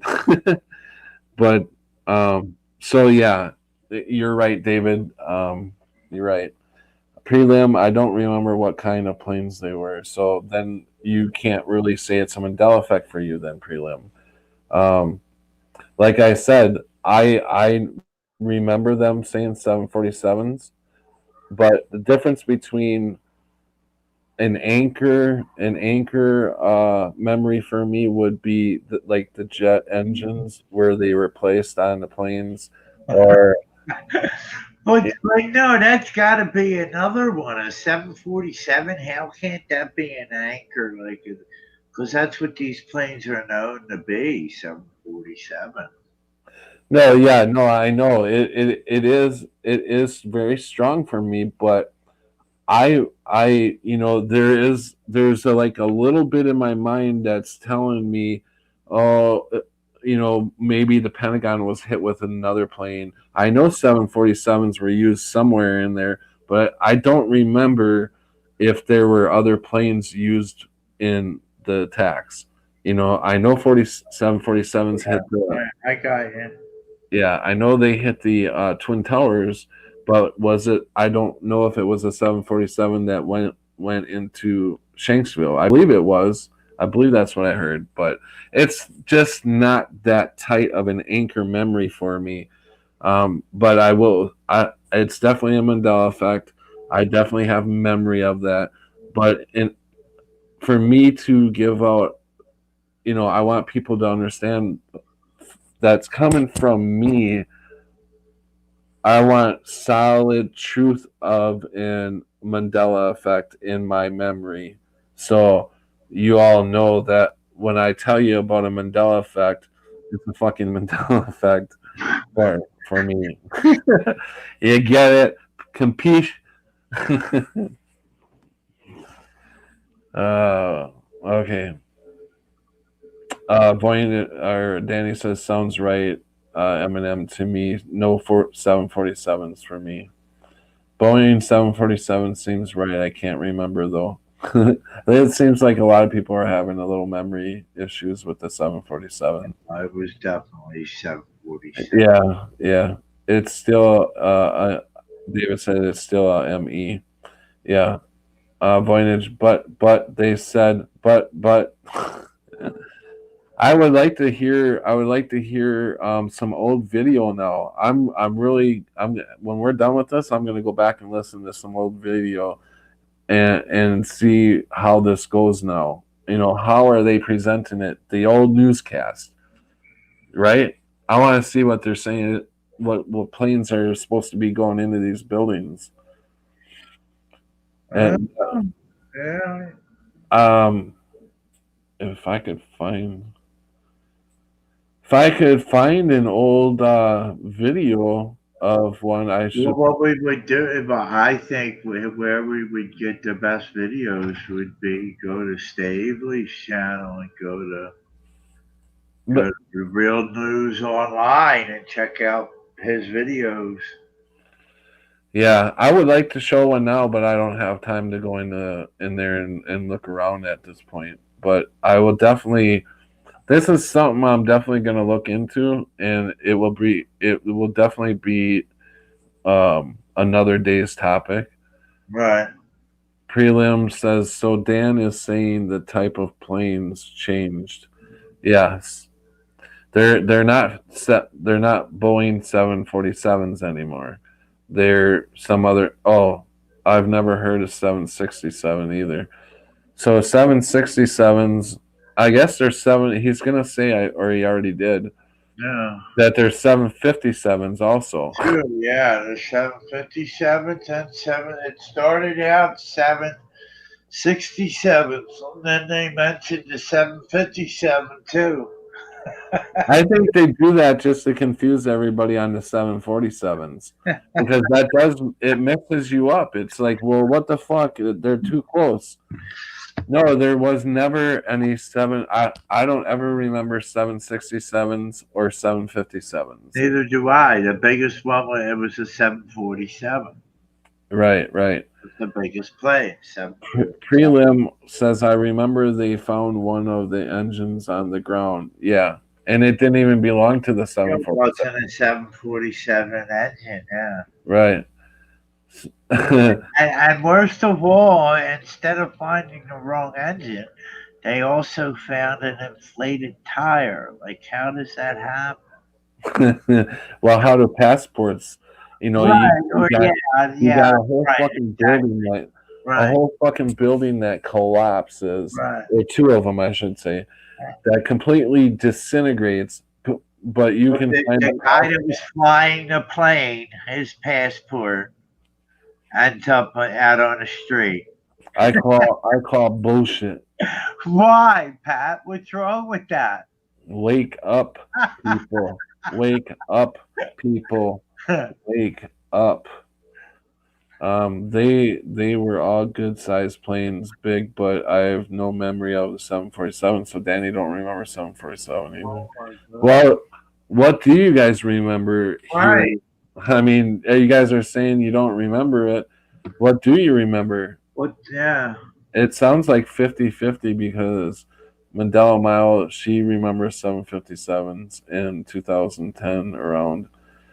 So I don't know what that means. Do you mean that you don't remember 757s either at 9/11 time, and they only came into your reality around 2010? Oh, she's talking 757. See, I'm even getting mixed up by even looking at the 757. 757. So, okay, Danny doesn't remember the 747s. Mandela Miles says, I remember the 757s in 2010. Okay. So 757s and 767s, it's now just coming into my reality. So it's new to me. So let's finish this video. We don't have much left here. About 9 minutes left of this video. Emergency calls at the time, okay?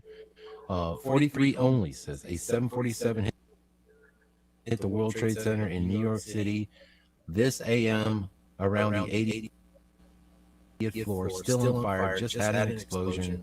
CNN Live Channel 46, Mark 219. Okay. For your attention, thought you might be interested. The news is broadcasting live coverage of a 747 crashed into the World Trade Center right there. Okay. So we looked at the 747 stuff. We, checked into that. And remember in the beginning of the video, I spoke about the motor that was on Murray Street.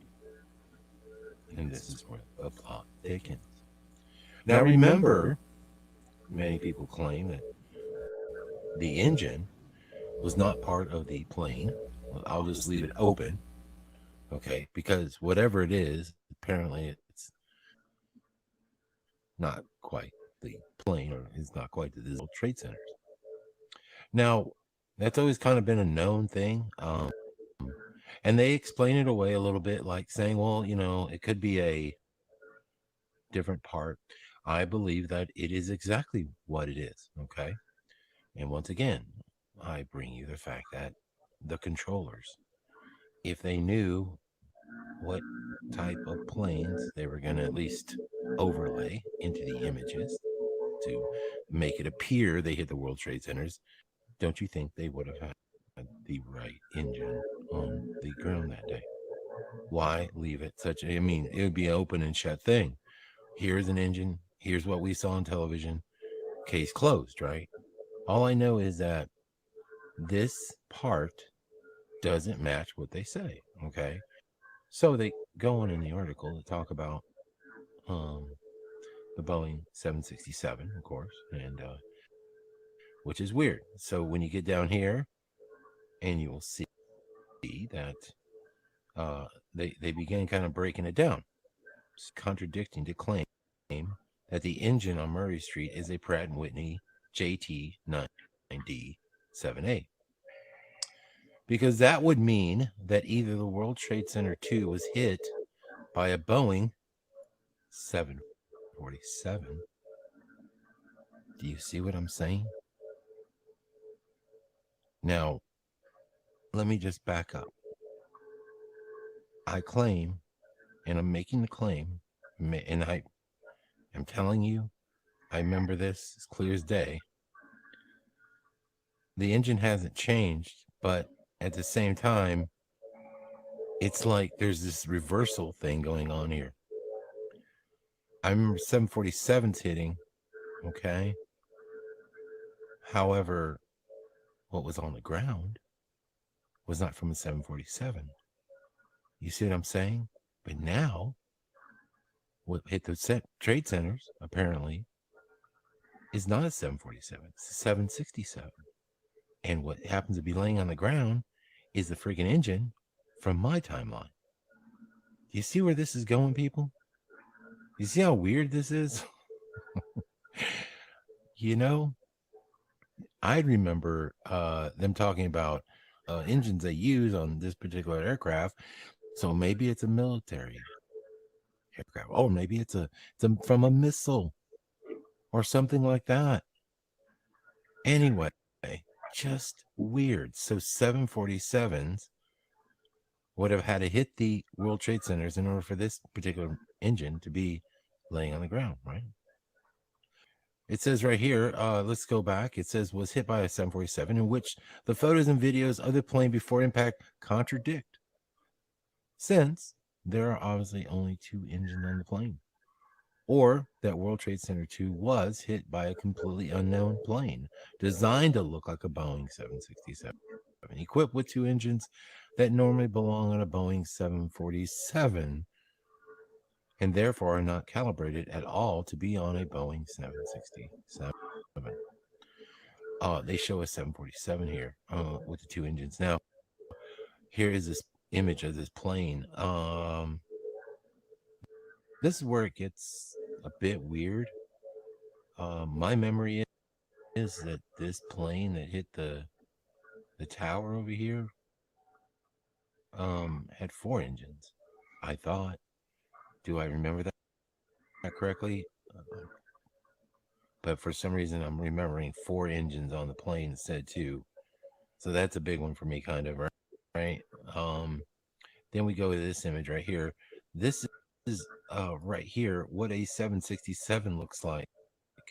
This little bitty thing compared to this big bastard. See, I thought it was a bigger plane because, you know, that would inflict more damage onto the towers, right?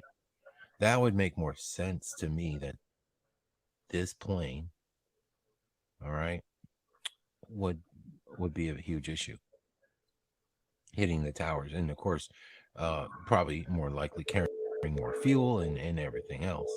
So that would make more sense than this little guy right here. And I say little guy only in comparison because, you know, I mean, this plane is like a third larger, looks like, than the other plane, right? So we go on here.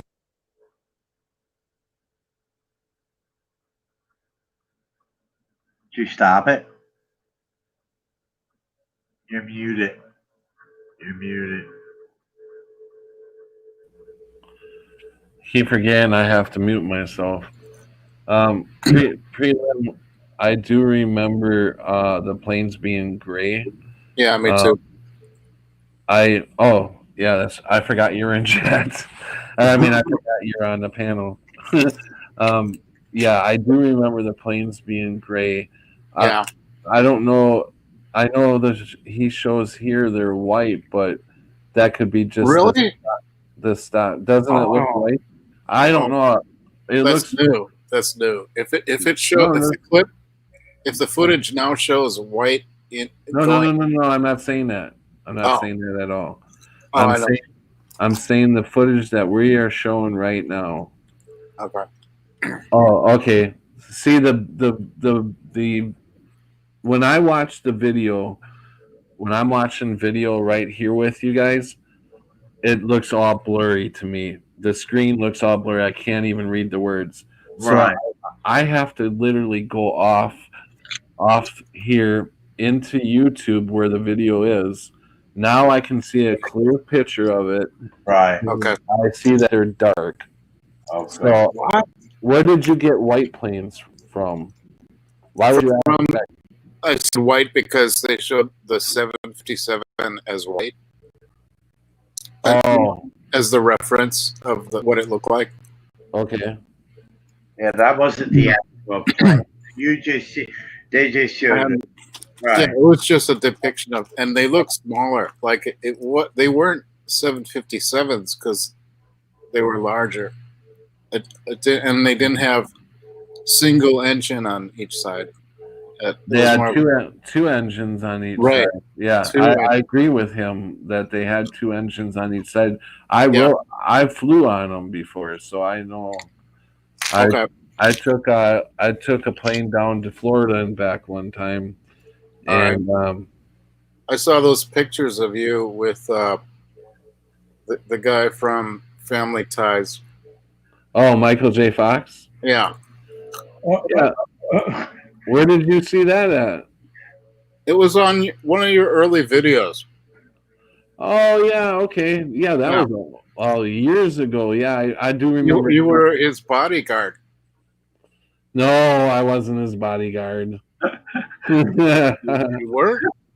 I wasn't his bodyguard. That's what I thought. No. Oh, I worked for Universal Studios in Florida, and he showed up. They had a big party for all the movie stars. oh, I thought you worked for him. Okay, never mind. Yeah. No, I just was able to run into him. I've been wanting to run into him all day. That photo that you've seen was actually taken at 1:00 in the morning. While he was waiting for his ride to go home. He was pretty tuckered out. It was a long day for him. Yeah. So but you remember to have a photo taken with me. It's like yeah. He had a long day. He even had a hospital trip earlier that day because he hit his head on the bleachers. Yeah, I remember you saying that. Yeah, so he's a trooper. I'll tell you, he's a really nice guy. Okay, go ahead. So you remember double engines and silver or gray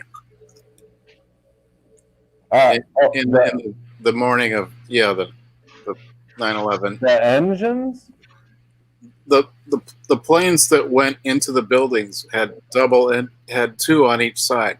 Yeah. And they were silver or gray. Yeah. Right. Okay. And also there was something that we were all trying to figure out, that there was something on that plane underneath it that didn't belong there. Do you remember people talking about that? No. What you mean like on a regular 747 passenger plane? For one, there was something underneath the plane like a bomber. No, nobody could figure it out. It doesn't. Oh, that's weird. I don't remember anything hanging under like an open door or. Yeah, well, it was towards the back of the plane, and it was like a big something black. No, I don't think anybody ever figured it out. I haven't heard anybody figure it out, but I don't remember seeing that. Okay. But then I do remember when they blew up the photo that they didn't even have windows. It looked like it. Oh yeah, I know. They look like just cylinder, like they didn't have like passenger windows. Like it was a cargo plane. Right. That was. I agree with that. I don't remember seeing any passenger windows.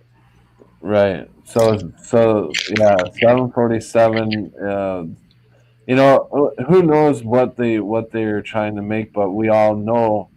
I mean, they were going so fast, so it's but hard. this thing goes so much deeper now that we know so much information now about 9/11, and the information. If I was to release some of it here, which David already did, it would blow the people out of the water that something like this could act that we could actually fall for something like this. You know, I've been watching Brian Staveley for a while now, and he has done intensive research on 9/11. Yeah, he totally. And I mean the shit that really happened on that day. Wow, it's just anybody else. Crazy when you think about it. It's crazy. Yeah, and to think that we could fall for something like that. I mean, Right. Right. Yeah. So now I didn't finish Dan's video, but is he saying that the planes are now? They're now saying that the planes were 757s. I'm gonna finish the video right now. Oh, okay. There's only cool. 2 minutes, so we'll see. I'll just listen. Okay.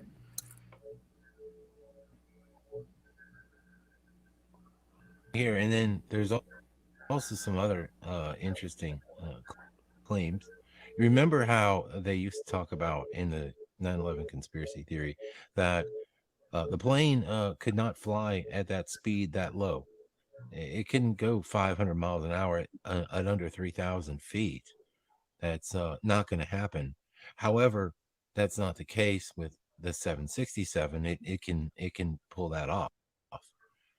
It will not shake and break apart. But most people thought it was so strange that a 747 could do that. So like I said, we have WikiLeaks documents.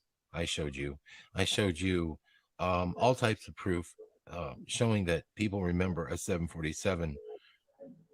So the question is, what do you remember? Do you remember the 747 at least being involved in the 9/11 event? I mean, my God, there's not even a 747 involved anymore. It's like, fine, if you don't believe they hit the towers, then do you at least remember the one that hit the Pentagon or Shanksville? What do you remember? Anyway, crazy times, insane Mandela effect. Sorry for being so long-winded about this and taking you on a ride, but I felt like I had a lot to share with you and explain because this is bizarre, people. Absolutely bizarre. So really good Mandela for me. I can't believe what I'm looking at when I see the history of the 767 and 757. It's just incredible that these planes have been around since the 80s. This engine design has been, I've never in my life seen this. The engine designs are so weird, aren't they? There it is, guys. You make your decision and let me know what you guys think in the comment section. When I heard it was 767, I perked up like, wait a minute. And I meant to research this for a long time. Yeah, these are not the planes I remember. So, I thought I would bring it to you now and share it with you. So here it goes. And I will see you back here real soon. You guys have a wonderful night. Take care and God bless. Good night, guys.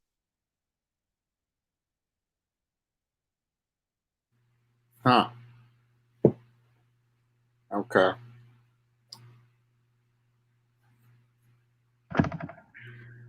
He didn't say. I didn't hear him say one way or another what kind of plane. Well, he said 747s didn't hit it. I know he said that in this video.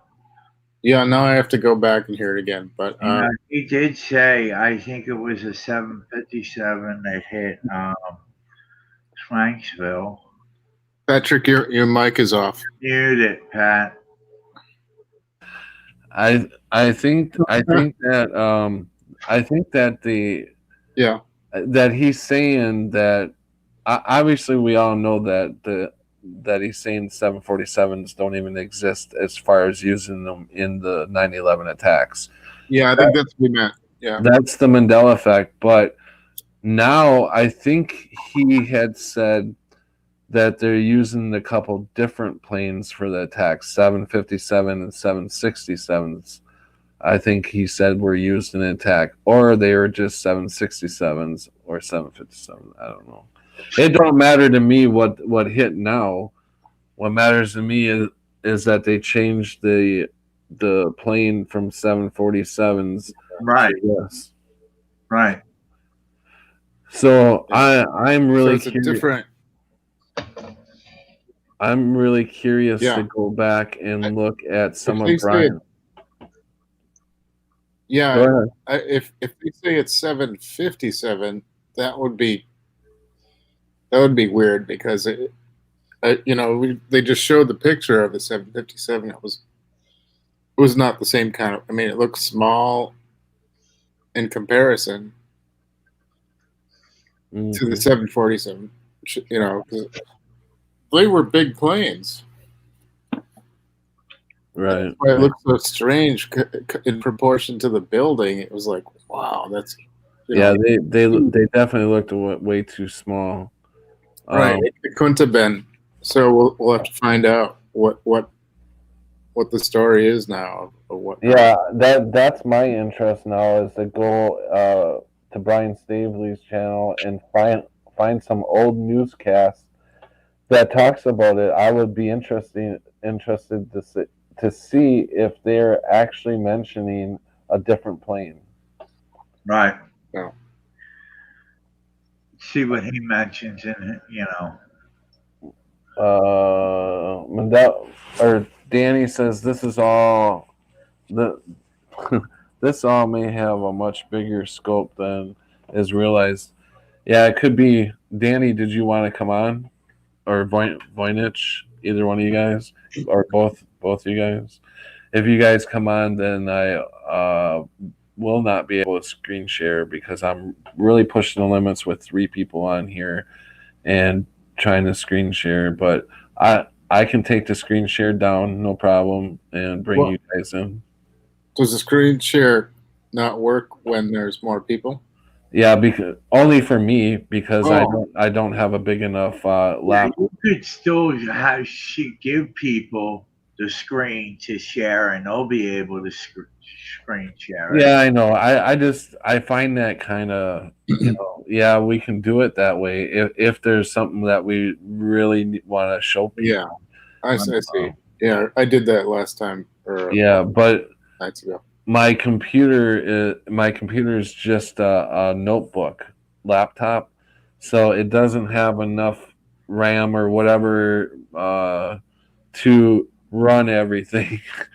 So I notice it takes me a lot longer to put myself on mute or take myself off of mute because my computer freezes up already. Right. And I've only got 3 people in here and the screen sharing going on.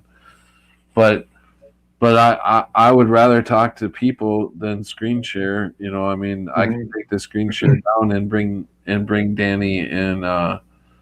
Not unless I really want the company. So you only come in here when you need company, Danny. Come on in and come on in, Danny. We'll have a cup of coffee, okay? Voynich says, okay, next topic. Yes.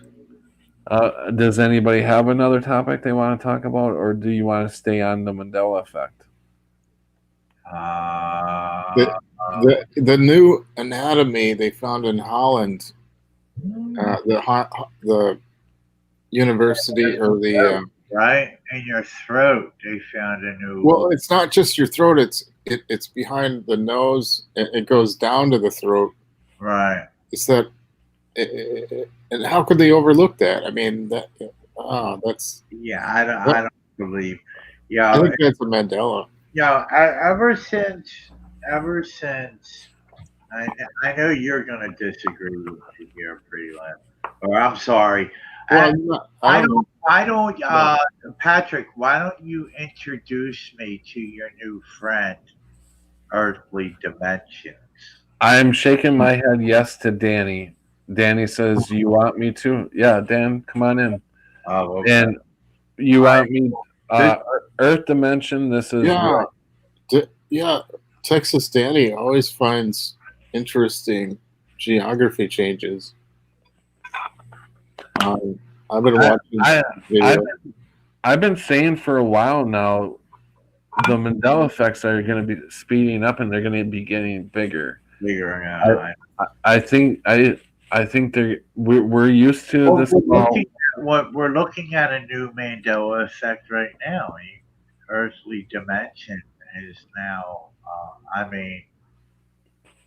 Well, I just wanted to. I'm still searching for a name that works. Searching for the name. Okay. Just a temporary name. Here's what I think, like how they're finding this new thing, and how it just so happens to produce mucus too, like with all the allergy or this new virus and all this shit.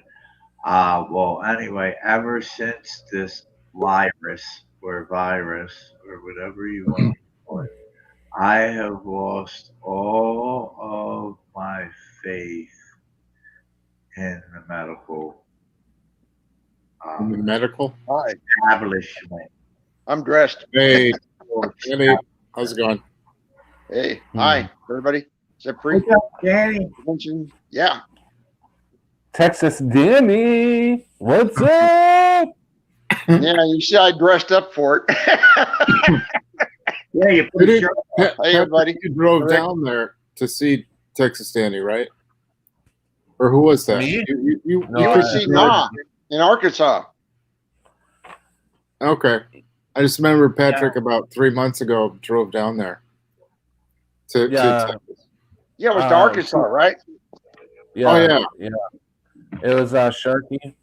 Sharky Ton, yeah. Yeah. If I would have had the money and stuff, I probably would have went on to Dallas to visit you, or in. I want to meet somebody affected in the flesh, in person. Like there's some people. We are in another dimension. We don't really exist in the same place, right? I want to see if that's true. But then again, I'm fixed just like just like you. I've got all these weird problems where I can't go nowhere. It's bizarre. Yeah, and it just happened 2 months ago that I'm being locked down. It seems like it's taken me away from what I was out doing. It doesn't want me to do that, so I'm stuck here right now. I'm absolutely agreeing with that one. Oh yeah. When you were driving back, did your van break down from that trip? Yeah, I mean, I pretty much got all the way back. I was about 30 miles from home. So it needs like a whole new, like it would be better to just buy a new used car.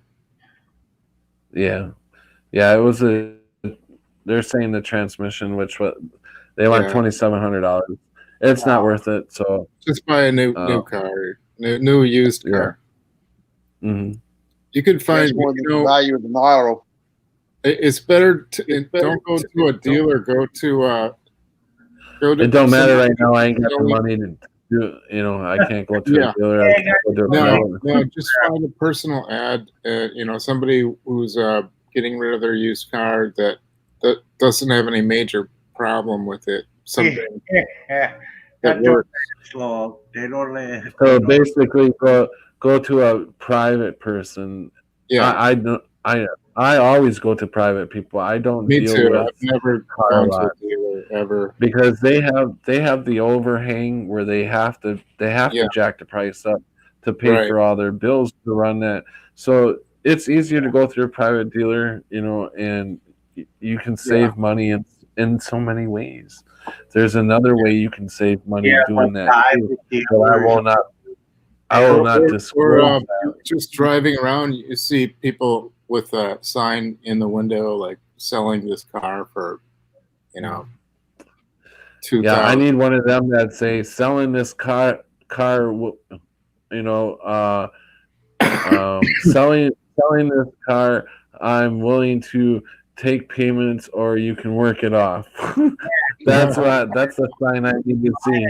Oh, I'm sorry. I know that's a sour subject because right now you're off to going to a Hold big, on, too many people talking at once. that's the payoff to So- going to a big place so you can finance it. Because big places finance places.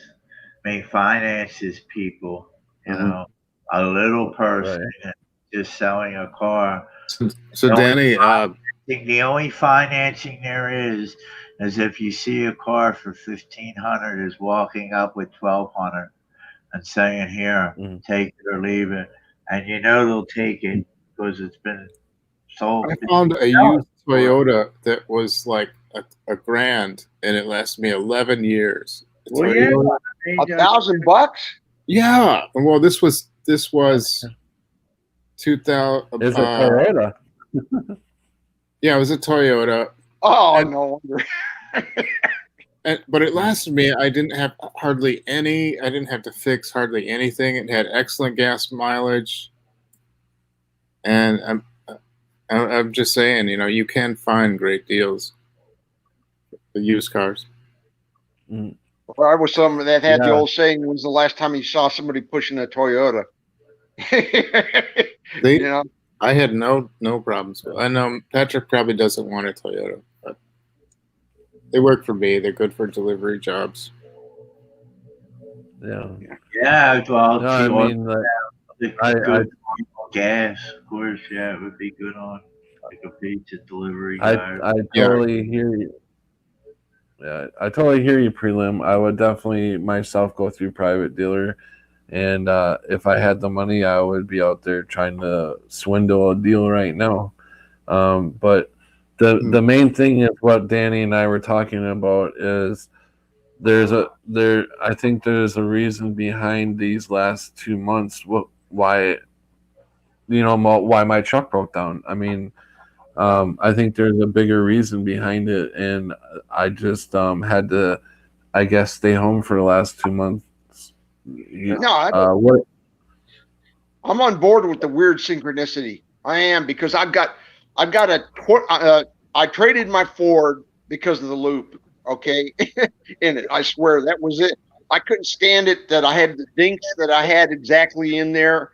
Everything on my Ford was, and that I had a friggin' loop in the Ford symbol. Okay, and so I got a 2016 Dodge Dart. I've got less than 6,000 miles on the thing. It was a stick shift. It's a manual, right? And I've got nothing but engine problems. I don't have registration. I had that fixed. I had a chance, and then boom, COVID. We're all closed. Everything's closed for COVID. Yeah. You know, all that kind of thing. So it's like one way too convenient, another issue on top of another issue on another issue. Wow. I had a 67 Dodge Dart with a push button starter. Like you didn't turn a key, you just pressed a button on the dashboard to start the engine. Yeah. Oh, that was sweet. Except it was high maintenance. And so I only kept it for 2 years. Yeah, Dodge, great styling, but it was a quality. 67 too. So a beautiful car though, and red. Yeah, Danny, I do agree with you with the synchronicities of being shut down. There's a reason why you and I and I'm sure there's others out there who got shut down about 2 months ago, where we've had to stay in place for some reason. Well, last year and a half, I've had 60 years vacation due, right?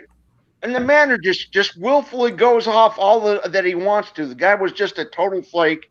He disappeared off the job all the time, and it was with absolute impunity, right? I couldn't take vacation. I couldn't go nowhere. And now all of a sudden I have engine problems. It's like somebody saying, okay, time to script you out of any movement. It's weird. It is. Mm-hmm. Yeah, well, and I didn't have a registration problem.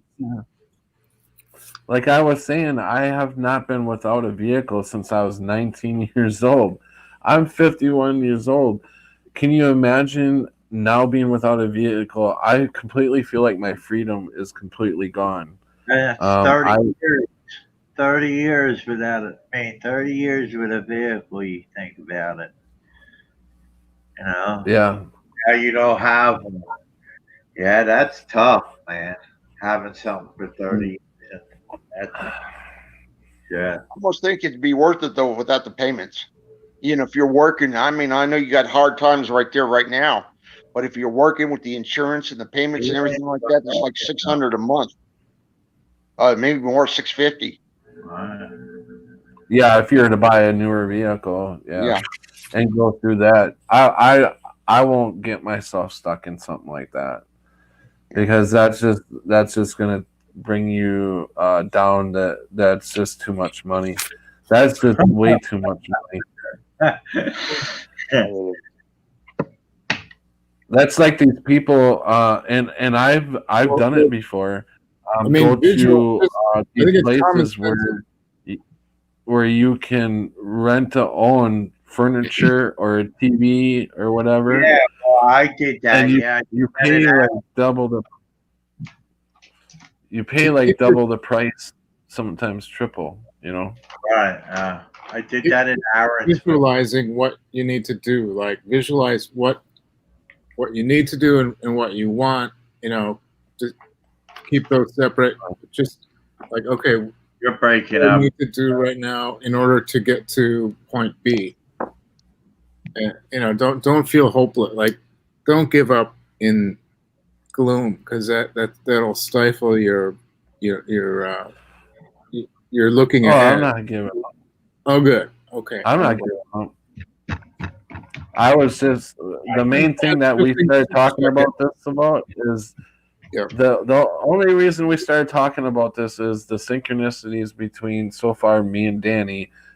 That about 2 months ago we basically are stuck in where we're at. You know? Yeah, it's like, oh, you ain't going nowhere. The script doesn't say, It's like the Truman Show, right? You know, if we were supposed to go past the line that we're supposed to go past, here comes a school bus full of high school football players would tackle us and say, "Well, I just saved you from the great chasm that went on," or something like that.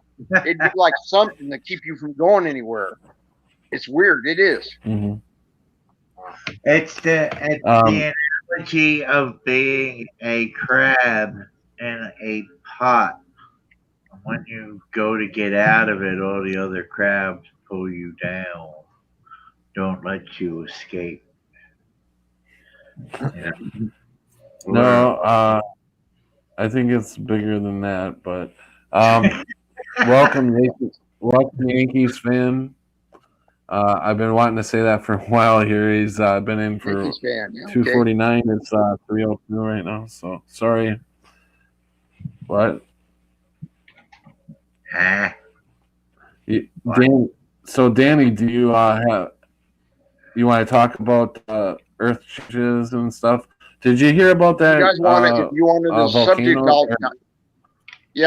I'm looking. I'm always looking because I see it. What? Did you hear about the earthquake in Alaska? Yeah, I did. It did. It makes sense to me. It makes sense. Absolutely, it does. What happened?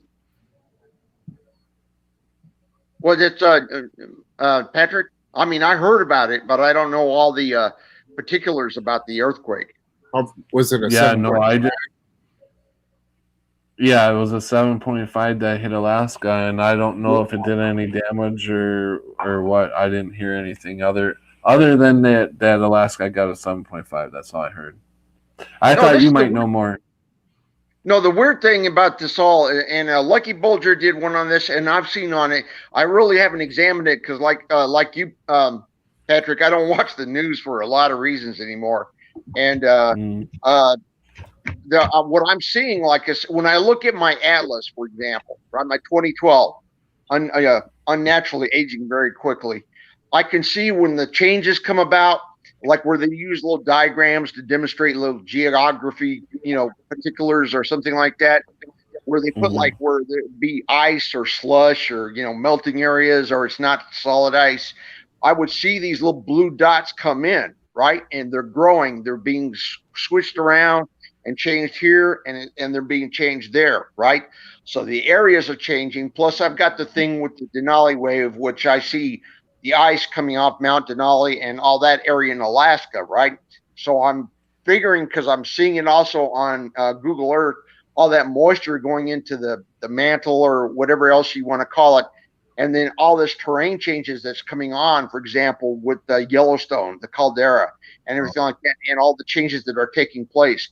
Like Northern California, northeastern California, and the top part of Eastern California is eroding, and Nevada and California are friggin' merging. So no wonder they're having all these fires, right, to cover it, in my opinion. You've got Nevada on the move. You've got like changes demonstrated in my map, and I swear, guys, this is the absolute truth. It's like somebody is like saying, "Okay, pay attention, right? We'll put a little something here. Pay attention, right?" And I'm catching it. If I'm not being, with all the weird stuff with the synchronicities and everything else like that, but with the changes that are coming on, I see movement. I see, whether you see it as a flat Earth, a round Earth, or whatever, we're being diminished or changed or shifted or something like that in our size, and so is all the terrain around us. But again, just like Patrick, I can't get 35 miles from my location without some kind of weird thing happening. So I'm not seeing any of this in person. None of it. Do you know what's going on in Colorado? Yeah, I think I have an idea. As we are shifting and we're moving east, southeast, right? Roughly. Plus, everything is going in a weird, different direction depending on what it's being forced up into or forced in the mantle and everything like that. The caldera, man, is causing these lightning fast mountain ranges, I swear, guys, to come into existence, right? Whether it's a time jump, a reality shift, or whatever we're facing. And Colorado is having the effects of what's happening in Wyoming, and because of the Continental Divide being slammed up in either Nebraska, Kansas, or North Dakota and South Dakota, and all the way down here to Texas, right? And I can see what the effects are, for example, across Nebraska, and I can see the effects of those lakes areas are growing. And Patrick, you probably maybe pay more attention to the Dakotas than I do, looking at the maps and everything like that.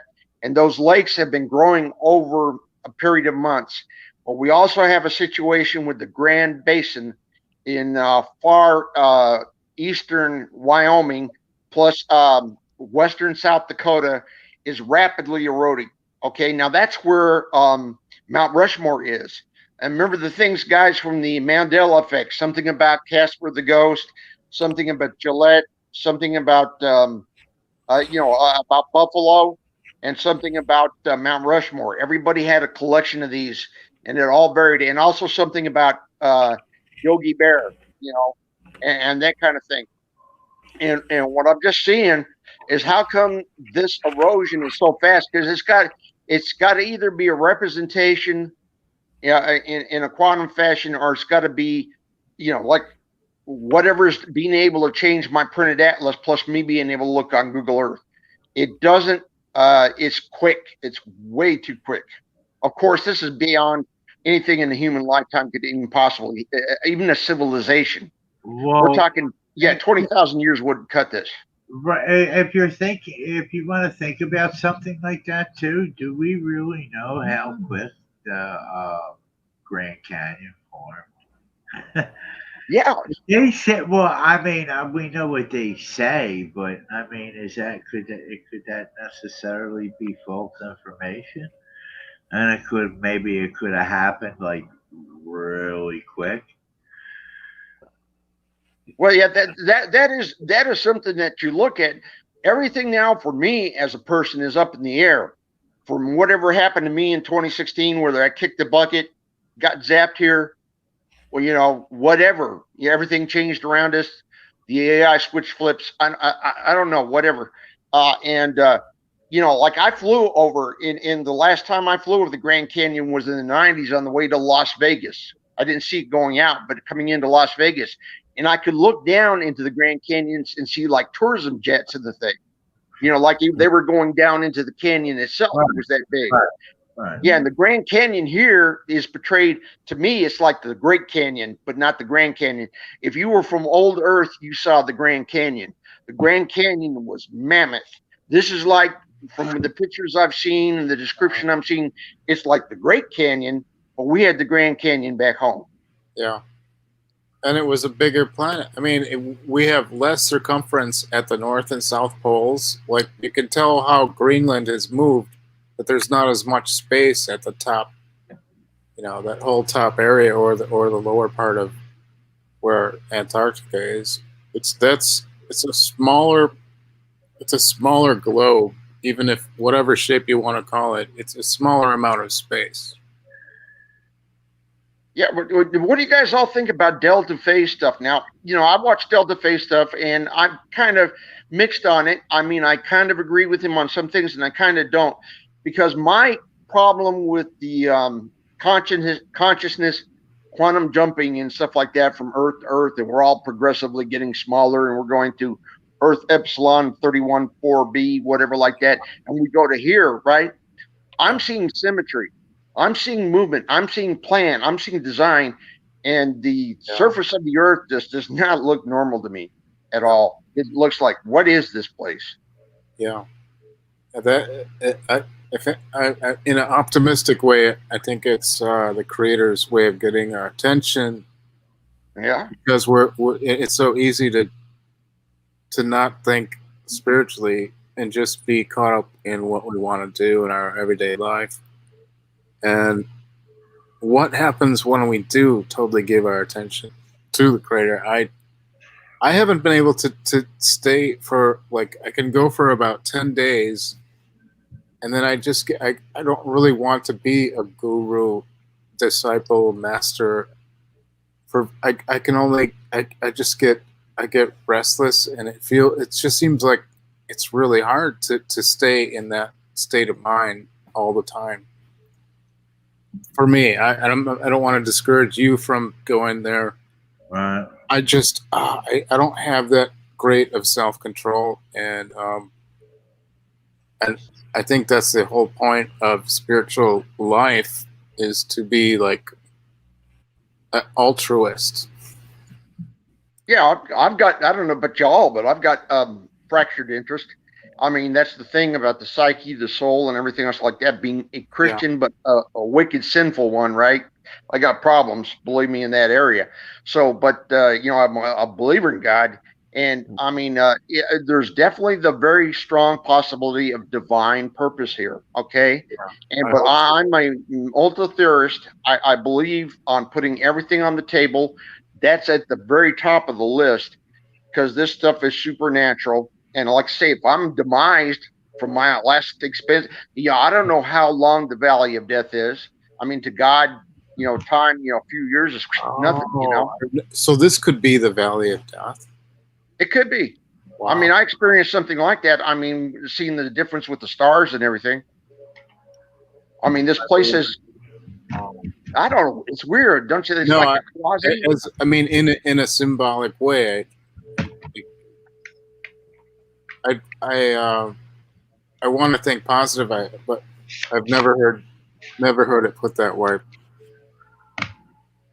Well, I mean, there's definitely I don't know about y'all, like Patrick's talked about it, and I mean, I may have dropped dead at work. I mean, literally, I was like one of those people who just dropped dead. I mean, it happens, right? I mean, that's a possibility. I don't know about anybody else. Back on Sagittarius, I woke up with really sharp pain, and I drove myself to the hospital despite I didn't think I had to call an ambulance, so I just drove, because it was only 2 blocks. It's real close by, because here they have the college and the hospital all together. Anyway, so I just drove over there, parked, and walked in and explained what was wrong, and because I didn't know what was wrong, but I wanted to get checked out.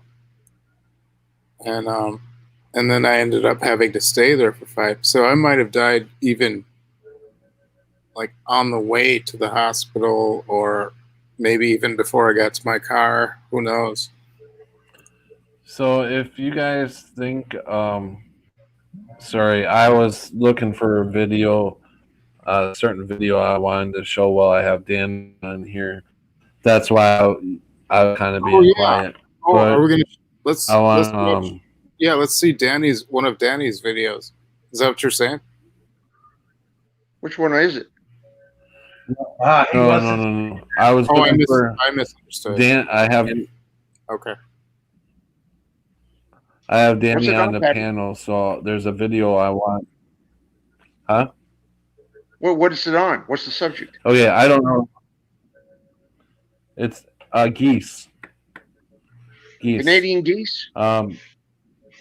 Yeah, did you see the video of the geese flying the wrong way? They're not flying south. They're in a big V, and Uh-huh. they're in a big V. Uh-huh. That's their travel. That's when they're in a big V like that, you know they're traveling long distances. So Yeah, they are supposed to be going south for the winter, and they're actually going the wrong way. They're going north. So Well, where I'm at, we have those. We have Canadian geese, right? And what ticks me off is, say, the residents are using this thing to drive them off, right?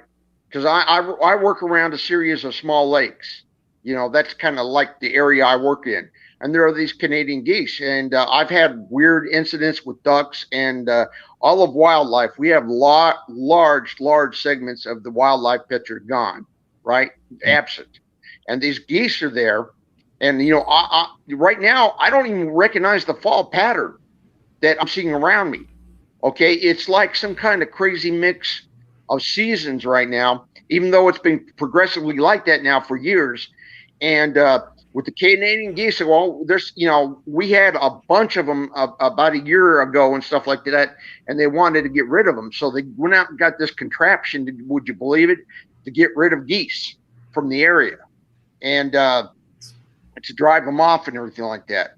And so where I used to occasionally see geese heading in that direction every once in a great while, because, you know, we were a 5-star accommodation for waterfowl, but they would just either be high overhead and moving, or like some of you, I'm sure have seen them at night or whenever, you know, in their V formations moving, depending on the season. And like I say, but here they're trying to drive them off constantly, get rid of them. Right. And we're seeing that they're like staying put. wow. Yeah, that's yeah, everything it's like we've known for a while reality is breaking down. I haven't about the die-off. You guys agree with that?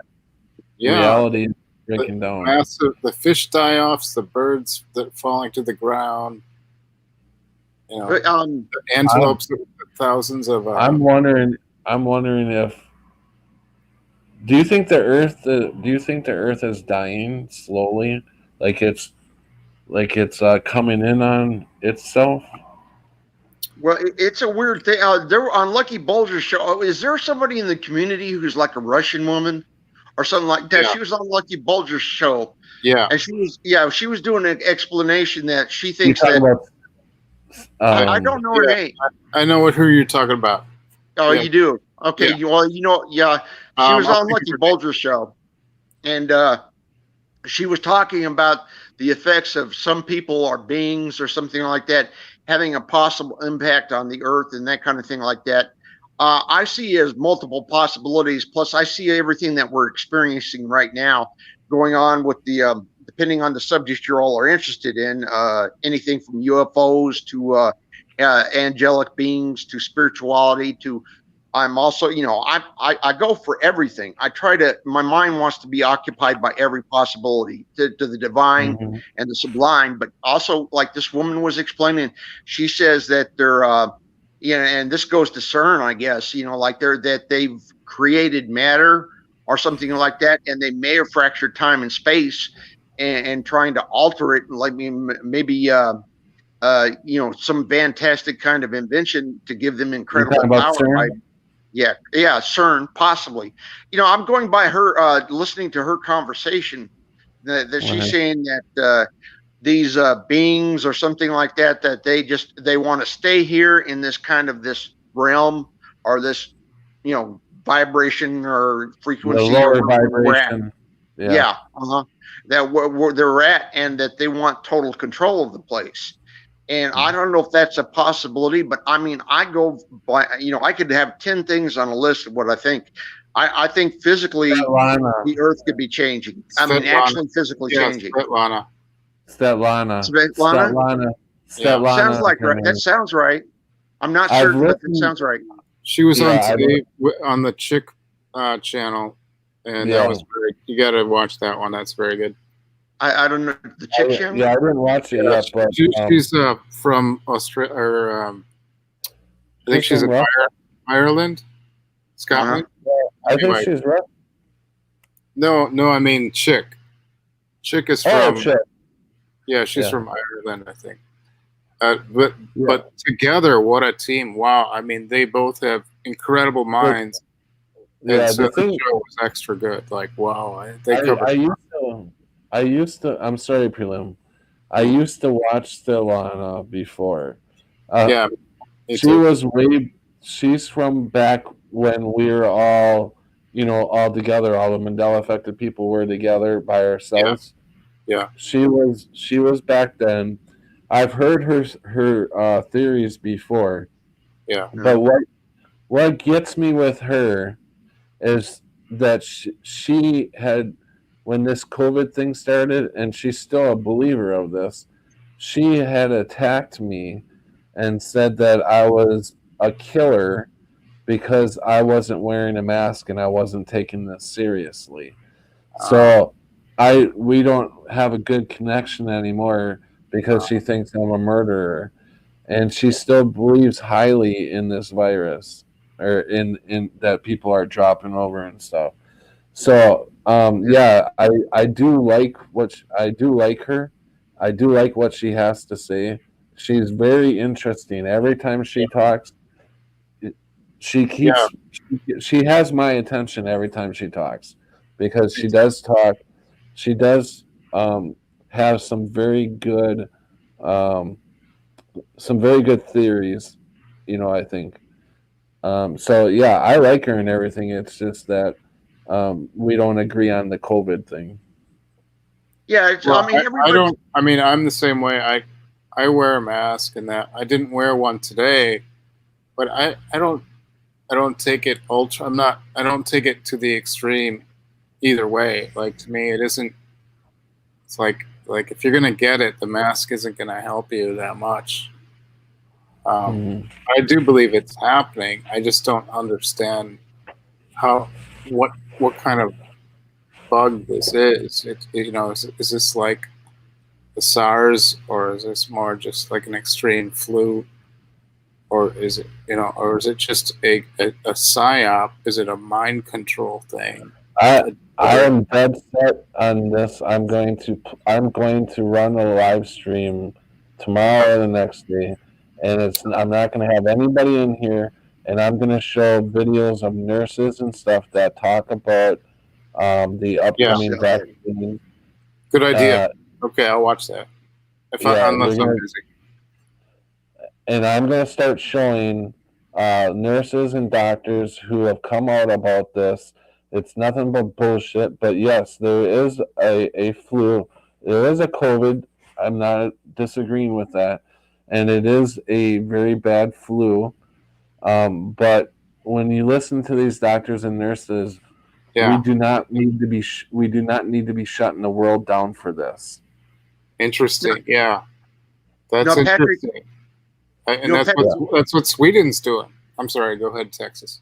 Yeah, no. I was going to say, Patrick, when you first started going around in Wisconsin, right, and you started going to these places, I watched what you were doing. You were driving around, you're going place to place, right, looking around. And what bugged me more than anything was this, okay? when you went in, you had your cell phone, you had your smartphone on, and you were talking to people nicely and asking them about this. It's human behavior. Where my past memory of what would have been normal is if you would have come in and said, "Hey, can I ask about this going on? And is there anything going?" And it's like, "Not busy here." And it was like, if they would have said like, "Oh yeah, man, we're dead here for some reason, whatever," but maybe over at so and so place or something like that. But what got me when they were talking to you, it was like, "Oh yes, go over there." There will, it was something was off. Something was just about the way they were relating to you. It's like, how can it And all be everybody's that so uniform? defensive right away. Everybody's so defensive right away. Yeah, I mean, I even saw the that. the people that don't understand what I'm seeing, the normal people, the normies, I should say, they get very offended and pissed off at me, and so they don't understand what so they start attacking me. I'm not saying the nurses. The nurses were very nice, but they were a little bit, like you said, um, robotic. They knew they had their script. Is basically they knew their script and they knew what to tell me. It's not like It's not like The I can ones, sit the down ones and that really care are the ones that really research into it, whereas the automatic nurses are just kind of like following orders, and they just want And to. it's not the nurses or doctors' fault or anything. They don't know. They're just trying to help people and they're trying to save people. So I think they're just too close. Some of them. There are doctors and nurses that have lost their job over coming out about this and talking about this. So, but they're I never ever would attack the medical system as far as nurses and doctors. They're doing their job. They're trying to save people. They may not even, I mean, they obviously don't know, the government's plan. They don't know what we know. They don't see the Mandela effect. They don't see how this is this is all about control, you know, taking, we're going to go to a cashless society. I guarantee you by the end of next year, we will be in a cashless society, and they will know everything that you spend your money on, and they will know where you're at every specific time because you're spending your money here, there, whatever. You So won't you have have any to money. be tracked, Already know where right? you No, spend. you'll be tracked and traced It'll through. be even through easier. That's all, because they know now. All right. what? What, Rick? They know now how you spend your money, and it's just going to make it easier for them. This system coming up. It's I already, wouldn't. it's already a done deal. They already have it wrapped up. So I wouldn't mind it for the economy, but guys, if the cashless society means you have no private wealth, you have no private wealth, you have no way of measuring value, right? Of what you have and what you can exchange and trade. Okay. They bring everybody on the same level. Yeah. No, you'll be grabbing your ankles. You might as well just bend over. Sorry, I don't Yeah. want to be graphic, right? Yeah. No, I've been testing this out of guys I work who are wearing the mask, right? Like, they got their mask on for sure. They're tight, right? I'm trying to fill them out about the cashless society, right? And they go, yeah. And I know they're going to go right along with it.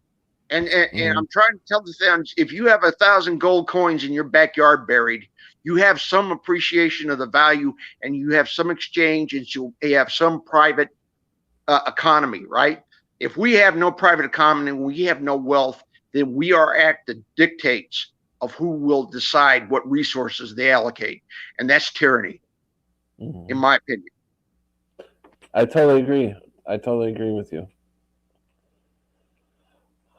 So yeah, when I was driving around and interviewing the nurses and stuff like that, that's another thing is we're starting to go into our second wave here, and we just went through. Well, I don't know. I think the election is going to take over. What? I was gonna say I was thinking about that earlier, this second wave, and you want to know what clicked into my head? That you know that look on their Bill and Bill and Melinda Gates, that look that they have when uh, he describes the second wave. The first wave people didn't recognize, but the second wave people recognize, and they look at one another and they have that cocky smile on their faces. Yeah. What I'm talking about when they look back at, well, this second wave is going to be this dark winter. Yeah, Right? I know.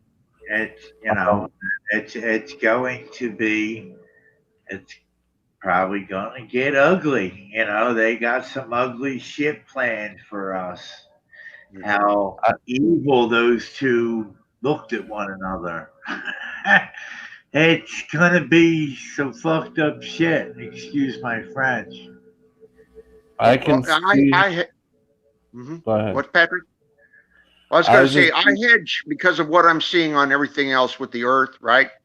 And not believing that everybody is diabolical and evil. There's some people out there who are altruistic, who are good, well-meaning people, right? And they may be facing crisis that we don't know about, and they can't tell everybody, right? And they're moving strategically for a variety of reasons. They're doing this for a reason. I'll tell you one reason that's bothering me, guys, on the maps that I'm seeing on my atlas, right? When I described what I called the second wave, the Denali wave, right? And it came in on my atlas. It's like if you said, okay, here's a 2,000 or 3,000 little bitty towns, and I'm going to spread them all over America, right? And just whoosh, everywhere. And it really got thick and it really got concentrated to the point I was saying, how could you cram a map like, say, Missouri with so many towns that it doesn't make sense anymore, where it's just nothing but cities? Since then, in progress, I'm watching these gaps, these little white holes, areas opening back up, clearing, okay? Suggesting population or these places have been removed, more of them, right? And I'm going, okay, why is this? Why are, and this is on Google Earth too, on somewhere where that I can observe it. I'm going, why do we have now these little areas like in Tennessee and southern Tennessee? There was this area that had 3 or 4 areas, and now it's cleared up. It's got a green thing above it, right? And now it's nothing but a white patch in there. And this is around everywhere.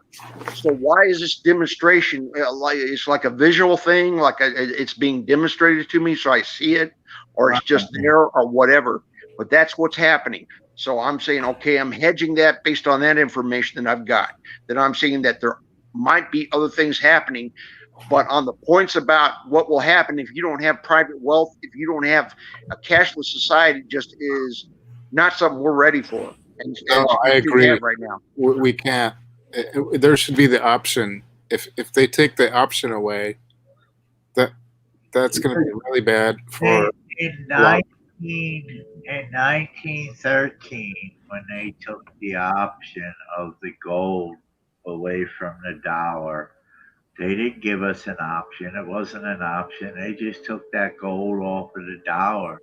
We had no say in it. And that's what started the federal, the federal bank. Federal Reserve? Yeah, the Federal Reserve. That's, when we went away from that gold. And now, we went to fiat, and now they want to put the fiat on digital. The reason why they want to do that is because they're going to be making a lot of money off of our bodies if they go digital with all this technology that they want to put in your body, and they want your body to make that money on their blockchain, and that's what you'll do. You'll be a slave to blockchain. So yeah, I'm definitely going to be doing a stream, and I will have documents to back up what I fucking say, because I'm getting sick of people bitching at me about how I'm doing the wrong thing, and I'm spreading disinformation. I'm not gonna say anything. I'm Yeah, not putting I anybody. want to see that. Danny, too. But Do you remember Los Angeles being more north? Because for me, Los Angeles is way south now. it's just not about the COVID. It's about the Mandela effect. Also, that's Yeah. included in what they're saying. I That's grew what up in Los Angeles. Yeah, Patrick. I grew up in Los Angeles. Okay. I grew up in LA until the mid 19s, from the very early 1960s, when I was a baby, until the mid 1970s. I grew up in LA. I remember what the San Gabriel Basin looked like in my reality, in my past Earth, right? Yeah, I saw that And video. it's nothing like it is now. And San Diego and LA are much closer, right? San Francisco is a little bit too far north. The valley's changing. California, Earth is going. This is just a different place. The whole coast is all jaggedy now. Yeah, and that one bay south of San Francisco, it was nowhere near that big. It's much bigger here. I've been watching San Francisco is still going at it, guys. And I don't understand some features that I'm seeing. Just like I saw in Texas earlier, some things just don't make sense. And it's just like if you saw Lucky's about Bermuda. Bermuda's packed to the, there's like 95% of Bermuda is covered in like manned structures. Who's going to live there? I want to get this out before we go on with that. I want to get this out before I forget it. I did write a little bit down here, but going back to talking about the second wave, I truly believe, we hear this dark winter, all that shit, but I think that the second wave, not only are people going to be dropping because they're going to be sick from wearing masks and spraying everything down everywhere they go, they're going to be really sick. And the politics is going to fall into the second wave. I'm talking about riots. If Trump gets reelected, this place is going to blow up. Possibly, I believe, into a civil war because the Democrats, all their evil shit is starting to come out, and they're trying so hard to get the attention off of them. So if they can create something going on, so as far as a dark winter, we're gonna see a mixture of shit that is just gonna be unbelievable. And yeah, of course, I hope this is never gonna happen. But when you have the politics, the people up there talking about it, why is it so wrong for us to talk about it? Right. Well, it is because there's people that are getting stricken off of YouTube for talking about it. And I will show hospitals in the beginning being empty. in New York a day after they said that they're throwing bodies in these trucks. Right. Yeah. When the trucks weren't even plugged in to hold the bodies. One guy did one from Orange County in California, just like you did. You guys go, hey, here's a hot spot, and there's like nothing going on. Yeah, I mean, they're all over. Even out of the country, people have shown empty hospitals, even out of the country. So all over, I'm gonna rack all them videos up and try to get a nice big thing together. Why, you don't think they're there anymore? They're gonna be hard to find, Pat. Yeah, I mean, they're gonna be hard to find. That's for sure. They took a couple of mine down, but I still have a couple left, of mine. So I would think that, obviously in my area, people need to see in other areas and hopefully I can find them. But yeah, okay. So now I just wanted to get that out. So now we can go back to what you guys were talking about. The changes and stuff. We were talking about the changing. Yeah, Danny was talking about California, the Dreas. Yeah, right? If you guys pay attention, what little news I do see, and it's on YouTube, and maybe a couple of other sources that I check, right? There's all, oh, we got fires, we got record this, we got record that, and stuff like that, right? Guys, if this is all going on, right, and you're aware of that, it depends on who's behind it, whose motivation is behind it, whose intentions, whose principles are their intellect, or are the benevolent, neutral, what, right? That is imposing all this thing, like fires in California and stuff like that, where all these changes are happening. And there's, of course, there's people like on my channel that said, I'm not seeing anything happening in California, but they don't have our experiences, we're affected and we see the stuff going on. And other people are like, what are you talking about? I made the mistake of telling some people around me. I talked to one guy who does, share what's going on, but he's like he's no initiative. He just like reacts to whatever I'm talking about, that kind of thing. Right. So, and if you guys have talked about it, that's why it bothered me more, Patrick, about when you went up to that hospital room, was this kind of all uniform. To me, human beings, it would have said, yeah, man, yeah, we're not busy here or nothing, but they might be over at so-and-so place, or they might be in such, but it was like all like, oh yes, go to, and you went to the next place and the next place. That's just too weird. It's too uniform. Yeah.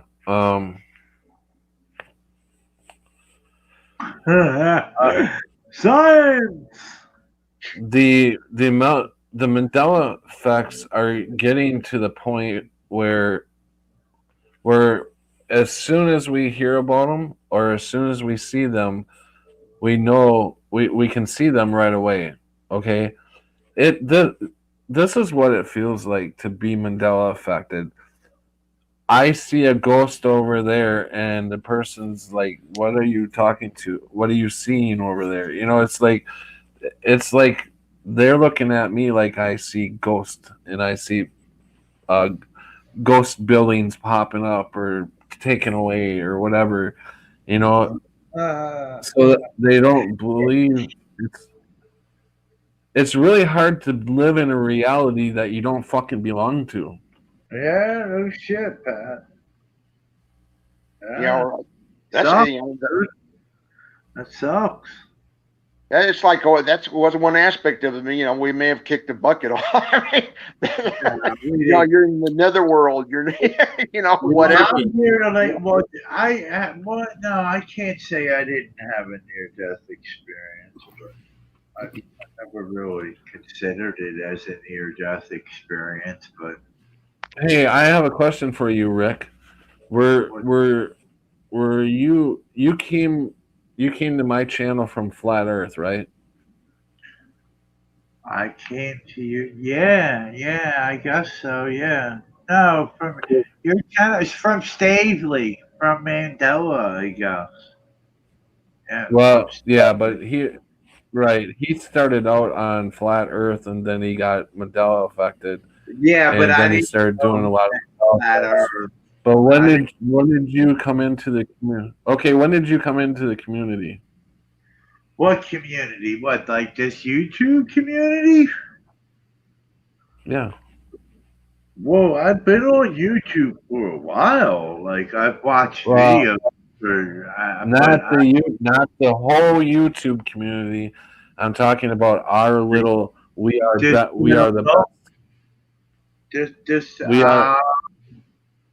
I would have to say that would be Stavely's channel, and that's what year? Right, but when? Yeah, when? About a year and a half ago. I would say about a year and a half ago. Okay, so about a year and a half ago, you've been in our little community. What were you affected first? Mandela affected or Flat Earth affected? I was Flat Earth affected first. So you have been on YouTube. You hung around in Flat Earth chats, right? No. no. The first chat that I started in was Stavely's. Okay, gotcha. Yeah. That was the first Okay, time I ever experienced a chat with Stavely's. Yeah, and that was the first time that I ever called in to okay. live show. The reason I'm asking you this is because sometimes when I talk about a past experience in our community, there's um I'm still getting used to flat Earth joining or Mandela effect joining flat Earth. I'm Right, getting used to our communities are coming together, which is a fucking awesome right. thing, and it's I'm learning about flat Earth and many. That's why I wanted to see where you were at. Were you a flat earther coming to the Mandela effect, learning about the I Mandela mean, effect? I knew about the Mandela effect before flat Earth, Oh, but okay. I was more into flat Earth before the Mandela effect. Okay. Like it was just like a passing thing, like Bernstein. Yeah. Mandela, it was kind of just a passing thing. But then when I found Brian's channel, like around I don't know how long ago it was. It maybe even it was 2 years ago when I found Brian's channel. Yeah. He The reason I was out on my trying YouTube, but um, yeah, I mean that's when I started coming. Yeah, the reason I was trying to get down to that and get all that because sometimes when I go back and I talk about before when we had a little community of right. just Mandela affected people, Yeah, I and was there. there's a lot of stories that I sometimes go back and talk about that, and I just wanted you to know that I wanted to understand where you came from and when you knew about everything because I didn't want to act like I was leaving you out of the conversation. No, Pat. Yeah. I don't care. Yeah, I know there's times that you talk about. No, dude, not at all. Oh, I would oh think yeah. that. I'm Well, I happy did. here now. That's that's Yeah. all I could say. I'm happy I found this little community here. I am so happy I found this little Yeah, community. both prelim or Earth Dimension and Texas Danny are one of the people, or they were both with me when way back when we first came into like 2016 when we all Right. came in and we were just like a little. It seemed like a little community, but when Flat Earth joined us, it was like holy shit! It grew big, Right. and now there's a lot of flat. I'm not saying all flat earthers, but there's a lot of flat earthers that woke up to the Mandela effect, and there's a lot of Mandela effect that woke up to the flat So earth. flat Earth. Right. And, Yeah. yeah. Yeah. It's definitely How, a Danny? thing. What do you and Prelim think about? I don't even know about you guys about flat Earth. Do you guys know anything about it? Well, coincidentally, I was looking into a lot of it, right? And I mean, the last several years and stuff like that, I'm interested in what the environment really is. I'm no longer complacent. I'm no longer willing to say what the authorities are. Somebody just tells me this place is anymore, or Right. my old reality was anymore. What my circumstances. So right now, anyone with a reasoning intellect should be investigating their environment That's completely. right. Everything is back open to a discussion. I'm not listening to anybody who gives us an absolute anymore without having some interaction, some back and forth, some dialogue. No more of this. This is what we're telling you. That's how it is. Because I realize that there's too much of that right now. Anybody gets anything on TV, it's like, that is the absolute truth. I'm taking anything they say. Right. Y'all, it's like, Right. man, I want to know what the environment is. I want to Research. investigate. Yeah. Yeah, I Yeah. like Research. it better when Research. people don't say it's my way or the highway. They have Yeah. to keep all the options on the table of what's going on, and and I'm that way with spirituality, beliefs. I believe in Jesus, but there's a lot that I don't understand. Sometimes it doesn't make sense, and my faith isn't. I don't go boasting around saying that I'm saved. I hope that I pray that I am, but it doesn't make that much sense. I mean, I still listen to all different wisdom, and then I get accused of, oh, you can't do that. You can't choose what you want to believe and make your own. Make your own concept, and I'm not trying to do that. I'm just honest with myself about what makes sense and what does not make sense, and Yeah, I mean, I'm with going to reason. listen to what and I think a lot of people go to one extreme or another, and then they shun you because they're convinced that it's their way, and then then it's hard to relate to that. Danny, do you want to say something before I go to chat? I want to read some of this chat over here. So No, go to chat. I'm listening. I'm interested in what they're saying. Everybody, I can't see it. Mandela Miles says, I remember the tiniest air bubbles would find you a heart attack. Now you can have 100 milligrams of air in your veins. Wow. Never heard of that one. Yeah, any little bubble would have killed you. Yeah, I'm never hearing this. You can have it in veins now. Get the fuck out of here. I guess that for people of this planet, David Wolf said, or spraying the skies to slow whatever is happening down. Andy Taylor said, agree. I think it's a global reset using the fake virus as cover. And David Wolf says it's the TV, saying when we were talking about everything, he's saying that the only people that are dying, I mean, sure, there's people dying in the hospitals and nurses and stuff like that, but the only people that are dropping over dead are the ones on TV. People who wear what? Well, there are some reports in my area, right, where people say, well, they had one guy said, oh, the ambulance came and got him.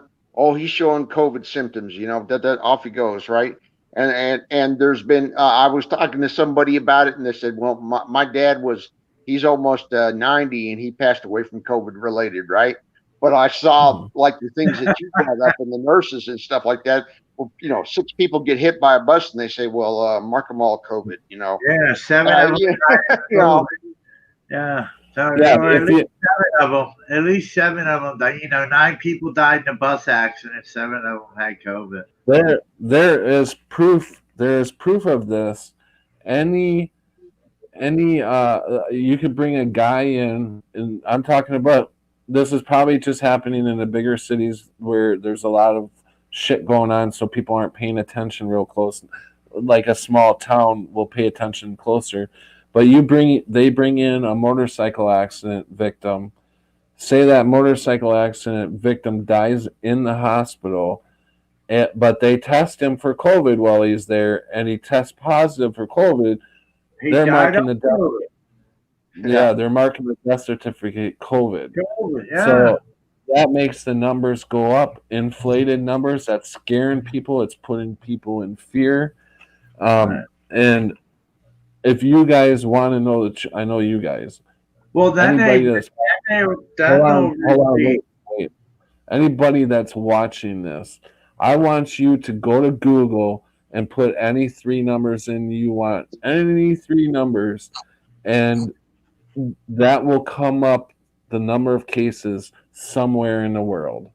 I don't care what 3 numbers you use, any 3 numbers. Put any 3 numbers that will come up cases after it.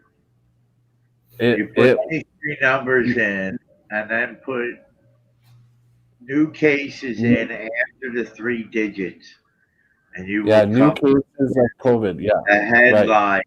You'll come up with a bunch of headlines that talk about COVID. And not just one.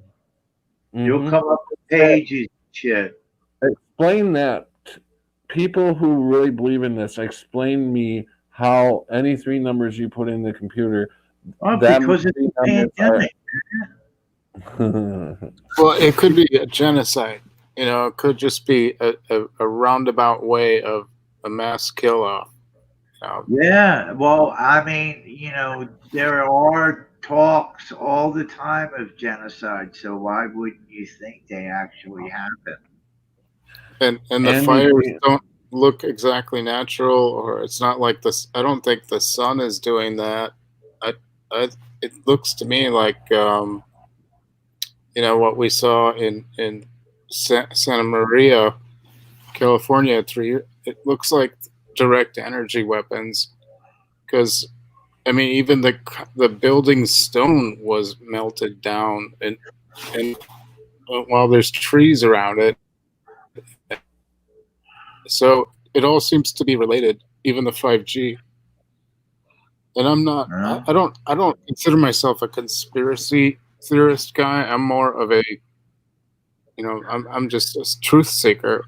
I don't like to spread. I don't like to spread fear. I like to spread optimism. I'm optimistic spiritually. I'm not looking to save the world, because I think it's a fallen nature in the first place. If it's either way, you want to put God as your navigator, whatever religion you are, or even if you're just a scientist, just trying to see it from that way. Really don't believe in God, I don't think. But You don't? No, scientists. Oh, really no, that's not true. Some of them. Yeah, I know. I'm sure there's some. In a scientific way, they do. And like, just to, I think everything that is out there is a conspiracy. Because, like, conspiracy means to plan something. Right. And everything is a plan. So, therefore, everything is a conspiracy. I don't care how you look at it. They weaponize that word to make truth seekers look crazy. Well, no, because some can throw the word conspiracy on it. It is. They can throw the word. Some things are not conspiracy, like those who would not want to harm others for their plan. Their plan would be a progressive solution for humanity, for the. It's still a conspiracy. No, not if it is not harmful to others. Just because, I mean, it's still the meaning of the word change is what. So I got kicked out. If you guys didn't realize, my computer, I lost it. Can you hear me? Yeah, we hear you. Yeah. Yeah, I lost everything. The computer fucking. I was just saying to Rick that I don't think everything is a conspiracy. I think there are very well-intentioned people that are considerate of others, and they're not, us versus them mentality. There is good. I'm not saying that there isn't good, but okay. The good conspire. You made a broad stroke. That's what I'm saying. Is conspiracy.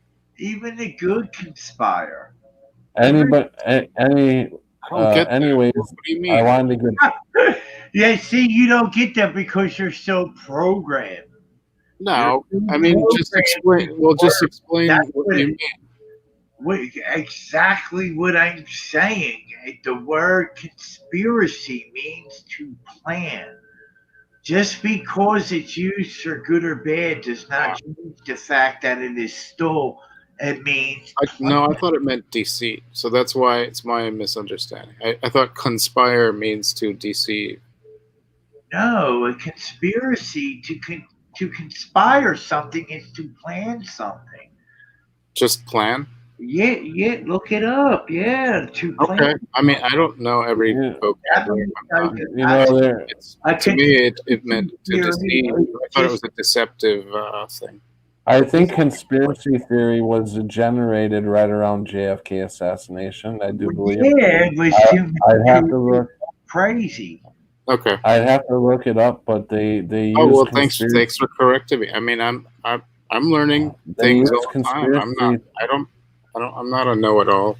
I know. They brought up. I'm just, that's what that means. So I'm sorry.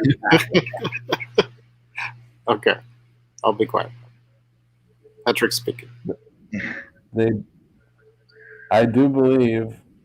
Don't quote me on it, but they brought out conspiracy theory. The word conspiracy theory they pinned on JFK assassination. People looking into it and saying that so they gave the word conspiracy theory to make people look silly and nuts and stuff like that.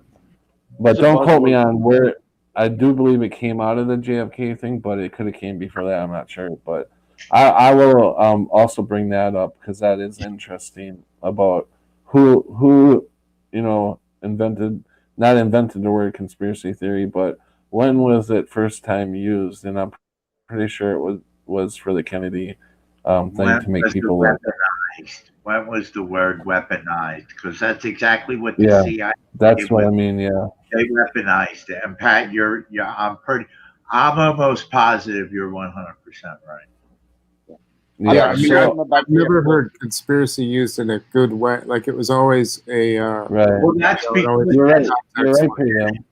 that's how I've they. never heard it used in a good way either. Yeah, that's because that's Sorry, how. Danny. But it does. It means the same thing. It means it's look it up. It means to plan. Go ahead, Danny. Something. Yeah, I wanted to say Anything something about JFK. I'm can be. probably old enough out of everybody. Okay. San Diego Zoo, November 22nd, 1963. I thought I was a big boy. I had to go in the toddler chair. I threw a tantrum, got parked in front of an elephant that was bugging me for peanuts. Looked over at the radio. There was a white radio on the concession booth, right? I got this as a toddler, and I Wow. got everything that was coming over the radio. That was strange. I mean, So and you heard we're it. talking like I'm like a 3-year-old, right? In a stroller. They You had were to you go to were San 3 Diego years Zoo. You had to old. be in the stroller, That was and your. I Well, listened to it. hold on. Let him finish, Rick. No, Yeah, I just want to know how old he was. You said you were 3 years old. I was about 3. I remember it to the day because I threw a fit because I wanted to walk. I was stomping my legs around. I mean, I don't know why you remember this stuff, right? It's strange. Mhm. But I was stomping my legs around. I had to go in the stroller. The San Diego Zoo had their rules and regulations. That's where I was. I was in the San Diego Zoo on November 22nd, 1963. I heard the thing on the radio. What was weird is I got the entire thing like an adult mind gets it, right? Right. Through the radio. I listened to it and I got it. What's a 3-year-old doing figuring any of this out? That was, Right. I can't get it, but it happened. That might have been your consciousness, the veil of your previous consciousness before you were born, because many would explain that when you're born, the veil sets in of the DNA in this body that prevents you from remembering who you were spiritually. And so maybe some of that was getting through, and you were able to understand what you were seeing from Speaking of your true consciousness. What you just said, prelim, something popped in my mind about how we don't remember after certain times in our life, like early on. We can kids are smart and they say really weird things, really weird things about their past lives and stuff like that. That's come out. So this just hit my mind. When we're born and they inject us with the vaccines or whatever right away, and we take so many of them before we're a certain age. Yeah. I wonder if them is what's stopping us from remembering and Remembering, starting to control. Yeah, do you remember getting like 97 shots in your back, like when you were 7, for every kind of like any kind of allergy shots? And How old are you, Prelim? I How remember old? getting all these shots, like it was like 90 or something. How Holy old? shit! No way. Yeah, How they were old? children. They were children shots, and they were like the No. kind that had the little metal filter thing at the edge, so that they were just small little.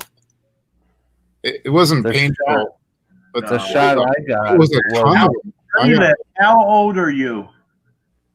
huh? How old are you? 56. You're 56? Yeah, No, I don't remember them shots. you didn't. Okay, Yeah, this I'm was in the, 61. it was about 1973. I'm 51. I'm old, demented I'm man. Yeah, Damn, I'm and the shot I remember, the shot I remember, and I got the tail end of it. They pretty much stopped it after 69, I think, or 70. But it was a round thing that had about 4 shots Yeah. in it, and It's they a put it polio in the shot. side of your arm. That's Yeah, a we got tetanus that. shot. That's a tetanus shot. It's not just a tetanus shot. They gave us 4 different vaccines in that Okay. one shot. Right. Oh wow. So I still to the day have the round mark. It's very, very light now, but when I was a teenager, you could definitely see the imprint of that shot. Yeah, I remember. I got them when I was in the army. And the army, when you were in the military, they gave them to you, no choice. It was like, and they had like some kind of weird looking bolt gun, even back in when I was in the late 70s and the early 80s. And, you know, they put it right into you. You have no idea what they were putting in you. Yeah. In the army, you have no idea. They stick so many things in you. My thing is, what Patrick was saying, I think most of what we can't remember is from spiritual, higher, outside of it isn't like something you could inject physical. It's not a physical thing you could do. Vaccine. It's something higher. As far as what's preventing you from remembering before this life. Yeah, I don't think anything they shoot us with. If anything, I'm way behind on chat. they give us at an early age. Let me read some of this chat. Before I got cut out, Andy Taylor said people who wear masks can't now admit it. They can't admit it. They could be wrong. They can't admit they could be wrong. So Voynich says, what T virus? Andy says, second wave reminds me of a war situation. Example, the Gulf War. First you go in and weaken an economy, people, etc. Then after you go in hard and finish the job. It does, don't it? We're slowly being taken down. Mr. Mazda says, by the way, I don't know if I said hi, Mr. Mazda, but hello. Hey, Mr. Mendoza. We got MM in there. We got the guys. Yeah, I've seen Mr. Mendoza in the community for about 3 years, so he's been around. Yeah. Have you seen the video by John Levy? It's called "Do We Live in a Crater?" Really good theory. I did write his name down, and I will look it up. Do we live in a what? It says what is it? Do we live crater? In a crater? Yeah. Oh, this is cave. Bolt Gun is here. Hello, hey Bolt Gun. What's up, Bolt Gun? He says, "Hey, everyone. Good morning." And Tim is in the house. Hey, Tim. Let's see. Wow, I'm like, hold on. I'm like way behind here. We're way behind. When you believe, Mr. Moz does this, when you believe in something, you stop looking for truth. Yeah, that's true. Bolt Gun. When you define something, then you negate other possibilities. You know, you suddenly come to this. You're closing because you have, in order to really stay focused on a belief, you would get confused if you keep listening to all kinds of other beliefs at the same time, which I've been doing. So that's why I'm confused, because it's hard for me to just I don't get the answers I'm looking for by just reading the Bible. I need to know more. So other parts of the Bible, you can read other books that aren't in the Bible. Right. Emanuel Swedenborg, for one, incredible author from the 1700s from Sweden. And you can also, just because you read a book once doesn't mean you can't read it again, because you learn more from it the second time you read it, and the third time, and the fourth time. Yeah, that's true. Yeah. And 1,000 people reading the same book is 1,000 different books, because each person is seeing a different thing. That's right. We'll get to that chat soon. Yeah. Oh, I was sign languaging the chat because I couldn't get in there. We will go to the chat soon. Bolkan says belief stands in the way of knowing. Oh yeah, brother. The truth is tightly woven with lies. It involves unlawfulness. Rick is wrong. Not sure what. Oh yeah, come on. I love the honesty. I love the honesty that we have in this community. We can be honest with each other, piss each other off, and we're still friends, because we know that we all have different opinions, and we all open or see the Mandela effect, certain Mandela effects at different times. So if you're affected and you want the truth, man, you're gonna seek. You're gonna look. I mean, I don't care. That's why I even put my face, even though I got trouble at work and everything like that. I didn't care. I mean, I want to talk to human beings that are going through this. I'd go crazy if nobody else was out there. Seriously. Me too. And you're gonna get your feelings hurt a lot if you can't. I would be really frightened if there was nobody else seeing what I'm seeing. I would think, oh my God, what? It kind of feels like that movie with Will Smith, where he was talking to mannequins for a long time. You know, I forget. AI? Isn't that the movie AI? No, it's a different. It's you're talking about the I Am Legend. I Am Robot. I Am Legend. I Am Robot. I Am Legend. I Am Legend. Oh, I'm Legend. Yeah, I think it's I Am Legend. I didn't see that one. Wasn't that good? Volkan also says definition is plan to do something unlawful. And then Volkan says, yeah, look it up. It says plan to do something unlawful. Is anyone watching the chat? Yeah, I am Volkan, and believe me, I've been trying to get in to read your guys' chat. I was going back and forth. Sorry, I didn't see all the chat. Vointed said, I know, right, Volkan? Yes, I'm watching the chat, you guys, believe me. These old men are dementing. Volkan says, yo, Vointed, what's up, brother? Yeah, it's getting a little cray. I can still remember my perception of things, like when I was 18. So I've kept a very youthful outlook.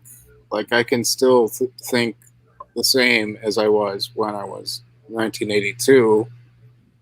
I don't feel trapped by age, because we're all the same inside. We're just wrapped our body aged around us. Right.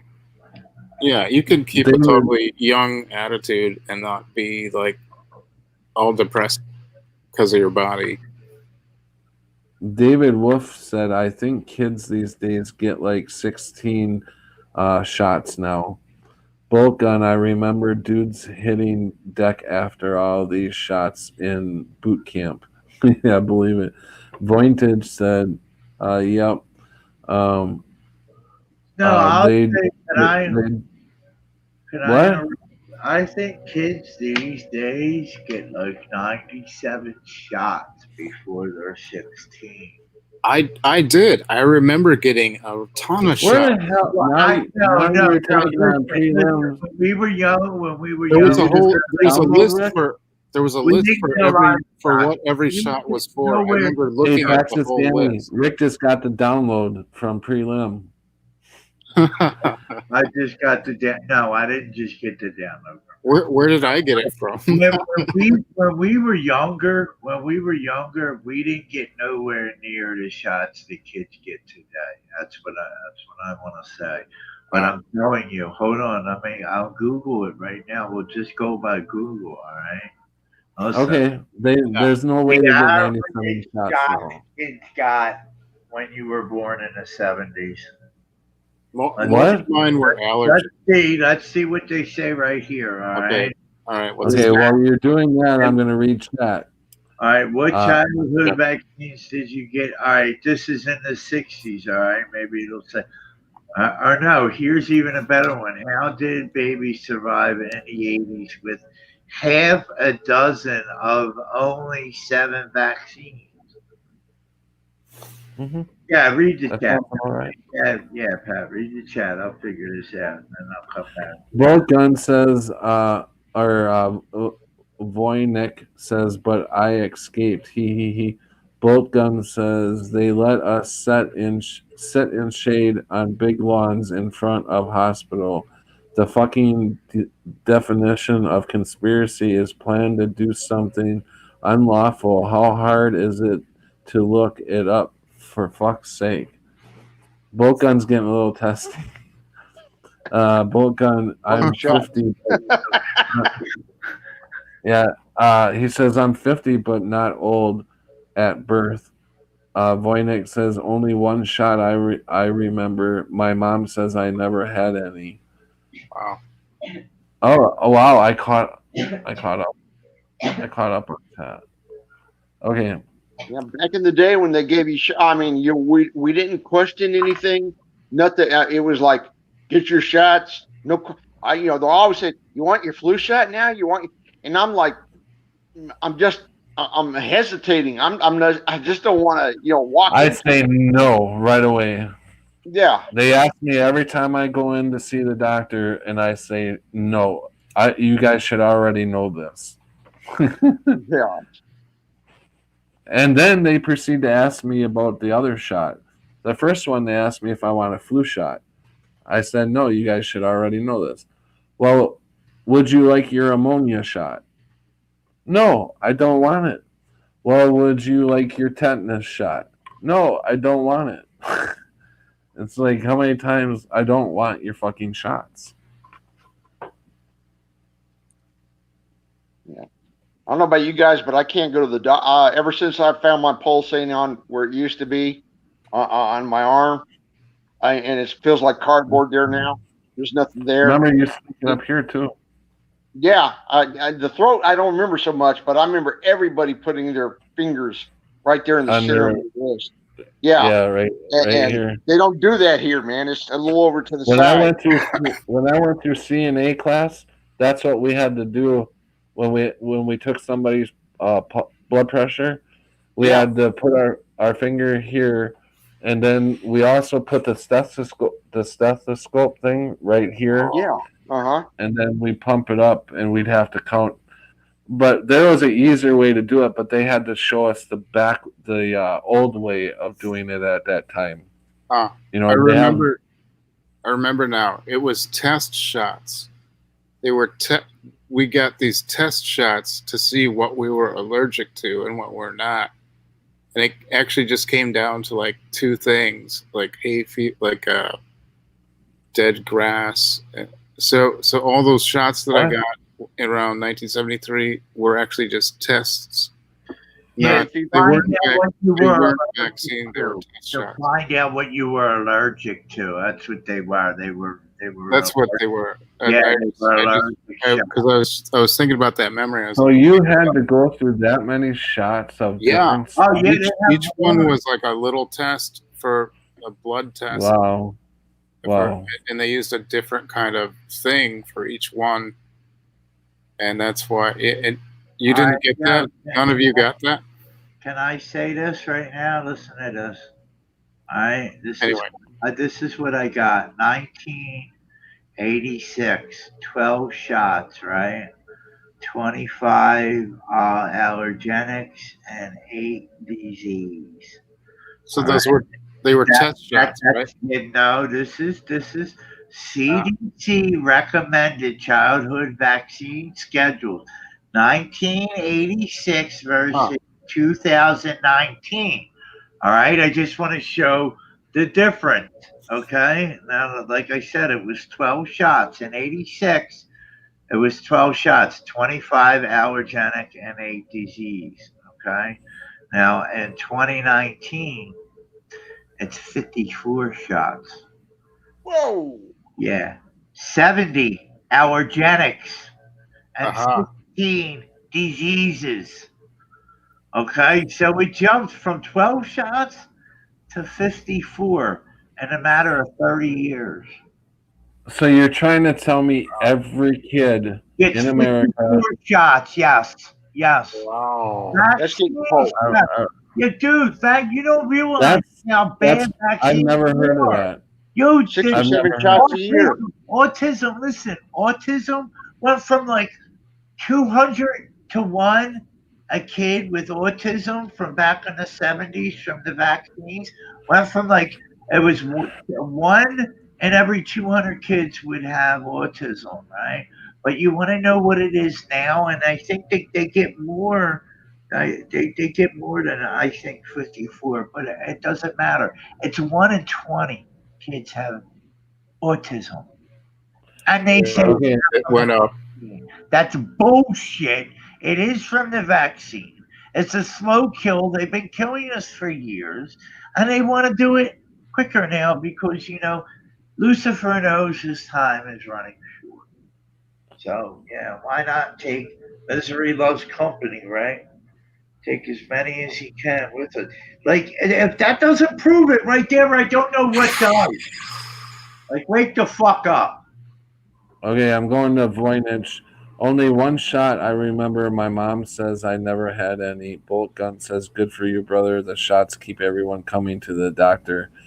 Bolt Gun also says, quit talking flu shots over 10 years ago and haven't had the flu since.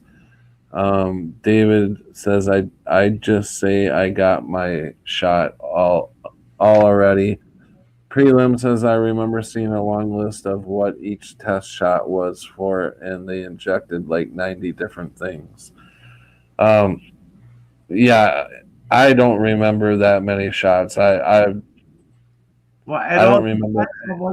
Yeah, it surprised me at the time. I was like talking to my parents, like, why do they want me to take all these shots? It seems to find out what you're allergic seemed like excessive. We got to find out what you're allergic to. Right. So okay, let's get off the shot thing and get back to the Mandela effect. Which that could, I don't know. I've never ever heard of that many shots. I see where prelim's coming from. Dude, it's crazy how many shots kids get today. I'm telling you. And it to me, it don't matter whether they get 50 or 1. It's going to do the same fucking damage, You're going to do more damage with 50 than 1. I know, but what I'm saying is when you get the first one, that's the start of it. That of course starting to fuck your system up. But what we were saying, to go back, we got way to fuck off track. What I was trying to say before is I think it's my theory is that when they start giving kids these shots when they're babies, maybe that's taking away, that's shutting the veil over you or putting the veil over you, and they start indoctrinating you from there on. because you don't remember anything because of these shots. It could be. I don't know. Plus all the radiation they're getting from these smartphones. As a child, your body doesn't have the same. Like, I would think they would be a lot more affected than by the radiation. Bolkan says, "I love you. Love you guys. Can't wait till we get together in heaven. Hope they still got fishing and tanner night, so we can blow some shit up. Like dynamite. I would suppose that we're supposed to say it. Dynamite, so we can blow some shit up. I guess. I don't know. Oh, that was Bolkan. Yeah. Blow. Whoa. I'd like to hear. I'd like to hear some of what Danny has discovered is interesting. Maybe you could talk about some of your recent videos and what you were going over. What Earth changes, or as far as all how these synchronize, how these changes that you're seeing seem to have a pattern. Yeah. It's all the thing when they're technically if you want. right. I mean, if you want to talk about it. Well, no, they're technically right, guys. When they say everybody out there, I'd like to hear about it. Yeah, we are misremembering, but that's a very misleading, very technical description, right? Because I don't since I jumped in 2016, I don't remember these patterns in fall, right? At all. They're just strange. They're abnormal. Yeah. They're different, and they do suggest a different environment to me, or an altered environment, or changed. And when people talk about all these weird creatures, I got something out of work. Do you feel that you're on a? Huh? What's that, Pre?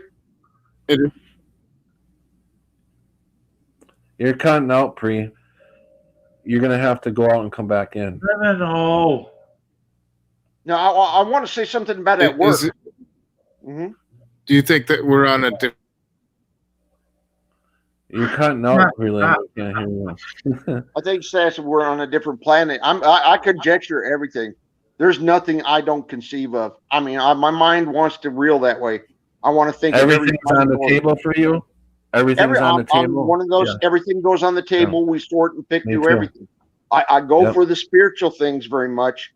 I'm a Christian. Yeah. I can see those ideas right there. How that's an impact. But I also believe that the world is also larger. That there's other things that are encompassed. But I want to say something. There's a strange. You all seen coyotes, right? Different like coyotes. Yeah. Has everybody seen coyotes? Yeah. Okay. Yeah.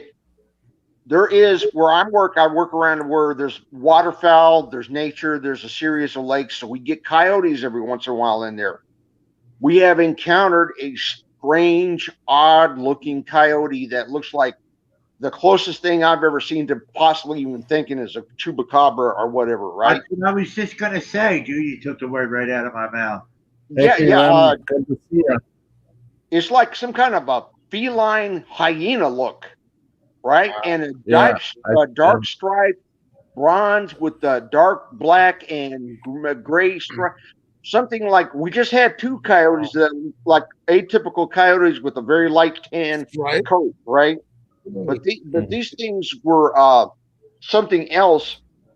Whatever this thing was, I could. And me and the other guy who I told you about, well, once in a while discuss things. You just described the extinct.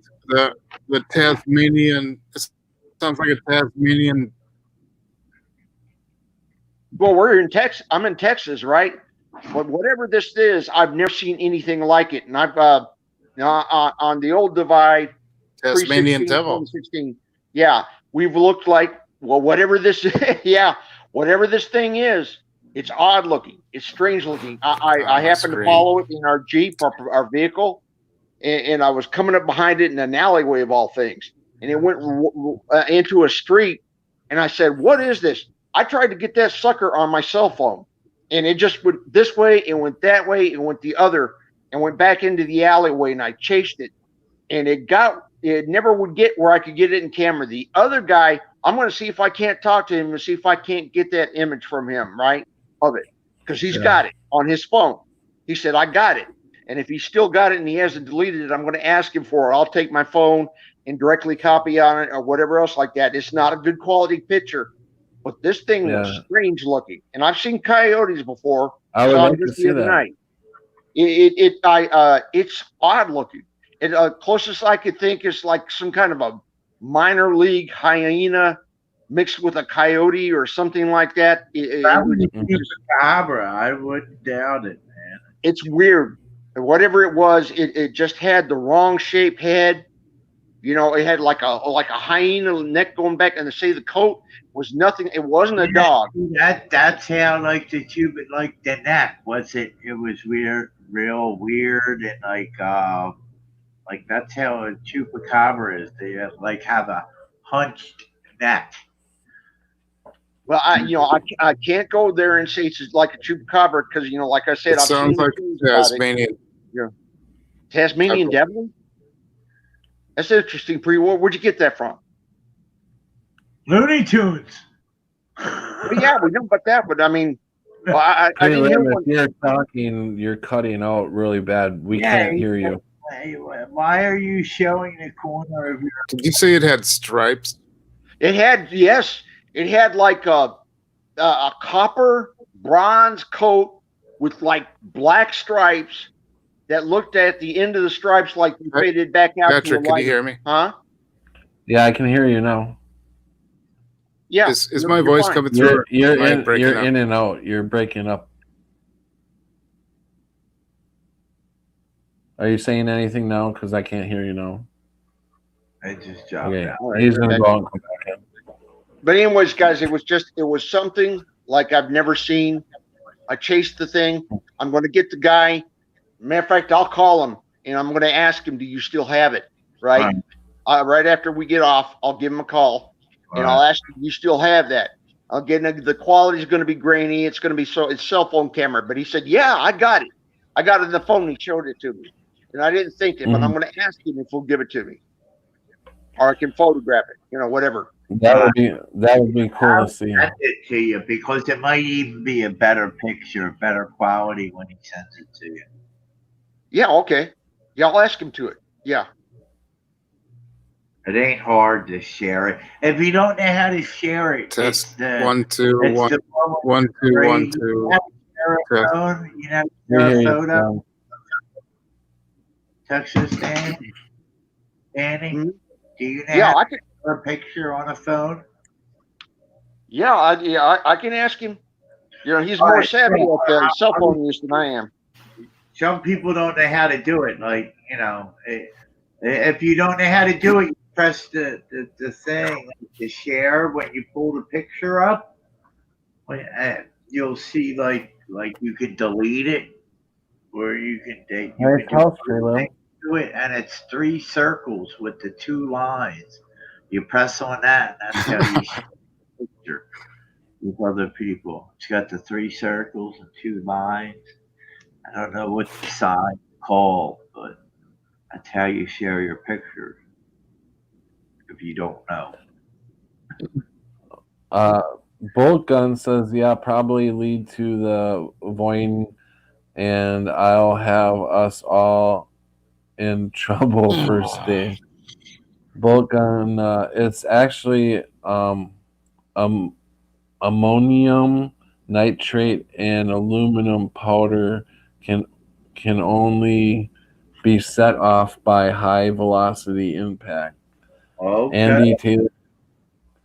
Andy says, "I think just saying getting the shot describes it perfectly." I think just saying getting the shot describes it perfectly. Prelim sounds like extinct Tasmanian devil. That's what he was trying to say the whole time. Bolt Gun says, My sons and I hunt all hours of the night, either hunting raccoons or calling coyotes. I have never seen anything cryptic, but I have heard some crazy shit and felt even worse sensation that is hard to explain. Man. Well, this thing goes quick. I mean, coyotes go quick, but this thing just, man, I was barreling behind it in an alleyway doing like 30. Mm. It was leaving me. So I want to find out what it is. I could see it again. I seen one. Um, I couldn't make out what it was because it was dark out. Yeah. But I know it wasn't a deer, and I seen it probably about 6 months ago, out where I used to live, out in the country. It ran across the road as I was driving, and it was black, and it was about the size of a golden retriever. So I don't know. I've never seen one. I don't know what your size of that animal was, but this thing, it was fast, and it, it was black and the size of a golden retriever. Well, it was like a big dog size, big dog, real big dog, like Yeah. a big, large German Shepherd. Yeah, that's about the size of golden retriever. Golden retrievers Yeah. can be pretty big dogs. And I would think Um, up in Wisconsin and Michigan and Minnesota that you'd have more, in Canada that you'd have more of that kind of stuff than rather than Texas. Yeah. Um, Vulcan, I should say hunted, since the shift we stay out of the deep woods after dark. Yeah, I would too. Um, if you guys, I need to get some more coffee. If you guys want to talk, I I'm got to all bail caught up. out. Okay. Work awaits. Sleepy All time. right. Catch you Yeah, later. Yeah, man. we're Thanks gonna- for having me on, Patrick and Rick, Pre. Man, Yeah. nice talking to you guys tonight. Nice to everybody in Yeah, good chat. to hear from you. Yeah. Thanks for joining, and I'll look forward to Yeah. your next video, Danny. Yeah. And guys, there's things I can't share with you. Man, it's like unless I was like directly face to face, there's just like, there's just things I can't come out and say. For obvious reasons, like we're all involved here with talking on the Yeah, food. no.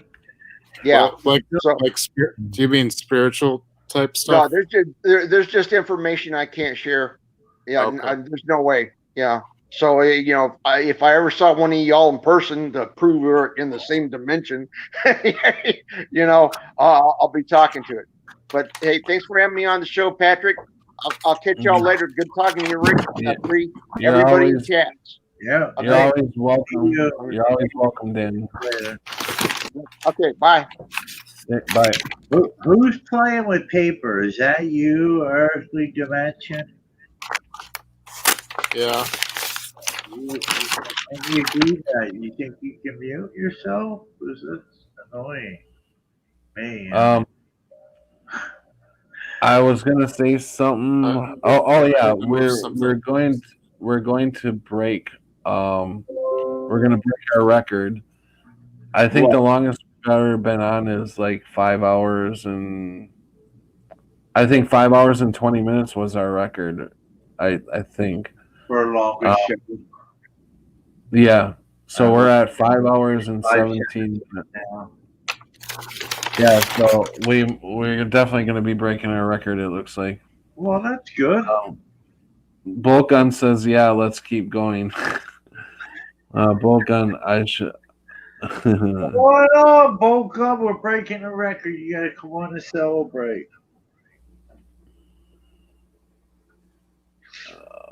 So, wait, and you say, okay. That's, yeah, this may be, it's your last show on your monthly bill anyway, right? It's going to be your last show. Yeah, I mean, if I get if I get some donations, I will pay for another month of streaming. Right. Yeah, otherwise I won't stream until the 1st. So that's like I don't know. What was it? 9 days? No, it's what, about 6 or 7 days. Yeah, 6 days to the first. So that's not too bad, but that's you know, I want to be on here almost. I would love to be on here almost every day to connect with you guys. Yeah, But and you are just about. You do come on just yeah, about. I try to be I try to make sure that I am on try to be on at the same time. I like to try to come on a little bit earlier, but I try to be on at the same time so it gives late night people because I'm a late nighter anyways. It gives people who stay up late somewhere to go. All right. Come on, prelim. Device not connected. Oh, what? Because he dropped out. Yeah. Earthly dimension. How you doing, Earthly dimension? You're you're still muted. That looks like a good. That's a nice painting, but you're muted, so we can't hear you if you're saying anything. I'll unmute him. Wait, no, I better not because he might be doing something. I was gonna unmute him myself, but he might. You can do that. Yeah, I can unmute him, but I wouldn't do that because if he's doing something that people don't want him to, Doing. Yeah. I don't know where prelim you just left. The pool? What do you mean, like dropping the kids off at the pool? What? Did you ever hear that expression? What? Dropping the kids off at the pool? No. Yeah. Yeah. I mean, if somebody was taking the kids to the swimming pool and they said, "I'm going to drop the kids off at the pool." I'll say that.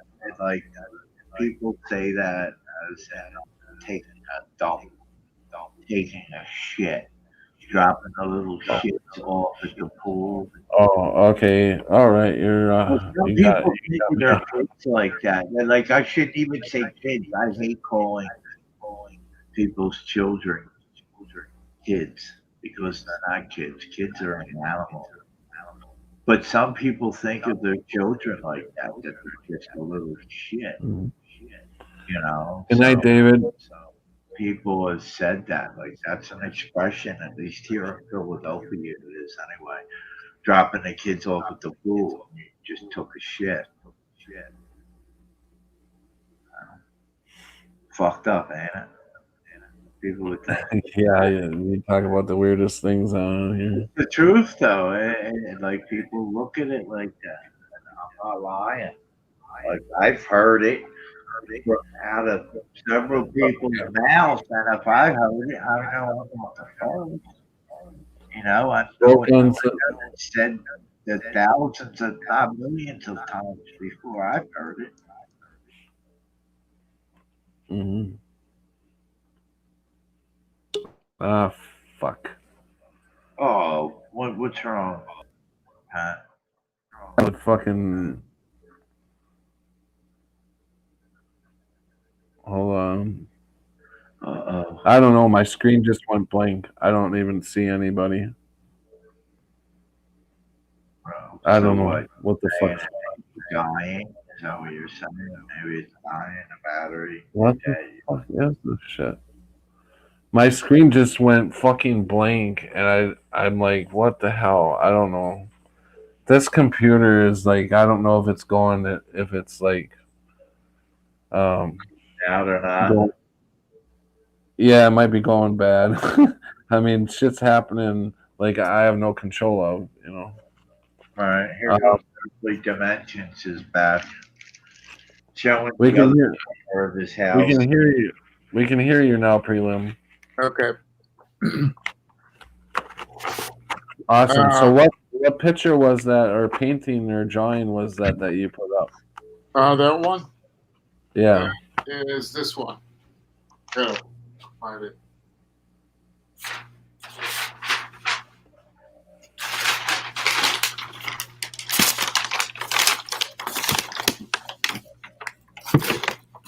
Can you see it? That wasn't the one you had up there.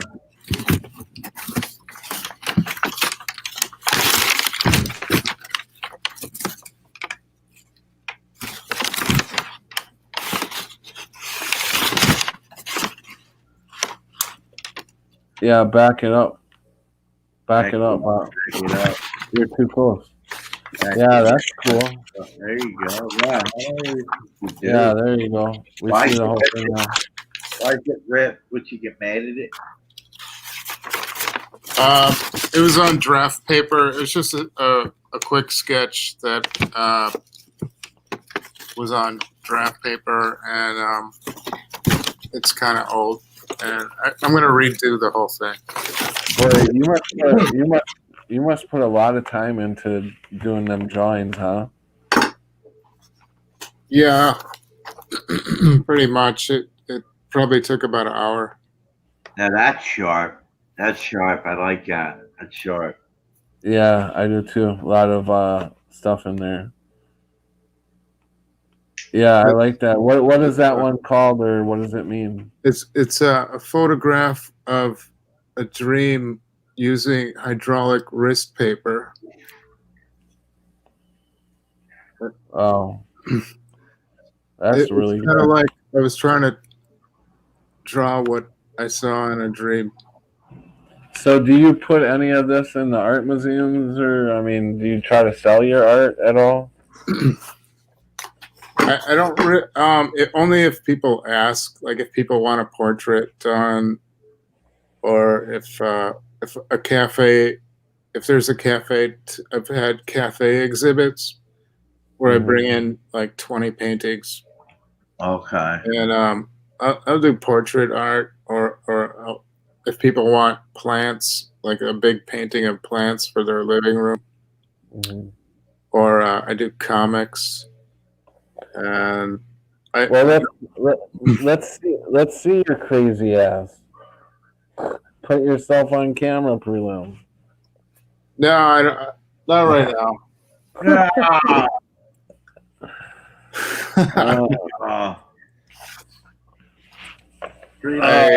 What is your hair messed up, Prelim? Oh, his hair. Look at Prelim. There you go. My hair is like all over the place. I got wings coming out. I look like I'm about ready to fly away. Prelim's got a bad hair day. He can't come on. I don't know. I can't think. I can't think very good if I see myself. What do you need to think for? I don't know. It's psychological. I have neurotic disorder. It makes me have a neurotic. And what's the name of this neurotic disorder that you have to where you can't be seen? Is it like social anxiety kind of like? Yeah. And this I'm afraid of seeing yourself, Prelim? I've always had a problem with self-rejection. You reject yourself. Yeah. That's bad. I'm very You constantly beat yourself up? Is that what you're telling me? The way I would describe it is I tear myself apart all the time. All right. Now this is, that's what I mean by beating yourself up. Now this is constant. This is constant. Yeah. No matter what you do, no matter what decision, if it turns out good or bad. I can go for about 3 days without. I'm not saying how long you can go for, because somebody can go for months, a lifetime. I know. But what I'm saying is, and every day, and like, if you make a choice and it turns out to be good, you'll still beat yourself up for it? It's really complicated. Yeah, no, I totally get it, prelim, because my daughter suffers from it. Okay, So yeah, she's like I me. know, Yeah, I know it's exactly. kind of like a perfectionist obsession. Mm-hmm. And you always, in my case, it's like I try to keep a journal of my life, and I try to keep going, and then I hit a wall, and then I tear up all the pages, and I keep starting over again. And Mm-hmm. I've been doing this since I was 5 years old. Like my whole life is ruined because I keep starting over. So I have no real past. It's all ripped up because I never accept myself. Yeah, I've gone to tons of counselors and psychiatrists, and they all give great advice, except I think it's like schizophrenia. I go from one perception to another, and I try to become one person, but I feel divided inside. I mean, I've known you for 3 or 4 years now, and I mean, I know your I know the way you are. So I'm trying to simplify it. I'm not trying to make it all complicated. It's really yeah. that complicated, and I would, if I could, I would stop it immediately. And Oh, definitely, right. Any of us would stop any of the things we got going on that Right. is hindering our. Yeah, no, I totally understand that. Yeah. But I've known you for almost 4 years, and I know how you are. You are very intelligent. You have a very good you. I think your drawings are fucking awesome, and I think they belong in museums. I think they should be very popular because I tell you, anytime I see your drawing anywhere on the internet, you know, other people. You've been drawing for people in our community for a while. I have one of your drawings. Yeah. Um, You have two. and I did two one. of them, yeah, Yeah. one with me rationally, Yeah. and so every time I see your drawing, I can pick your drawing out of anywhere. You could put 100 fucking drawings up, and I can pick yours right out of it. That makes it very unique, and I honestly think you should be a rich man by now because your drawings are awesome. I really do think they are. I had my logo up that you drew for me for 2 years. You had that You for know, a long time.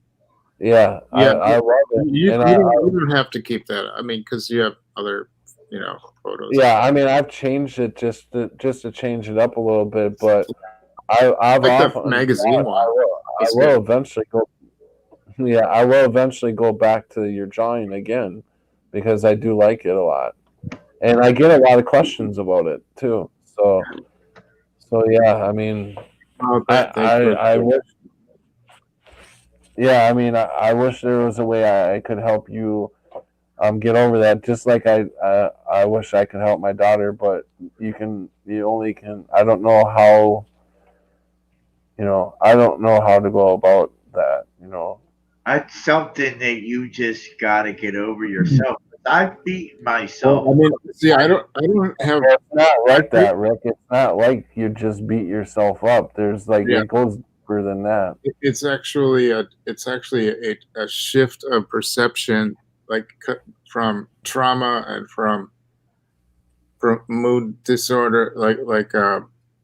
Like one side is the conscience that wants to be spiritually like a disciple and always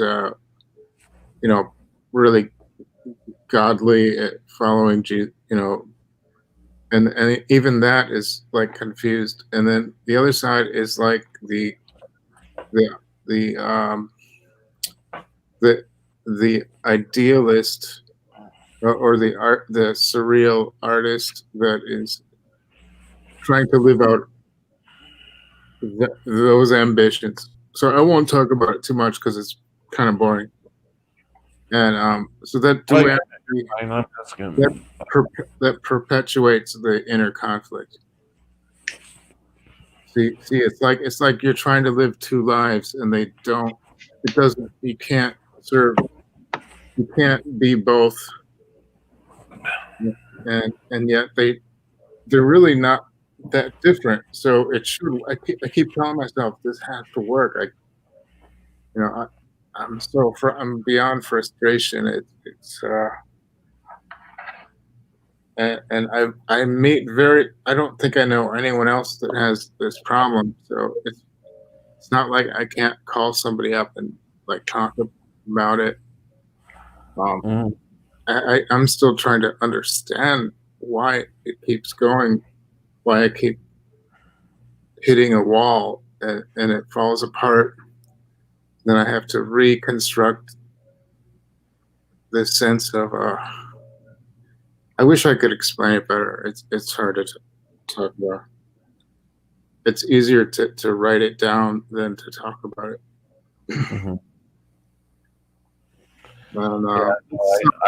It's a nightmare. I was already in a really nightmarish mental disorder all my life, and then the Mandela effect happened on top of it.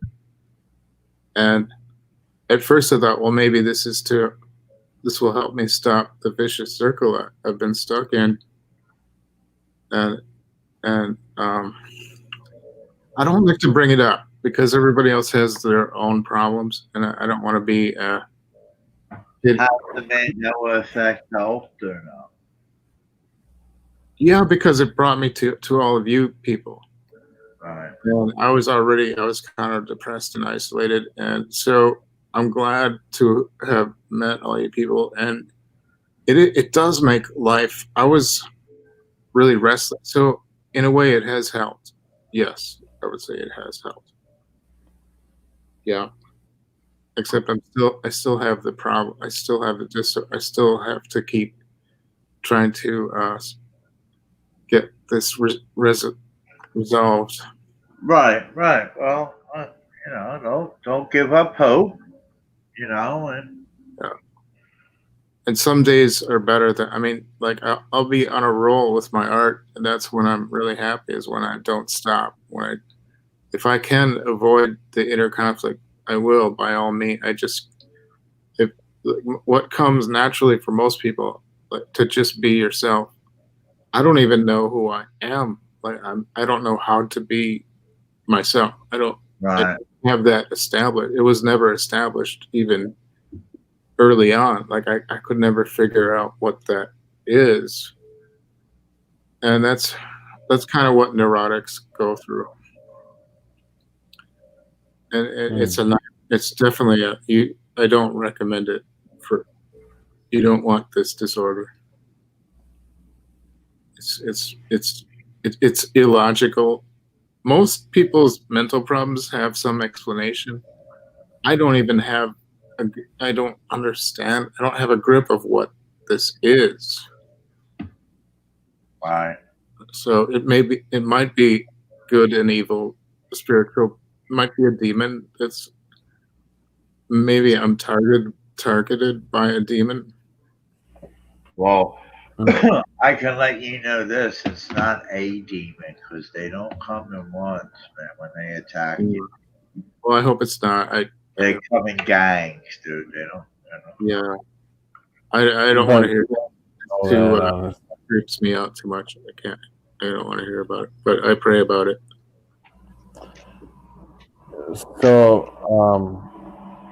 So basically, you don't like crowds. You don't like to go out. No, I do like crowd. I love the club scene. Like I was in a band for many years, and I love performing. So that's interesting. Okay. Yeah, I'm a stage performer. I'm a really intense drummer. So what do you feel about your music when you play your music? Do you feel good about that, or do you beat yourself out about that too? I haven't, since I moved to Madison, I haven't found musicians that are into the same genre, because I'm from a subculture. The people that were into like you wouldn't even know any of the bands if I were to mention it. So, but you can see like I have a group. Suicidal Tendencies. No. Did you ever hear of that? Yeah, I don't like them. Not my. That's not my thing. Black Flag.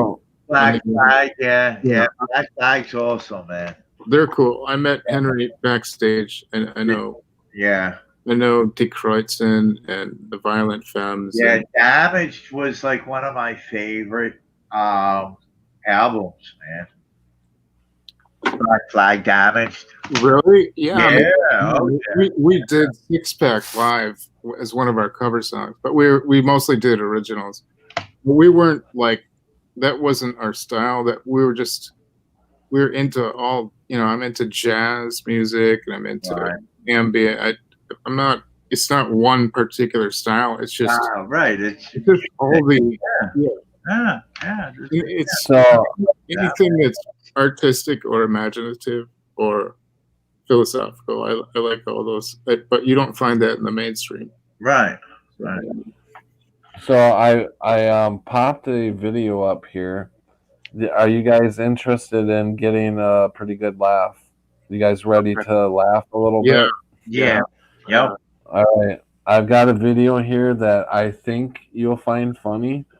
So if you guys want to mute yourselves, I will play this video.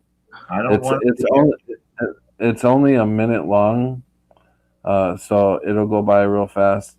Welcome, Jennifer. All right. I am going to get ready to play it. Prelim, mute yourself. Okay.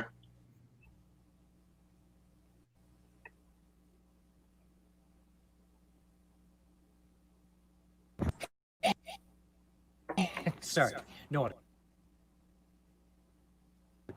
You're not wearing a mask. I'm Tom Cruise.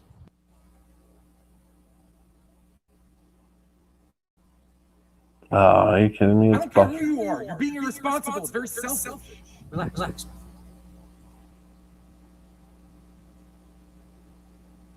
Don't tell me to relax. And I'm not your friend, okay? Don't you care about the million? Yeah, it's breaking up. Right now? You know my own stuff. I can hold my breath water for 6 seconds. What does that have to do with anything? I'm also really fast healing. I once broke my leg leaping across 2 buildings. I healed in 24 hours. It was miraculous. The doctors said anything. What the hell are you talking about? Getting to that, you'll just let me finish. I'm immune to diseases. I transcend it. You're insane. You see, I exist on the astral plane most of the time. In fact, I'm not here. Au revoir. Top Gun Maverick. Coming to theaters this December. What the fuck? Yeah, you really couldn't. I mean, fuck, that pisses me off. It ended up doing that through the whole thing, huh? Yeah, buffered through a lot of it.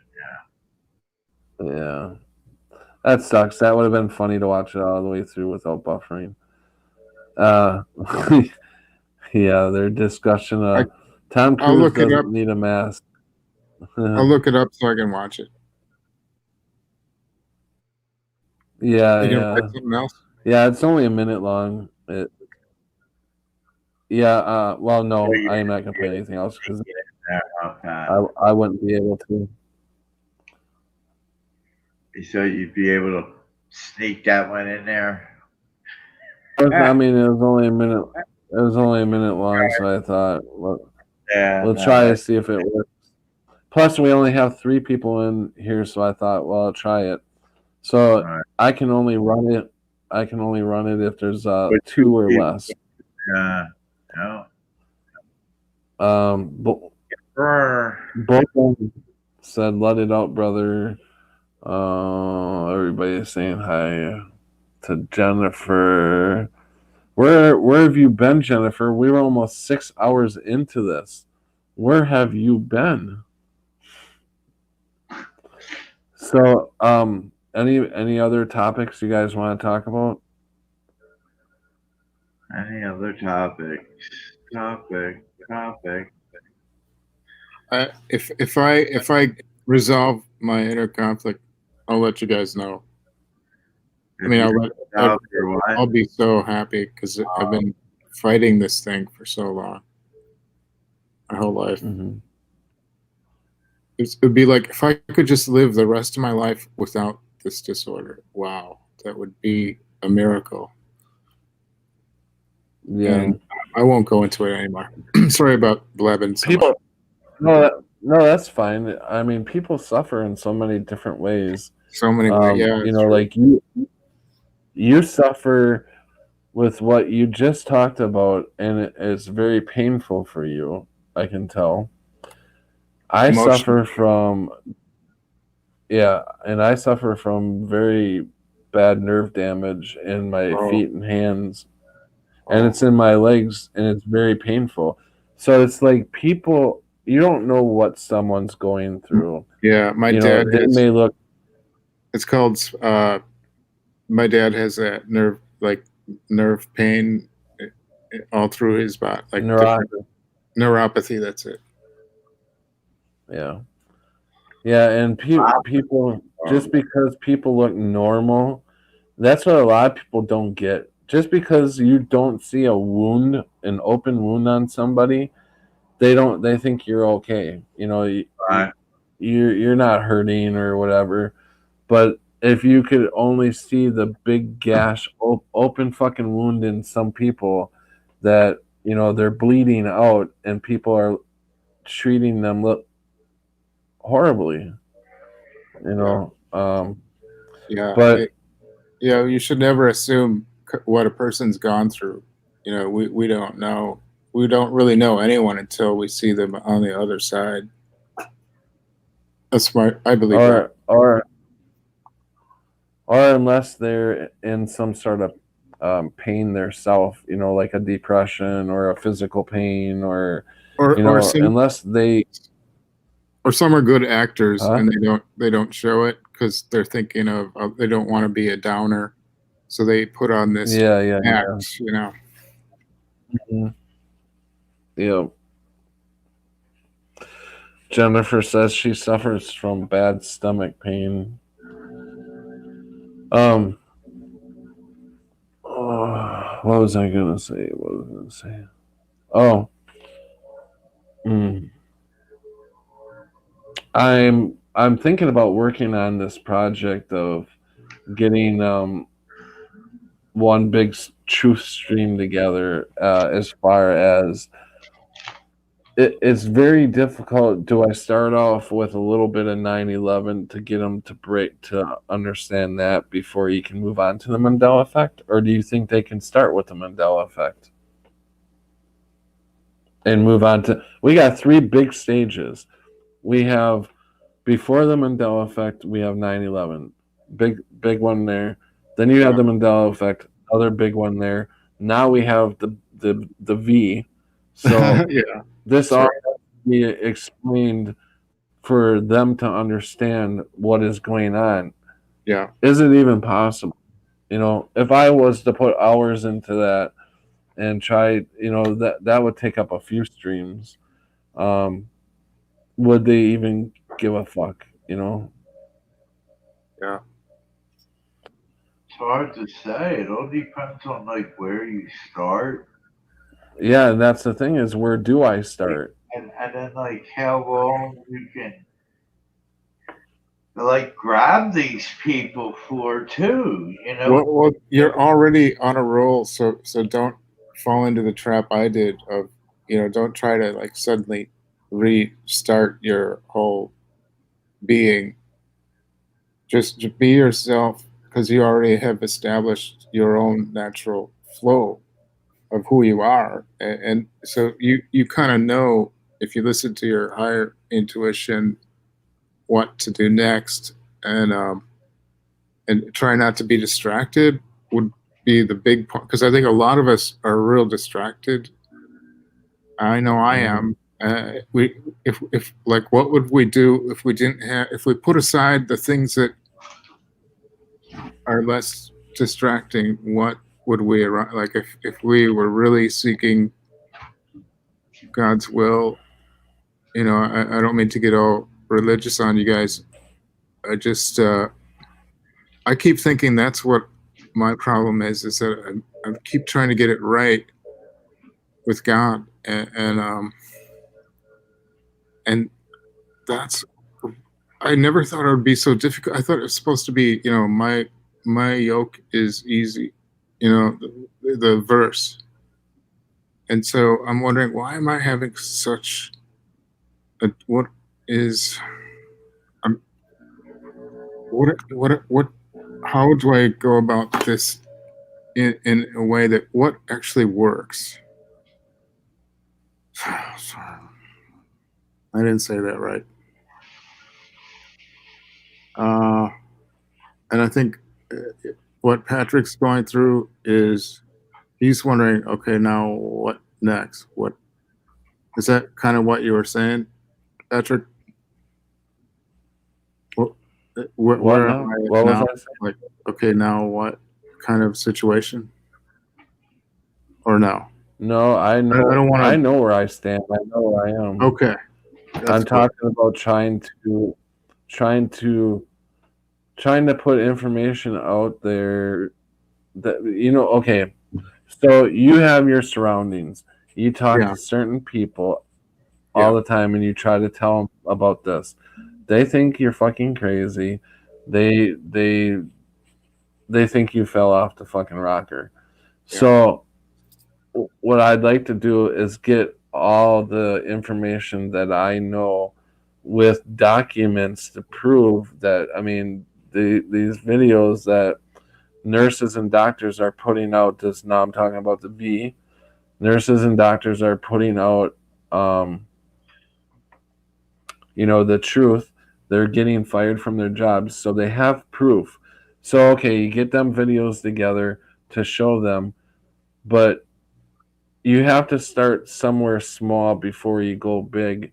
And there's really no small part to this, because if they don't believe if they don't believe that 9/11 is an inside job and that corruption was involved in taking the towers down, then we have to start there. Right? You can't just jump to the Mandela effect and then to the V, because what I don't know. if? Why? What? Listen. What do you? Whatever point you want to get by, you have to start with, right? What if it's a matter? And maybe I'm wrong. Tell me I'm wrong. What if we just put God first, and then like all these things that we're You're right there. We should. Right. Yeah. No. Exactly. I'm not talking about us prelim. I'm talking about the people, the normies. Oh, okay. I'm talking about the normies. We already know the information. We already see. We see the Mandela effect. I mean, it would. Well, that's it's a hard huge to prove the question Mandela because effect. Yeah. What? Can I It's tell a you huge something? question. My dad saw Japan on like we were watching TV together because I went over there for dinner, and Japan came on the screen, and my dad goes, "Japan looks different," and I was like, "That's what I've been trying to tell."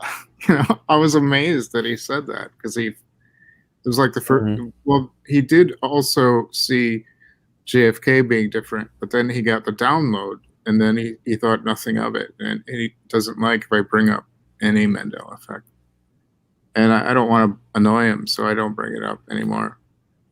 But then when he said Japan looks different to him, I was surprised. I was like, wow, he remembers how it was, and then he said he didn't remember it being so close to China. And then I was more surprised. I was like, wow, I can't believe he's seeing this. And then I said, yeah, for me, you know, and it's hard because he's older, so it's harder to talk about because it's so bizarre to begin with. And I didn't know what to say. I was just amazed that he could remember, or that he was from Sagittarius. Except, it's too weird for, like, I think some people just can't handle it, so their mind doesn't, just throws it back out. And Yeah. And we have the ability to, we're able to acknowledge it and not totally freak out. Right. I also think it has a lot to do with the person too. They have to want the truth. Right. It's almost like quitting smoking or quitting drinking. You have to want to do it. And if you can't just spew the information to them if they're not willing to accept it and want the truth. So is it even worth it? That's what I'm saying. Is okay. So I put this together, and I'm saying, where do I start? So it's like you put this together. I guess it would be more for the people in the future, to hopefully see this before we lose everything.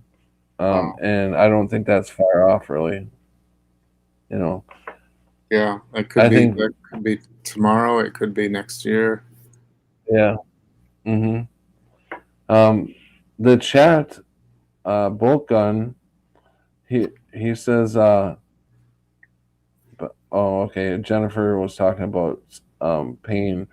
I have nerve pain, wicked bad in back and legs from herniated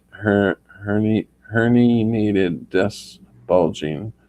Prelim says healing prayer for Jennifer and Patrick. Thanks, Prelim.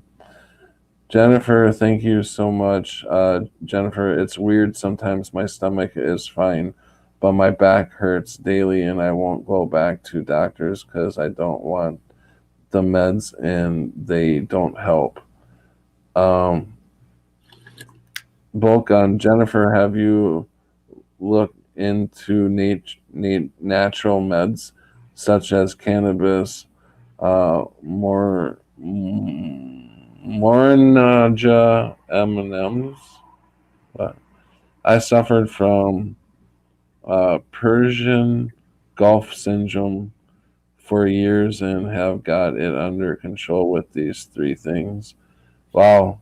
Oh, that's Volkan, good. were you in Desert Storm that you got the Gulf War syndrome? The only people that I know that got the Gulf War syndrome were the people, some of the troops that were in Desert Storm, Yeah, or one of my prisoners good that. friends was in Desert Storm, and he fell off a tank and cracked his spine, and he was sent, on honorable discharge. He was at the Desert Storm. It's really sad. Yeah. Jennifer says I'm starting with Vax with my sister. She gets that now somewhat. Bulk on, and I take no meds anymore for human invention. From human invention. I heard of two of those things. I will look into it. Thank you so much. Jennifer says I tried stuff twice when I was younger and it made me puke so much. I never tried anything ever again. Jennifer, I was given a shot in my back and I puked. Bokan, yes, Desert Storm. See how good I am? Bam. I know my history. I know, and that not only were the Gulf War veterans, some of them get this Gulf War syndrome. It actually started in a prison in Texas, is where they inoculated it into to test it, and some of these guys and even the what do you call them? The not sergeants, but the jailers. Even they were affected by it, and some of the prisoners when they got out and they had kids, and the jailers when they had kids, there was something wrong with them. They were either deformed or something had happened to them. It's a horrible disease, and I think they're racked with pain themselves. So it's like it's a another one that the government put out, and it really pisses me off when people say to me, "Oh, Pat, come on, our government's trying to kill us. Why would they? Why would it?" It's like, sit down and do some fucking research for once. I mean, I'm sorry. I just get upset over people that they want to argue with you about it not being true, but they haven't done their research themselves. So it's like, why are you sitting here arguing with me when I've already read about it? I've already known about it for years. And you want to sit there and argue with me? And you haven't done any research on it? It just gets me. Yeah, that sounds just that would be really disturbing. So, especially if you can't tell them what you know, like what you discovered, and then they're not listening to after all you've researched. If they were to look into anything about genocide, they would clearly see that it happens a lot all throughout history. But America will never come down. We're too big. No. Our government's a loving government. Yeah. Okay. I thought it was as a kid, like in the 70s, and then around 80, 84, it just seemed like, and even then it wasn't. So it was more like when Bush Sr. came in. That's when I felt less and less good about America. I started looking at stuff. May have been just your age. Sorry, Pat. Cut you off. I started looking into stuff when JFK got assassinated. I wasn't born. I mean, I wasn't around then, but I. Yeah, because I thought he was really a great leader, and everything he was investigating, like he was very honest, JFK, and he was perceptive, and he was going to expose the thugs, the criminals inside. There was so many people that hated him. Yeah, but he was assassinated. But he was. Well, I mean, yeah, not by the. Yeah, I mean, there's some conspiracies that are kind of out there about it. Like, I mean, I don't. All I'm saying is, yes, he was assassinated in '63. I wasn't born until '69, but I did book reports in high school on him, and I seen the Zapruder film so many times. I've watched movies about it and all that. But what I'm saying is, that's when I started to wake up a little bit, to the government, to conspiracy theories, and the government may be bad and stuff. So I was about 16, 17 years old when I started to wake up. But I didn't really wake up until 9/11. 9/11 brought me pretty much out of the case until the Mandela effect happened. And then and I'm sure we've got a long ways to go. I want to say I'm still waking up, and I don't. Yeah. I think you guys know more than I do in certain fields that I haven't really. We're all. I mean, I've researched. I don't. I can't talk about things that I don't know about. We're all still waking up. Yeah. The more we search for truth, it's a life process. The more we search for truth, the more we wake up. Bolt gun. Well, and there's also this is what I believe.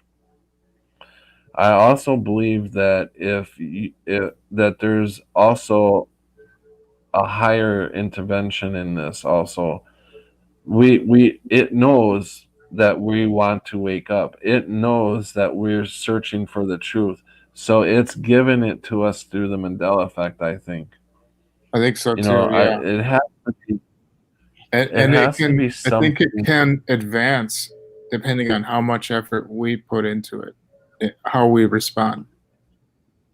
Yeah, and I believe AI is fighting back. You know, AI is trying to cover all this stuff up as fast as it can, but And it can't it's trying to because discourage. because Hello. we have it, Sorry. it can't it cannot take the residue away from us. AI cannot change the third party residue. It can only change what's in the computer system, like movies or whatever. Something like, well, some movies are third party because they're thought up through the person's willing to expand their they make up these storylines and they make a movie out of it. So there's certain things that AI can't change. Like AI can change Wikipedia and tell everybody we're nuts and we're misremembering.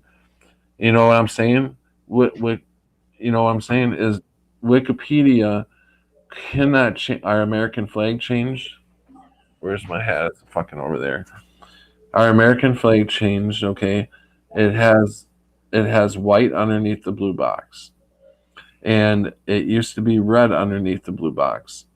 And so I know some people like Chappelle say, well, if you Google it, it shows all the changes. Yeah, AI controls that. It's going to cover up that Mandela effect as much as possible. But if you see a third party drawing of an American flag, they drawn it from their memory, unless they're looking at it. But pretty much everybody knows what American flag looks like. So they draw it from their memory and they put the red stripe underneath the blue box. And then AI can't change that because it came from that person's memory. You know what I'm saying? And it's on paper. So, am I getting across what I want to get across here? Yeah, I think you are. Or am I going in circles? I don't know. Sometimes I think I just I walk mean, in circles. I I may not have got my I point across. say the same thing over, but that's you just wanted to get that point across more. That's I all. think I went into a little tangent. But, I don't know. Jennifer or Bolgan says, well, the pain was unreal and I almost drank myself to death before God saved me. I was trying to kill myself in everyday things and didn't even know it. Shit got pretty bad for a few years. Sorry to hear that, man. Jennifer says, oh my God, Bolgan, yes. People who don't have pain daily don't understand so much. That's exactly right, Jennifer. I love my children and Jesus, so that's my motivation to keep going. I have times when I get down about it, but prayer and this community helps a lot. Exactly. That's my Jesus Christ is my hope also, and I love my kids, too. Um, there's lots of things I wish I could do for my kids, I just can't. But it hurts. I mean, it hurts mentally and physically. Um, there are members of this community that I feel connected to, some that I feel like I have known forever, even though it's not been long. Weird, right? I don't know. Laugh aloud. Yeah, we go through. We've been talking about them feelings for a long time. That we felt like prelim when I first met Prelim and a lot of other people in the Mandela Effect community, we felt like we've known each other for like like many lifetimes, and it's like you know, you know them so well that you know how they're gonna react to certain things, and you pretty much know their you know their triggers and You know, I mean, I know what triggers prelim, and I know when he's getting upset. You know, and he doesn't have to say it. I'm trying to. I think I've. Well, the last few days I've been okay, but yeah, sometimes I have manic episode like where I get upset and I really shouldn't. Like it's no big thing, and I get upset. So I'm trying to keep that under control. Yeah. Because it's not worth it. It only makes things worse. It's like you can't expect other people to. You know, you can't let it bother you. You know, people don't realize how much they make things harder on themselves. Yeah, they really don't. It's like we are. It's like the saying is, we are our own worst enemy. You know, it is. That's the exact truth. We are our own worst enemy. Can't no one hurt you more than that would be the story of my life. That would be the book title if my life was right. Today is Sunday, right? Yes, today is Sunday. If you're past midnight, it's Sunday. I'm going to attempt if I can. What? I am going to attempt to try to come on, do a live at about 2 or 3 tomorrow afternoon. Okay. And just so everybody knows here, I'm going to try it. If it doesn't work because I didn't pay the bill, I don't know if they automatically shut you off at that point or they just give you like a few days until whatever. This way, Pat. If you don't come on at like 2 or 3, I know that it's because you didn't pay your bill, and I'll see if I can't donate $5 so you can pay your bill. Oh, all right. Yeah, I mean, I appreciate that, Rick, but I don't want you. You know, if you. No, yeah, I know. I hear you. You don't even have to say it, dude. You don't even have to say it. That's super nice of you, Rick. I'm looking for work, so I'm down to. I'm not going to talk about it, but I can't help. Yeah, so no, that's fine. It sucks. Yeah, well, that's fine. That's why I hate having to do this, but it's like I can't afford everything, you know, and if it is what it is. Yeah. But right now we've gone 6 hours and 11 minutes. We definitely beat our record. Really good show. I feel better after talking to everybody. Pray for Boltcon and Jennifer and Patrick and for everyone here, Rick,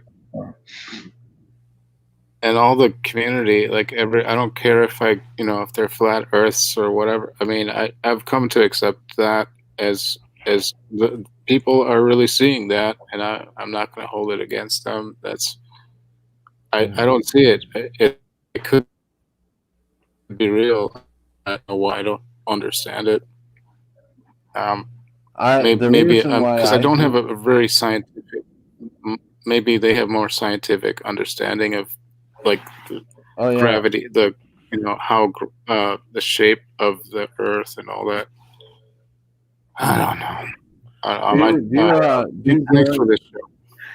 Yeah. It's hard to accept, dude. It is. It's hard to accept. Do you go into Brian Stabley's channel at all, prelim? Yeah, I'm subscribed. He's even one of my FB friends. I just don't hardly talk to him because in the first year I got really mad at him, and I regret that because he kind of doesn't talk to me. Mandela effect you got mad at? No, because he would swear in every sentence, and I said something in the live stream, and then he kind of like. Oh, okay. He thinks. Oh, I remember that. I can't handle. I can't handle when people swear a lot. It really bothers me. So I just said, I don't remember what I said exactly. He didn't like that. Yeah. Because he's from Boston and they swear like all the time in Boston. And I just didn't grow up with that. Yeah, but now what I kinda wanted realize to say is that he's got a lot of flat Earth information on there on his channel. Yeah, and I've heard. before his channel, before his channel gets taken down, I mean, really get taken down, it would be good for people to go in and get some of that information, because it took me a while to believe that too, about the go from the round Earth to the flat Earth. I thought they were off the rockers at first when I'm when still there. the To me, it really doesn't make sense to me the yet. first But I'm not going to let it interfere with. I don't want people divided. And like same with politics. I'm not going to. You can believe Yeah. whatever you want. Going from, I mean, look at how The first- diverse we have. Svetlana to Brian Stavely. And we have all different polarities in this entire group. Well, not all. I mean, there's some countries we don't hear. We don't hear anything from people in India or hardly any from Japan, things like that. So it's not all around the globe, or I mean around the table. I don't know. Pre-limit, you know. But it's still, we got Voynich from Holland. That's cool. We have a lot of people from England, and I haven't really seen many from France or Germany. You A few got from Germany. Australia. You got Matt Pyman. You got Yeah, Rob from Australia. I should have That's wrote it one down. of I got a fucking Australians, pen yeah, here. Ocean Girl, and The land down under. I haven't seen Digi kind of dropped out. Like he stopped doing videos, Digital Intel. He's from Australia. Okay, what I don't know what I was Yeah.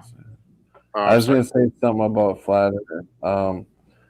When I first met Brian Stavely, I've seen him on Boston.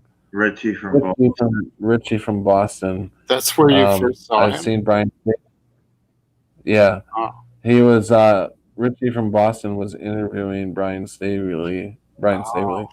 And then okay, yeah, that we could go back to that. That's where I got Brian Stavely from. Yeah, Richie. I think I saw that. That's exactly where I picked it up. So that's when you can say, "Wait, did I know?" I think I may have known maybe like one or two other people in the community before Brian Stavely.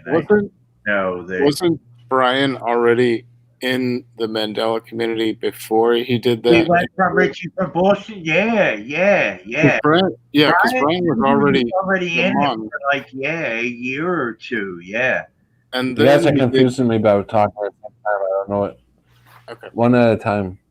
All right. Yeah. No, I'm done saying what I had to say. But yeah, that's where I got Brian Stavely from, Richie from Boston. But like I was saying, I think there was one or two other people that I knew in the community that I didn't really know that were attached to Brian Stavely until like 3 or 4 months of me listening to Brian, and then like I made the attachment. But that person, they don't really pop into my head right now. But maybe, maybe it was like a photo helix or Jesus free computer. I don't know. I don't know who it was, but I know there was someone else. I think before. Photo was one of the first 10 channels or the first 10 video. Like when I was still in the hospital, I think is when I first saw Photo Helix. He was talking about the wineskins change. Right. That was, I think, his first Mandela video. And I was in the hospital for 5 days. I think it was on the 5th day while I was just getting better. And I remember seeing that, and that was a really incredible time. My first Mandela, like the changes to China and things like Oscar Mayer and Sex in the City and all that. You think that was all through Photo Helix? No, those were from. There was still the first channel. Life Matrix was one of the first ones. Oh, okay. And I think Dan came on a little bit after I got out. Like he wasn't right away. He started. He was in there, and then I have to go back and look at the very earliest videos I could find. As I was saying, oh yeah, you done that? He took a lot of his early stuff down. He just. I think he should keep those videos up. Hopefully, he still has. No, Life Matrix. No, Life Matrix had a whole bunch of videos in the early days. Right. And then, Moneybags was. I think Moneybags might have been the very first that I saw. I'm not. Yeah, Jennifer says bill for what? I thought StreamYard was free. It is free up to 20 hours, but as you can see, 20 hours in a month. We would eat through 20 hours in about 4 days in a month. So yeah, you only get 20 hours. It's not expensive. It's only $25 to do unlimited time to live stream. It's $25 for unlimited live streaming. That's what we need if you would like to donate any money to Patrick PayPal. Link is in the description. Yeah, there you go. Thanks, Rick. You're welcome. I don't know much about this. If I get hired, I'll really? try to send you some support. And Pat, whatever you get donated, I want a quarter off of every dollar because that's the charge, man. I don't. No problem. Would you like your money that you've earned in the last week? No, thank you. There you go. It's not like I'm getting rich off this, believe me. Patrick, do you have to take? Didn't you get the Mandela effect to make money, Pat? I thought you Patrick, are you in pain right now? Like, do you have to take meds for your nerve pain? Oh yeah, definitely. Oh my God. I'm doing all right now. I'm doing all right right now. I'm not in pain right now, but yeah, if it wasn't, it would. I take gabapentin. Okay. So it's like, and that's what it takes a pretty big dose. You have Wisconsin healthcare covering that. Sure, your insurance. Oh, that's good. Okay, I should ask. That's all under the roof. Well, that's fine. No. It don't matter to me. I mean, after 3 years of talking about my life on YouTube today. What? You could probably probably go through all. Yeah. You could probably go through all my videos and probably make a fucking movie out of it. Out of what I've just really said throughout the autumn video. That's the same for every. Yeah, your channel. Like if you go through it chronologically from the first to the up to now, it is really like a series of books or movies. Yeah, I've seen myself change. You know, I'll go back and look at my other videos.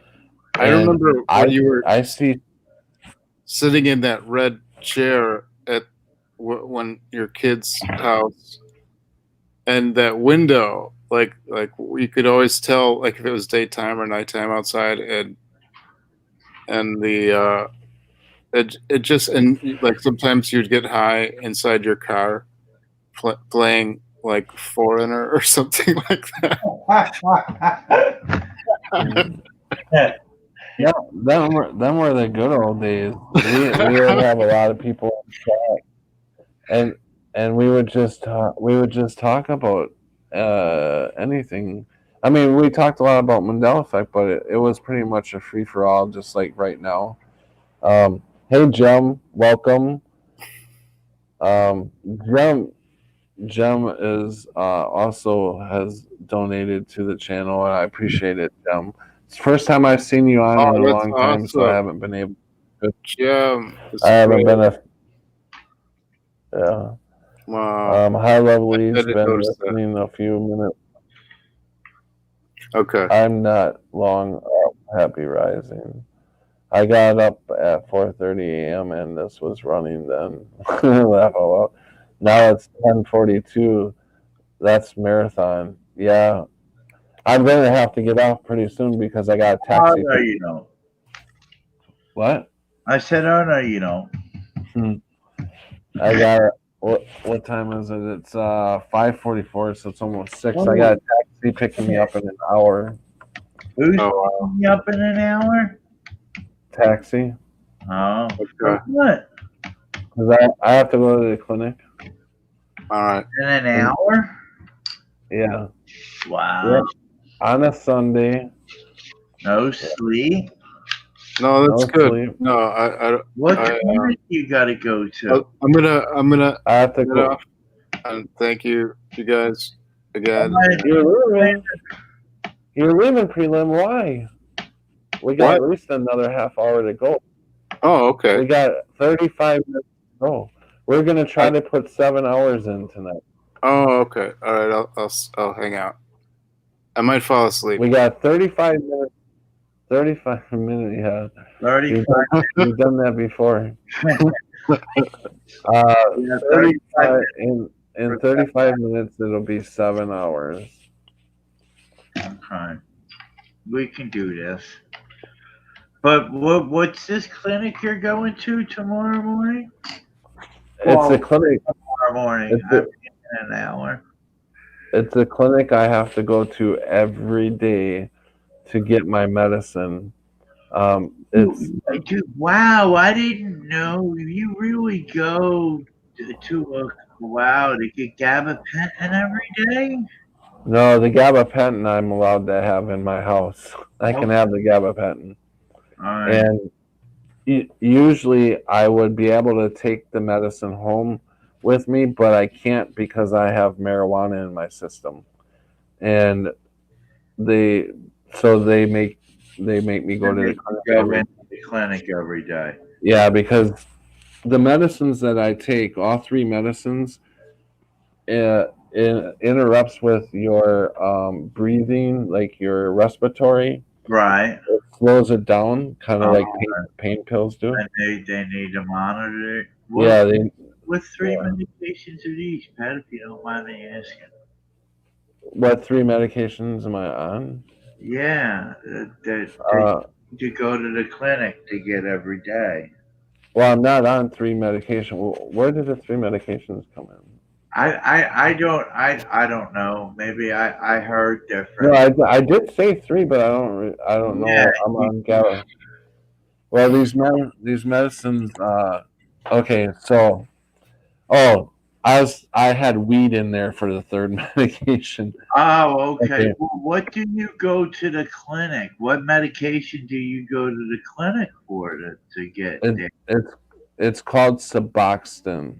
Oh, so you're on Suboxone? Okay, right. Yeah, I know. Yeah, because I had back surgery and I was hooked on painkillers for right. Yeah, that's why. That's why. Yeah. So the Suboxone, I get the Suboxone, and it helps me with staying off pain pills. Yeah, it helps with the withdrawal of pain pills. Yeah. And the mixture of the Suboxone with the gabapentin helps me greatly with the nerve damage. Okay. So it takes the pain away. So Suboxone helps with my pain, and it keeps me off pills. Right. And so yeah, it sucks having to go there every fucking day, but Yeah, but you don't need it. It doesn't matter, Pat. You know, really doesn't. You know, Yeah. so you have to go to a facility every day. So what? Who the fuck cares? Doesn't matter, dude.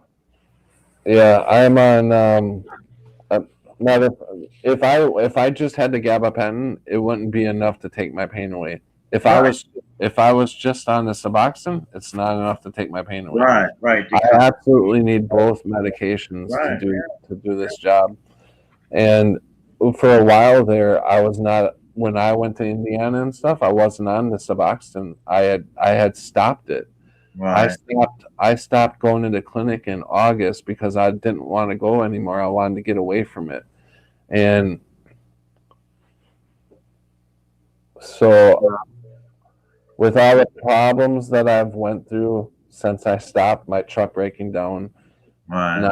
not having a place to live, all the shit that I just went through and all the pain on top of it, Right. I went back to the clinic. I was like, man, I got to get some relief. So Get your mind right, dude. yeah. So do you want to take a nap before you get picked up by the taxi? Oh no, I'm fine. Okay. I can sleep when I get back. It's Sunday. Pat, you sure you don't want to take a nap? I got it. Well, I mean, Pat, you could be tired. Listen, I got a nap before the fucking stream even started, remember? Listen, I got a nap before the stream even started, remember? I was late me for too. my own I was stream. sleeping for hours before the show. You want Will nappy? I was supposed to start the stream I at 10:30. didn't say it like that. And I'm fucking with you, Sam. I'm fucking with you. I'm fucking with Pat. It is. I hate that word too. Nap. Nappy? I'm never gonna. I'm taking that word out of my mental dictionary. I love that word, nap. Gone. I love that. I'm inventing a new word. Nap. No, it's not going to be called that anymore. Nappy. Recharge. No, that's not it. That's not it. I'll think of something. You're not plugging in. No, that isn't. It's something. It's got to be something that sounds cool. I'm gonna read the chat. Jem said, "Is that you?" Jem says, "Is that you prelim Earth dimension?" A dimension. I heard you telling Patrick. Would you like to take a dimension lapse? A dimension lapse. Yeah, I'm just reading what she wrote in here. Telling the dad Japan story and thought, I heard this from prelim yesterday. That's weird. Yeah, that's prelim. Jen Prelim says likes taking nappies. Jen says Jennifer. People always twist things Jennifer around. says, you guys stop. Jennifer says, Jem, I think he's talking from his other channel. Prelim says, yeah, Jem, new name. Thinking of a new name, nothing settled yet. Jem, makes sense then. It was Laminano that said it when I listened yesterday, but knew it was you. Then when Earth Dimension just said it, I thought I was having a time thingy. Good to see you, Jem. Laugh out loud. I like to change it. Jem says, prelim, love hearing you contribute here and there. Thank you. You make sense of things for me. That's cool. Jem says, I wrote a poem. I'm going to read a poem that I wrote. Oh my goodness. Yeah, I'm sorry. Okay. I have to find it. It'll take me a sec. It's it's under one of my. It'll take longer than a second. Stop your lying. Make another coffee and top my system up. Nice breakfast. Jem, everyone will always call you prelim no matter what you change. Yeah, exactly. I thought the same thing. You guys, I'm gonna be right back. I gotta get some coffee. Okay. I hear prelim. Okay. Do you So want I'll be right. to start now? Okay. I'll wait till you come No, back. I want to hear it. So talk about Okay. something before I get back. Talk about something else. Okay. All right. So we'll talk about why you don't like the word nappy. Well, I didn't. That's not the word I said. Nap. Well, okay, because like colored people get nappy hair, right? What does that mean? Is that like when it gets frizzy? I think it gets like little peas, like their hair. Yeah, Huh. I think that they consider that like when they don't comb it, I think it gets nappy. They consider their hair nappy. I've never heard that Yeah, expression. I've heard it before. Yeah, Oh. yeah, nappy.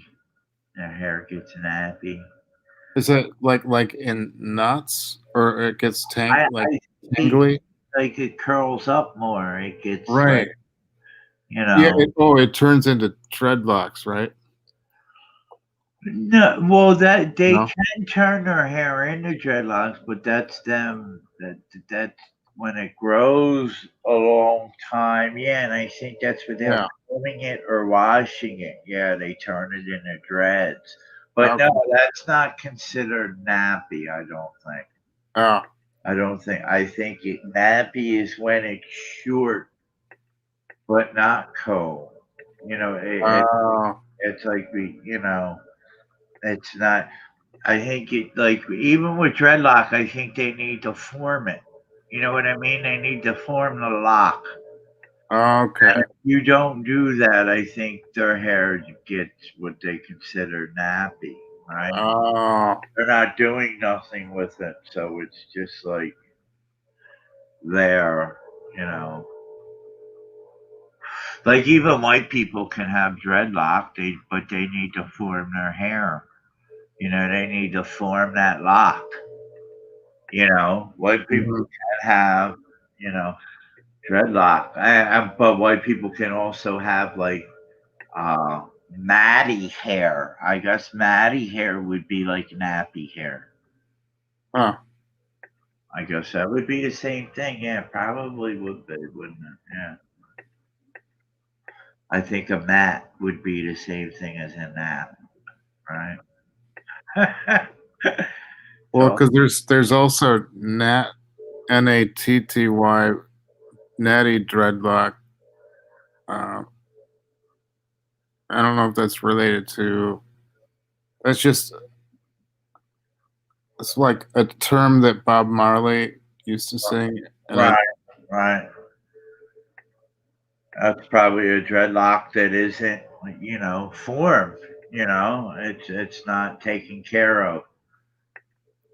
I got yeah, that makes sense. That's what it yeah, sounds like. yeah, because Not unattended hair. uh, yep. And I guess you were right, prelim Yeah. earlier that the conspiracy is conspiring against the law because that's what they read. I thought it was just conspiring is just planning. That's how I took it. And Is they that really? that until they weaponized it too, because I know the CIA did weaponize the word conspiracy Uh, theory. Like if you look into that word conspiracy, uh you'll see that the CIA they did have something to do with that word, Okay. with using that word as a weapon to put people down that were searching for truth. Right. So Well, like that's kind of a conspiracy right there. Right? It would be, right? that makes sense. I'm just searching for this specific thing I wrote today. It's online. I posted it I think I found it. Down or No, it's because I typed it into one of my paintings in the information box, okay. and then I just have to find. The information. I'm scrolling down and just trying to find it. Sorry. So how are things going over by you in your work in your neck of the woods? Vicinity. Yeah. I guess they're going all right. Yeah. I think it's quiet, but then again, I don't get out all that much neither. I try Yeah. not to go out and deal with the people, and the stores that I go to, they kind of know me, so they don't ask me to put on a mask. Right. They know I'm going to tell them no, so, Right. they don't even bother, unless it's a new person at the door. But, all what I have to say is, medical exemption. Oh, okay. Medical exemption, yeah. And they step away from you. So yeah, anytime you want, Prelim, you can read your poem now. Okay, I'm gonna read it now. Ready? Go ahead. Mm-hmm. Wait, talk for a while. I have to fast forward.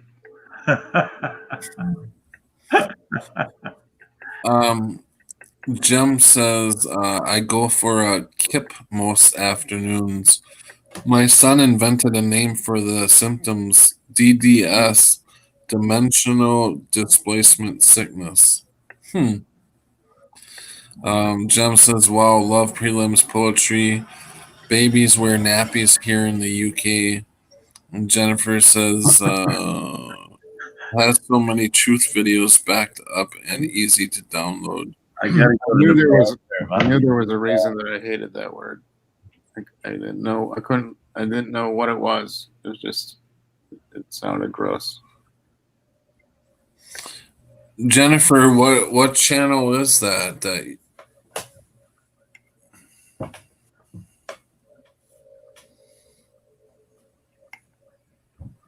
What channel is it? I'm looking up. Right now. No, I'm just looking up. She put why is it not coming up on my phone? Did you? What the heck?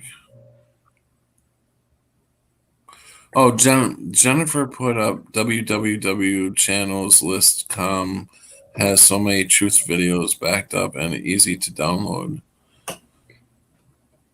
But I don't see what she wrote. Oh, there it is. But you can't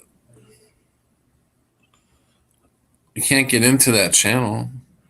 Is it a channel, or you just go to www.channelslist.com? Truth videos. Well, truth about what? The Mandela effect, 9/11, all kinds of stuff. Hang on, I will get the link. Okay, thanks.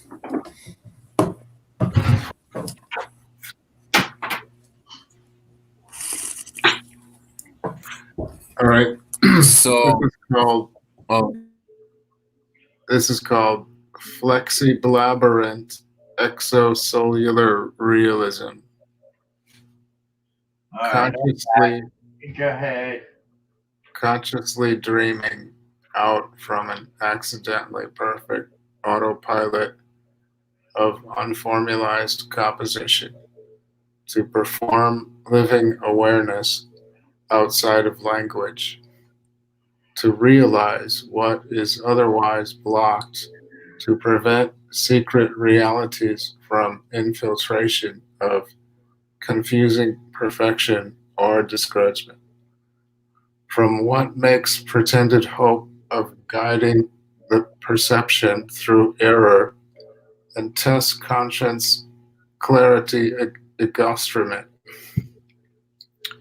arrives at a routine precarium closer to the continuum, idealized in perpetuated propellants, propagated considerable appropriations of approximated reasonable blobs proportionate to the fabulization.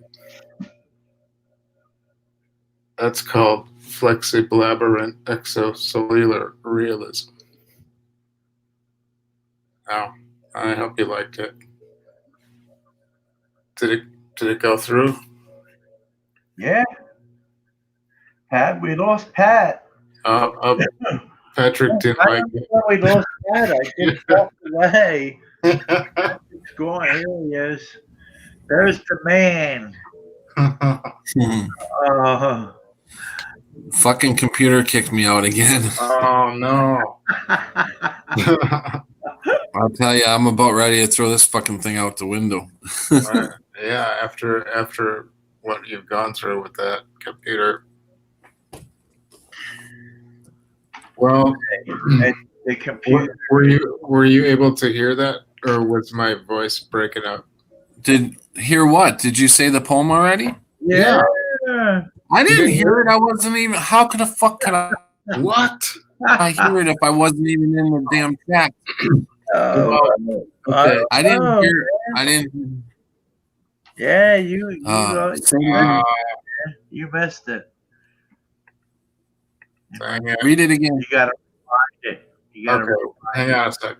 Okay, here we go. Okay.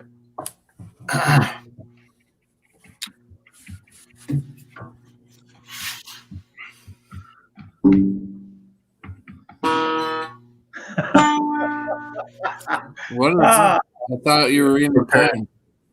I had to play a guitar note first. You gotta get keyed up. Flexiblaberant exocellular realism. Consciously dreaming out from an accidentally perfect autopilot of unformalized composition to perform living awareness outside of language, to realize what is otherwise blocked, to prevent secret realities from infiltration of causing perfection or confusing discouragement.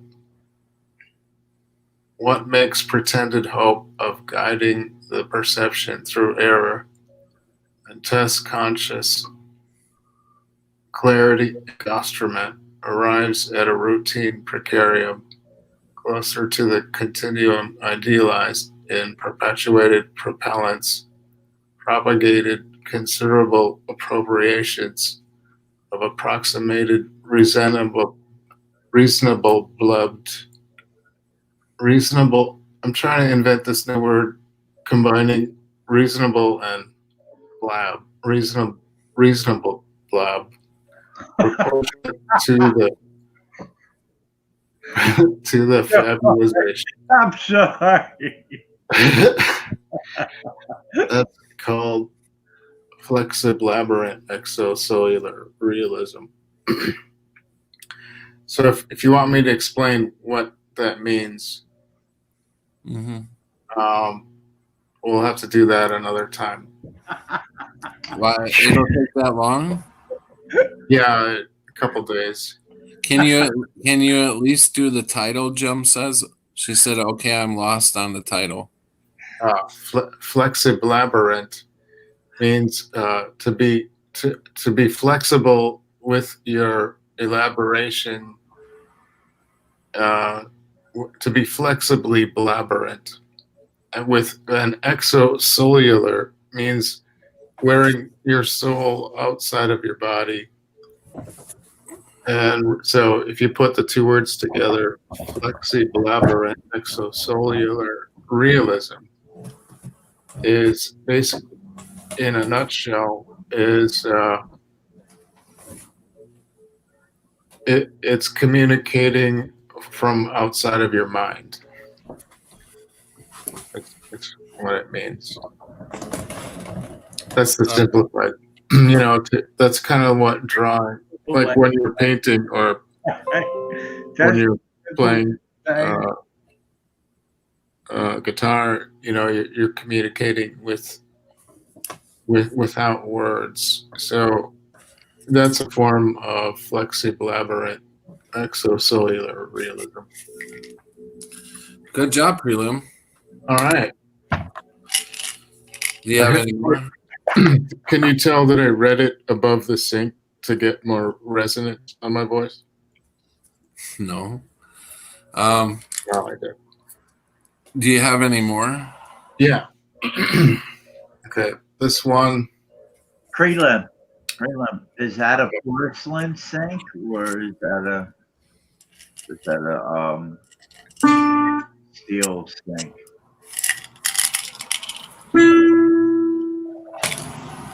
The alkaline metamorph. Plant music gravitating heavy stars upon shiny eyelids, perceiving hallucinatory dusty space planktons, illuminating the vast turntable spiraling paradoxic spirit minds from mesmerant sound blobs. As a green knight folding a flexed elbow disc beside the iron refrigerator speakers. And that one's called Alkaline Metamorph. Where did you get refrigerator speakers from? Well, I think I was just because my speakers are next to the refrigerator, so they kind of melted together. Refrigerator speakers. Okay. Yeah. So, and there's a drawing. There's artwork that goes with each poem. So, can you be honest with me, prelim, for Sure. one question? Okay. What? Are you? What's so funny? What? What? I wrote that in 2011. That's an old one. That one's old. No, I don't know what Rick's laughing about. Yeah. I have a serious question. Oh, okay. What is so funny, Rick? What the hell? No, I was just wondering, where do you get your inspiration from? Do you take any kind of like drugs or anything? No, I'm actually against drugs. I think drugs are really bad. So you get it through music? I'm taking it. No, I get it from. From where? From living it's expressing my. It's like a way to express what I feel. It's. Yeah. It's like when reality feels so. It's like how I'm perceiving. It's like reality feels like a collage. So that's. I was wondering because you play a couple tunes from your guitar beforehand, so that helps you get into. Does that help you in some way? Yeah. It helps to because I go to a lot of those. I used to go to open mic poetry stage where people go up and they read for 5 minutes. A lot of them would have accompaniment of a guitarist while they read, or they would have like birds, a tape of birds playing or something like that. And it just kind of sets I don't know what it does. It's kind of it just gives it it's sort of like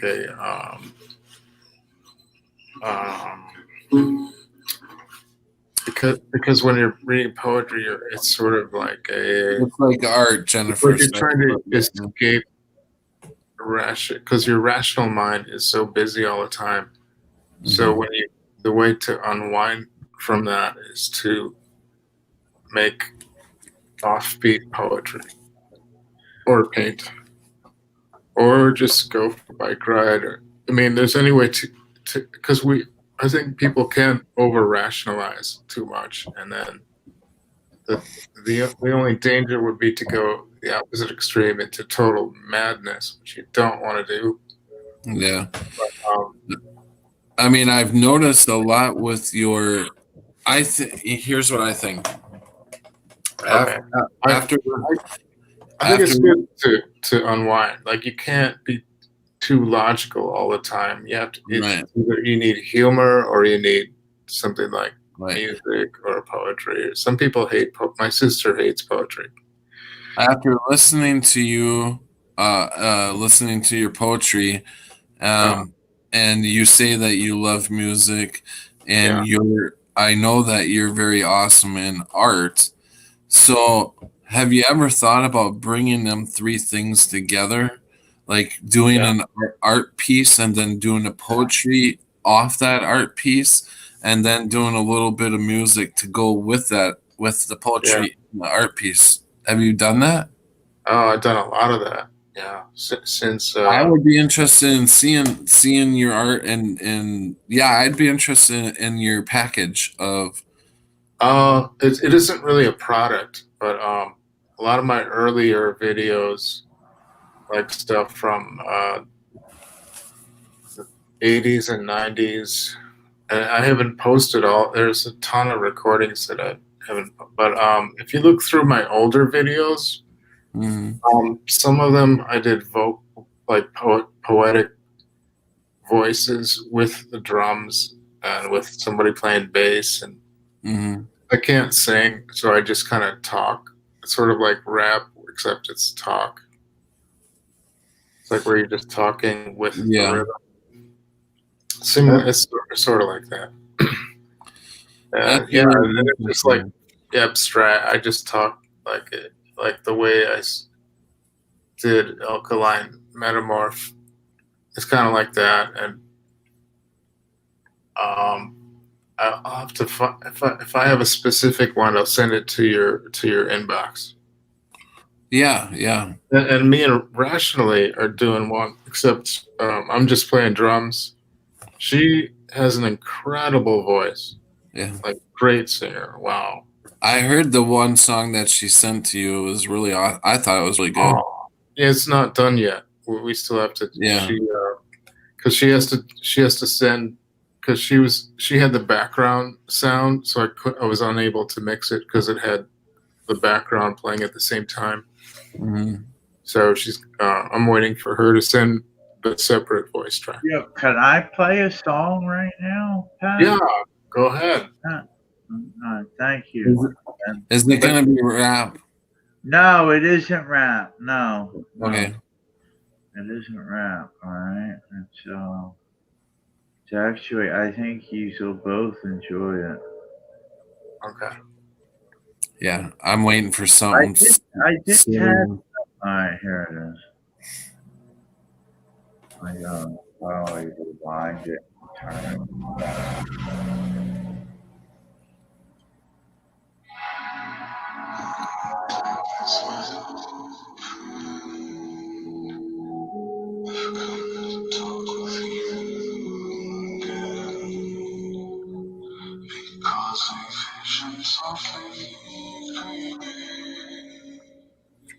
Lifted seats while I was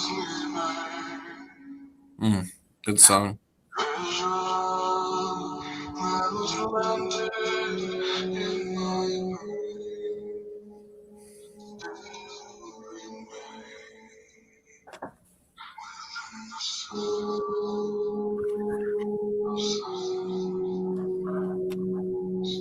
In restless dreams I walked alone. Narrow streets and cobblestone.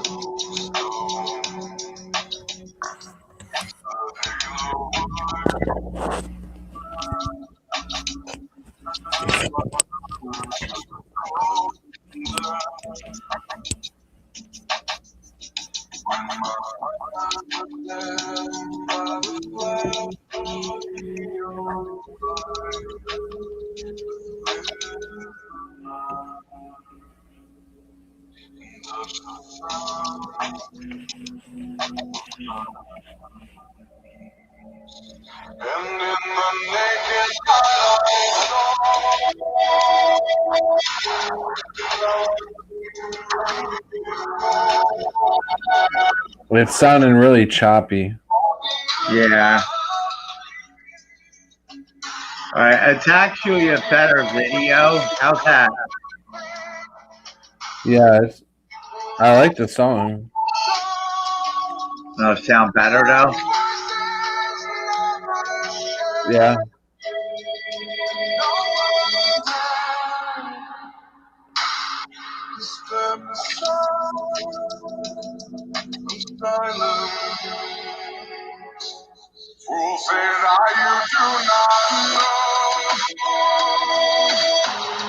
Silence like a cancer. Hear my words that I'm lying to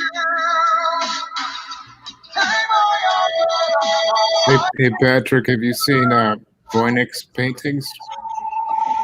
No. No? He does really interesting paintings. I've only seen about 3 of them. Yeah, I'll put the song. I'll put the video in the chat because it's actually the video is from Nicholson, 1969. Sound of Silence. Yeah, so he did a video to go with his own video he did. Well, that the song right there. That's his video. Okay. Oh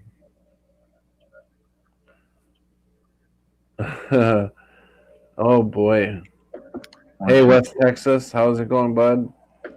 I read a little bit of the chat.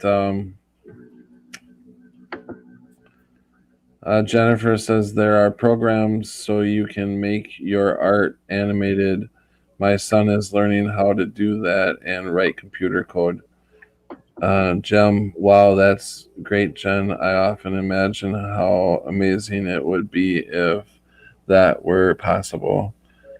West Texas says, good day, all. Jem says, hi. Rick is getting really ready to sleep, so to hear. Vointage said, Rick is getting ready to sleep, so to hear. Jem says, yeah, Voynich. To be fair, he just did a 7-hour stint with Pat, though. Prelim, High West Texas. Come on. I'm not ready for bed yet.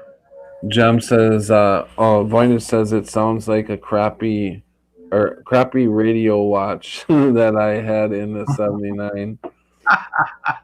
See, I love the honesty that comes out of everybody that's in our community. Right. You know, I mean, that's what I would want somebody to be honest with me and not feed me full of bullshit. You know, like, yeah, of course. If I'm doing bad, fucking let me know. If I can change it up in some way, let me know. I agree. You know, there's the video, man. That's a really good video to put in your I don't know playlist or whatever, especially if you want to watch the video. Mm-hmm. Yeah, I'll play it sometime on the feed here. It's a really good video. Like he put it together good with he made it like what he talks about too. Nicholson's big on machine man, transhumanism. Yeah, I believe I did see it before. So, I watched Nicholson. Yeah, really good. Jem Rationally is amazing. I have one of her songs in a playlist. Yeah, she's really good. I have to beg her to sing to me all the time. Yeah, well, I started out like a playlist just with like 30 songs, not even. You know, And my playlist now is like I got like 240 songs on there. Now, mind you, some of them aren't songs. Some of them are some like little videos that I've thrown in there. So maybe I got like 200 songs, but still, that's still a lot of songs, man. When you just start off with, 10, 15 songs. Jem says, "Don't like this version much. It by Disturbed. This one, it's like it's underwater. Can't really hear it." Now he remixed it. That's what it is. It isn't the original. It isn't what you're used to hearing. So it's going to sound different. Yeah. Jum prelim says, "I just saw that above. Yeah, I guess I'll just be prelim." Yeah, that's a smart thing to do, prelim. Everybody knows you as prelim. That's what we love you as. Stay there. Jem, love the song. Don't much like this version. Voynich, same here, Jem. Jem says, "Please stop it, Rick." I wish I would have seen that earlier. Oh, who's is that prelim? Okay, That's so great. oh shit. Okay. I'm just gonna read another short one real quick. Yeah.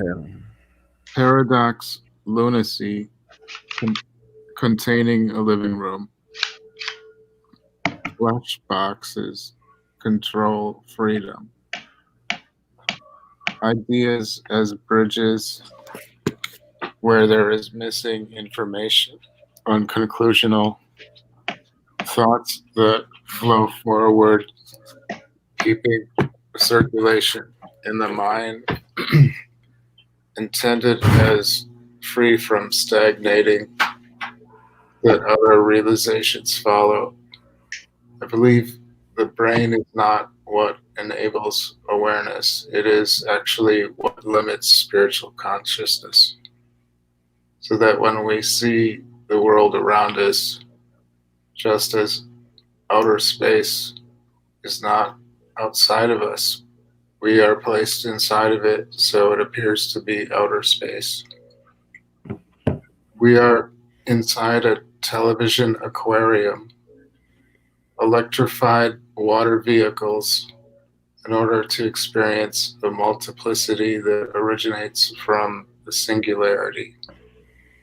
As sentient brain cells of the omnipotent source that were outside of outer space, then placed inside of outer space, measured by time lapses of being awake and asleep and then awake again. During sleep, we are experiencing the edge where the brain barricades the spirit mind. And that one is called Paradox Lunacy Containing a Living Room Head.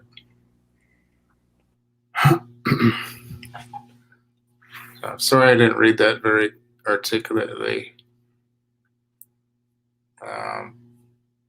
It sounds better if you just read it without. Next time you read your poetry, you better practice it.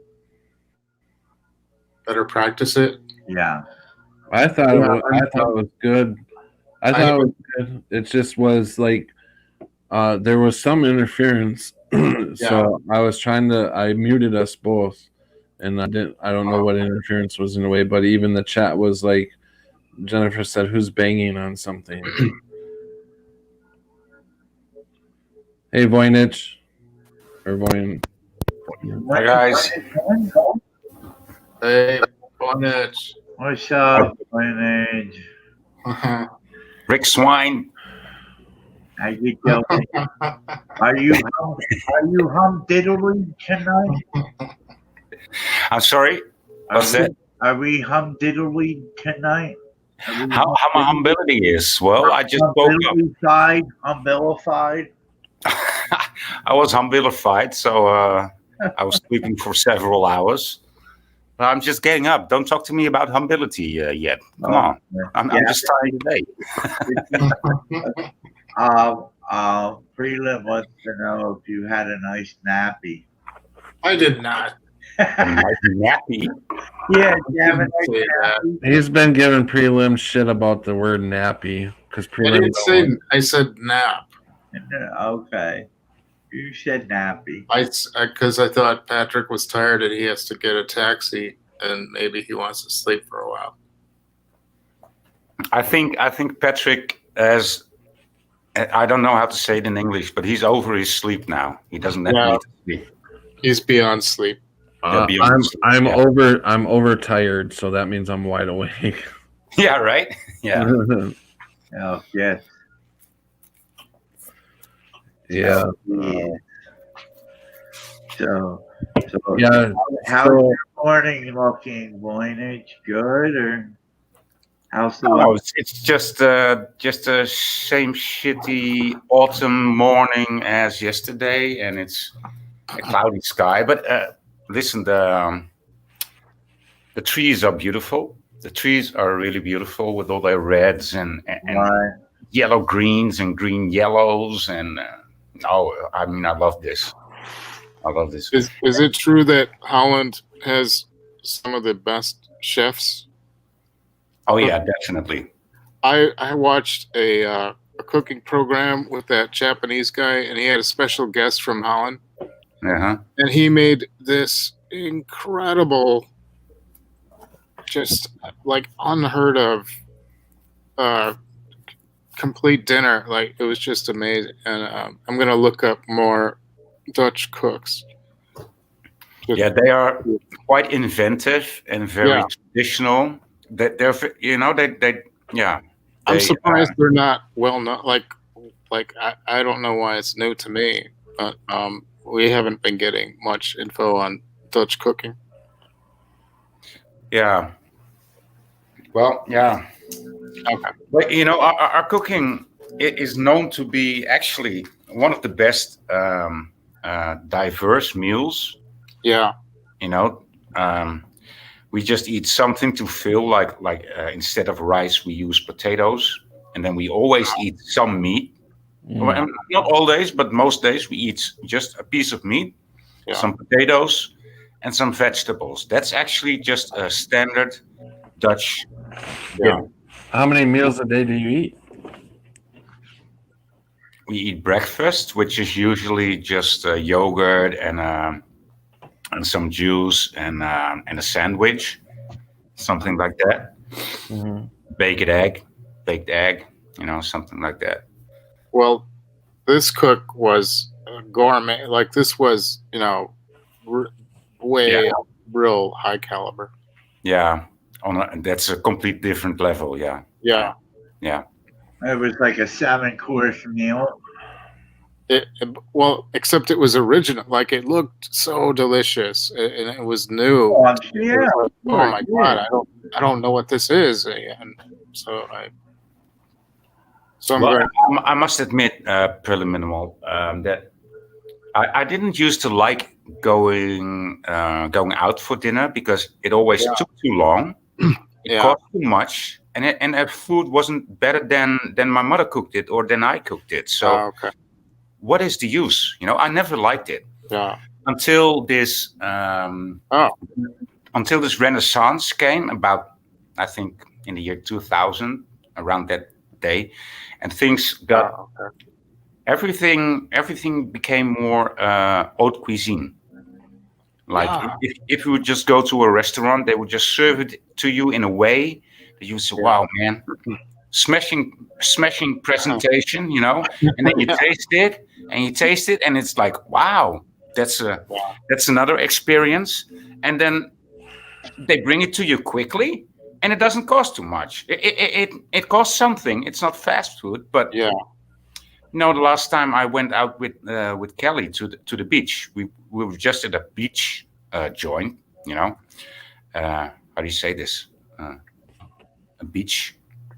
Yeah, beach joint, and and we ordered something, and it was pretty haute cuisine. It wasn't haute cuisine, but it looked great. It tasted great. It was there in time, like within 10 or 15 minutes. Yeah. It cost us something, but not too much. I mean, I didn't pay gold, Right. And it really has. I'm impressed. Really has been upgrading in the last few decades. I'm going to look up anything I can find on YouTube for Dutch cooking. I always enjoyed cooking. Well, yeah, I do. I usually cook for myself. Yeah. Oh, that's cool. Because I was, Cooking isn't like it used to be. I remember making. It's one of the first things you should learn as a child, right? Yeah, well, that's what I mean. But I remember cooking things as a kid and how good they were, and cooking them now, and they're nowhere near as good as they were when I cooked them as a kid. Cooking what? Anything and everything. We have a thing in here. I know you've heard of it, but I've eaten it all my whole life, which is a cheesesteak. And I remember cooking, even just like now, we have cheesesteaks that we get in restaurants, and we have cheesesteaks that we cook at home that we'll buy like a minute steak. It's like a frozen steak. All right. And even minute steak is like a low quality of this steak that we will buy and make the cheesesteak with. And I remember making a cheesesteak with minute steak when I was younger, like being around 18, 19, making it with lettuce, tomato, and onion. It would be a cheesesteak hoagie, we would call it. Put mayonnaise on it, salt, pepper, oregano. And I remember making this at 18, and I remember making this when I was like, I won't use steak-um now. Rick, what is a cheesesteak? I have no idea. Is that cheese or is it a steak? It's both. You know what it is.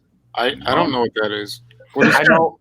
I know there is cheese. I know there's cheese. It's this Greek variant of cheese. It's called halloumi. It doesn't melt. It doesn't melt. So you can actually burn the cheese, right? So you can get grill stripes on cheese with halloumi because it's a cheese that doesn't melt. Right. Is it that? No. Oh, so it's just cheese inside of a steak. Yes. It's okay. We call that cordon bleu. How you eat a prime rib or a T-bone steak, and take that and chop it up real small pieces and throw it on a roll and put some Swiss cheese or American cheese, sharp cheese, any kind of cheese, cheddar cheese, mozzarella cheese. You can put mozzarella cheese over it and put some sauce on it too, like some tomato sauce. And we would call that a pizza steak. That sounds more like mush, but okay. No, it's a pizza steak. It's delicious. I might be wrong about it. It could be good. I'm close to France, so my cooking is a little bit more delicate. Toast the roll. Hey guys, I gotta intervene here. Before I go, anybody on the panel, if anybody in the chat has a request, that request needs to be, because you're on the panel, you open yourself up to this. So we do have a request that Vointage read one of his poems before we go. All right. Who the fuck is Vointage? Who's Vointage? Yeah, who is Vointage? He's doing this on, I know that Patrick, he's doing this on purpose. He's doing this on purpose now. Patrick. Did I pronounce it right, Voynich? Patrick. Yes, Patrick. I wish I was Pat Rich. Rich.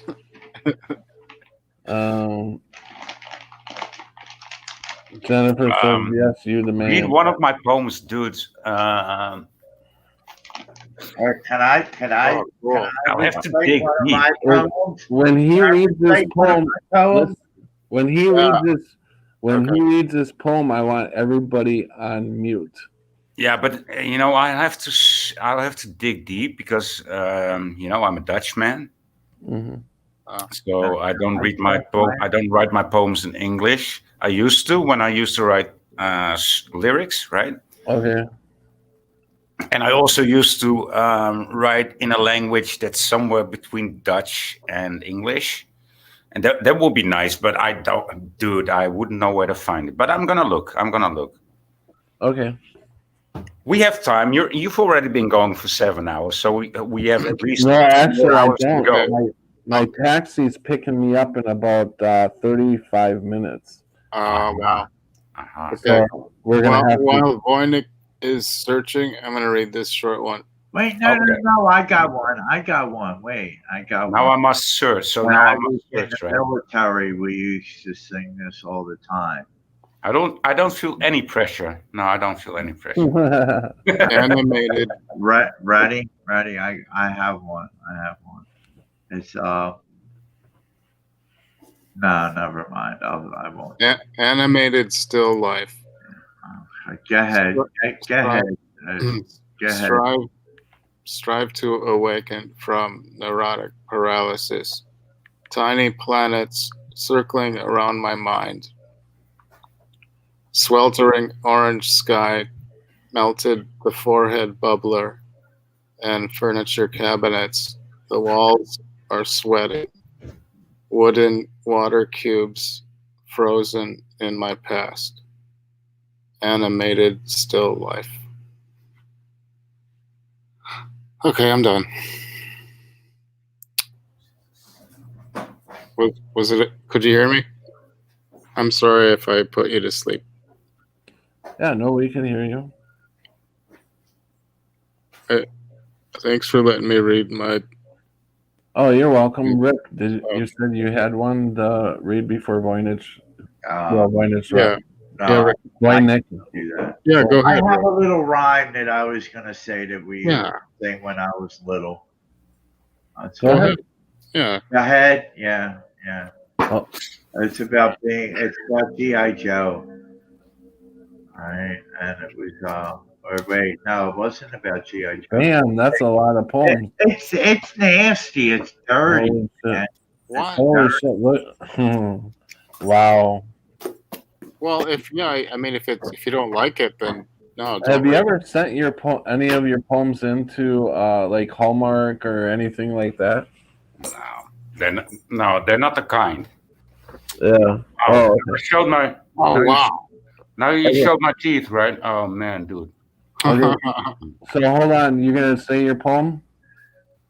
Are you gonna say your poem right now? Those are all print. You have some printed work, Voynich? No, these are all dummies. These are all dummies. Blank books. All right. Yeah. Well, they're not blank anymore, but yeah. No, yeah. Yeah, but dudes, these are all the rough makes, and I don't know where I have the. Okay, because people in chat. The best things I did were in Dutch. I just got a text from my taxi driver. He'll be here in 20 minutes, so I gotta get going anyways. But Voynich, I want to bring you on. I will be on this afternoon sometime today, around 3:00 my time. So I will be going live. I haven't done this ever, do an afternoon show, but I'm going to do one today. So if any of you guys are around, come back in. Maybe I'll have my poem ready. Good. Because there's a few people that will probably come back to hear it because they've been begging me to have you read one. So I want to. Thanks so much. Off camera because I'm quite ashamed that you saw me without my front teeth. I'm that's just waiting for my teeth to be fixed, dude. Dude, that's not big.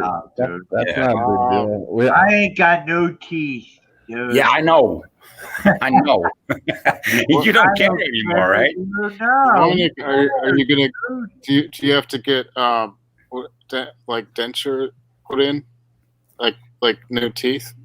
Yeah, and it broke. You know, I have this. How do you call it? Sounds painful. Sorry. It sounds painful that it broke. No. It's okay. They were gone, and so I had them replaced with fake teeth. But then it broke, and and then I was without teeth for a week, and then the dentist called and she said, "Well, it's going to last another week." I said, "Well, okay." She said it wasn't good, so I said, "Okay, it has to be good, right? Otherwise, I'm not going to pay." Right. That's easy.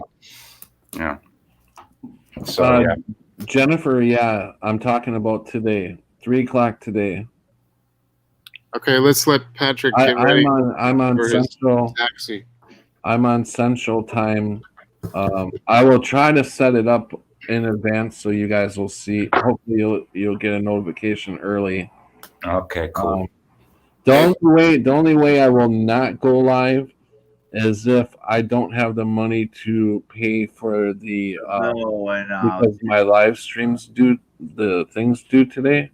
So I don't know if they'll let me still do today or they'll let you do today. They probably won't cut you up until midnight tonight. Oh, they will. Well, once you pass your 20 hours, it's gone.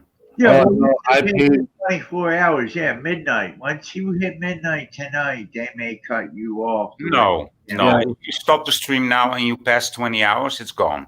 No, Voynich, I paid for unlimited, so but it's not active yet because there's still a StreamYard logo in the corner. No, I put that in there. Oh, I could take it out. Like I can go to. They used to have it to where it was where you had to have it in there, but whoops. I guess I can't do it during a live show. Maybe no, I can't do it during a live show. But I could take that out. But I don't know why I put it in there. But just kind of just kind of decoration, I guess. I don't know. But they look good. But I appreciate everybody coming on. I hope you guys come back later on this afternoon.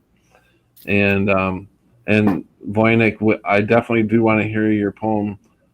And Prelim, you bring more of your poems. We're just having I gotta practice talking. This helps me to talk because I haven't been doing the poetry slam as I used to do. Well, we'll just have a good hangout. We're gonna have a poetry slam. That would be nice. Yeah, poetry slam. Yeah, there you go. We're just gonna have a good time this afternoon. It's not gonna get into any real deep shit. Okay. Just have some fun. Sounds good. I'll see you guys later. I'm taking off. All right. Okay, ciao, Pelly. Ciao, Bye, Patrick. guys.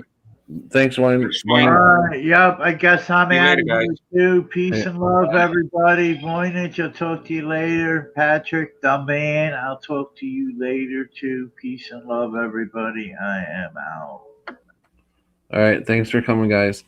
All right. Thanks a lot, chat. Appreciate you guys. Like I said, if anybody can donate, my PayPal link is in the description, and I really appreciate everybody who has donated in the past. I really appreciate it, and thanks everybody. I'm gonna play us a song to get out of here, and hold on. Okay, so I'm gonna play a song to get us out of here. And you guys know the rest. Oh yeah, it's stay vigilant. Stay Vigilant. All right, guys. Love you all. Take care.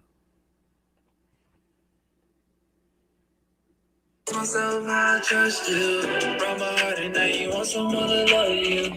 All alone, and you ain't got no one to run to. All alone, and you ain't got no one to run to. Really trust myself, I trust you. From my heart, and now you want someone to love you. All alone, and you ain't got no one to run to. All alone, and you ain't got no one to run to. Guess you're all out of options now. Louis or the Gucci, I got options now. Ain't no getting to me doing top speed now. Got a couple bands up for playing with sounds. Getting paid while I'm laying down.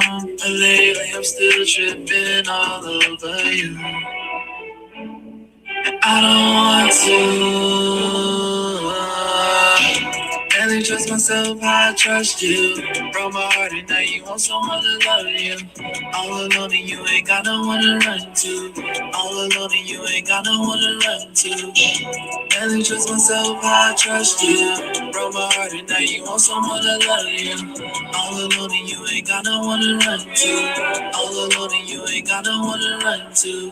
Girl, you're acting like I've got no options now. Play me for a fool instead try to come around. The truth is, baby, lace up. I'm not the type who's gonna fall for your fake love. Now you're drowning in the wave, I won't save you. If you want me, you probably better pay up. Don't waste your time hitting my line. You don't have the wrong number, I just decline. Same girls who used to curb me getting denied. Should've listened back then, back when I tried. Barely trust myself, I trust you. Broke my heart and now you want someone to love you. All alone and you ain't got no one to run to. All alone and you ain't got no one to run to. Barely trust myself, I trust you. Broke my heart and now you want someone to love you. All alone and you ain't got no one to run to. All alone.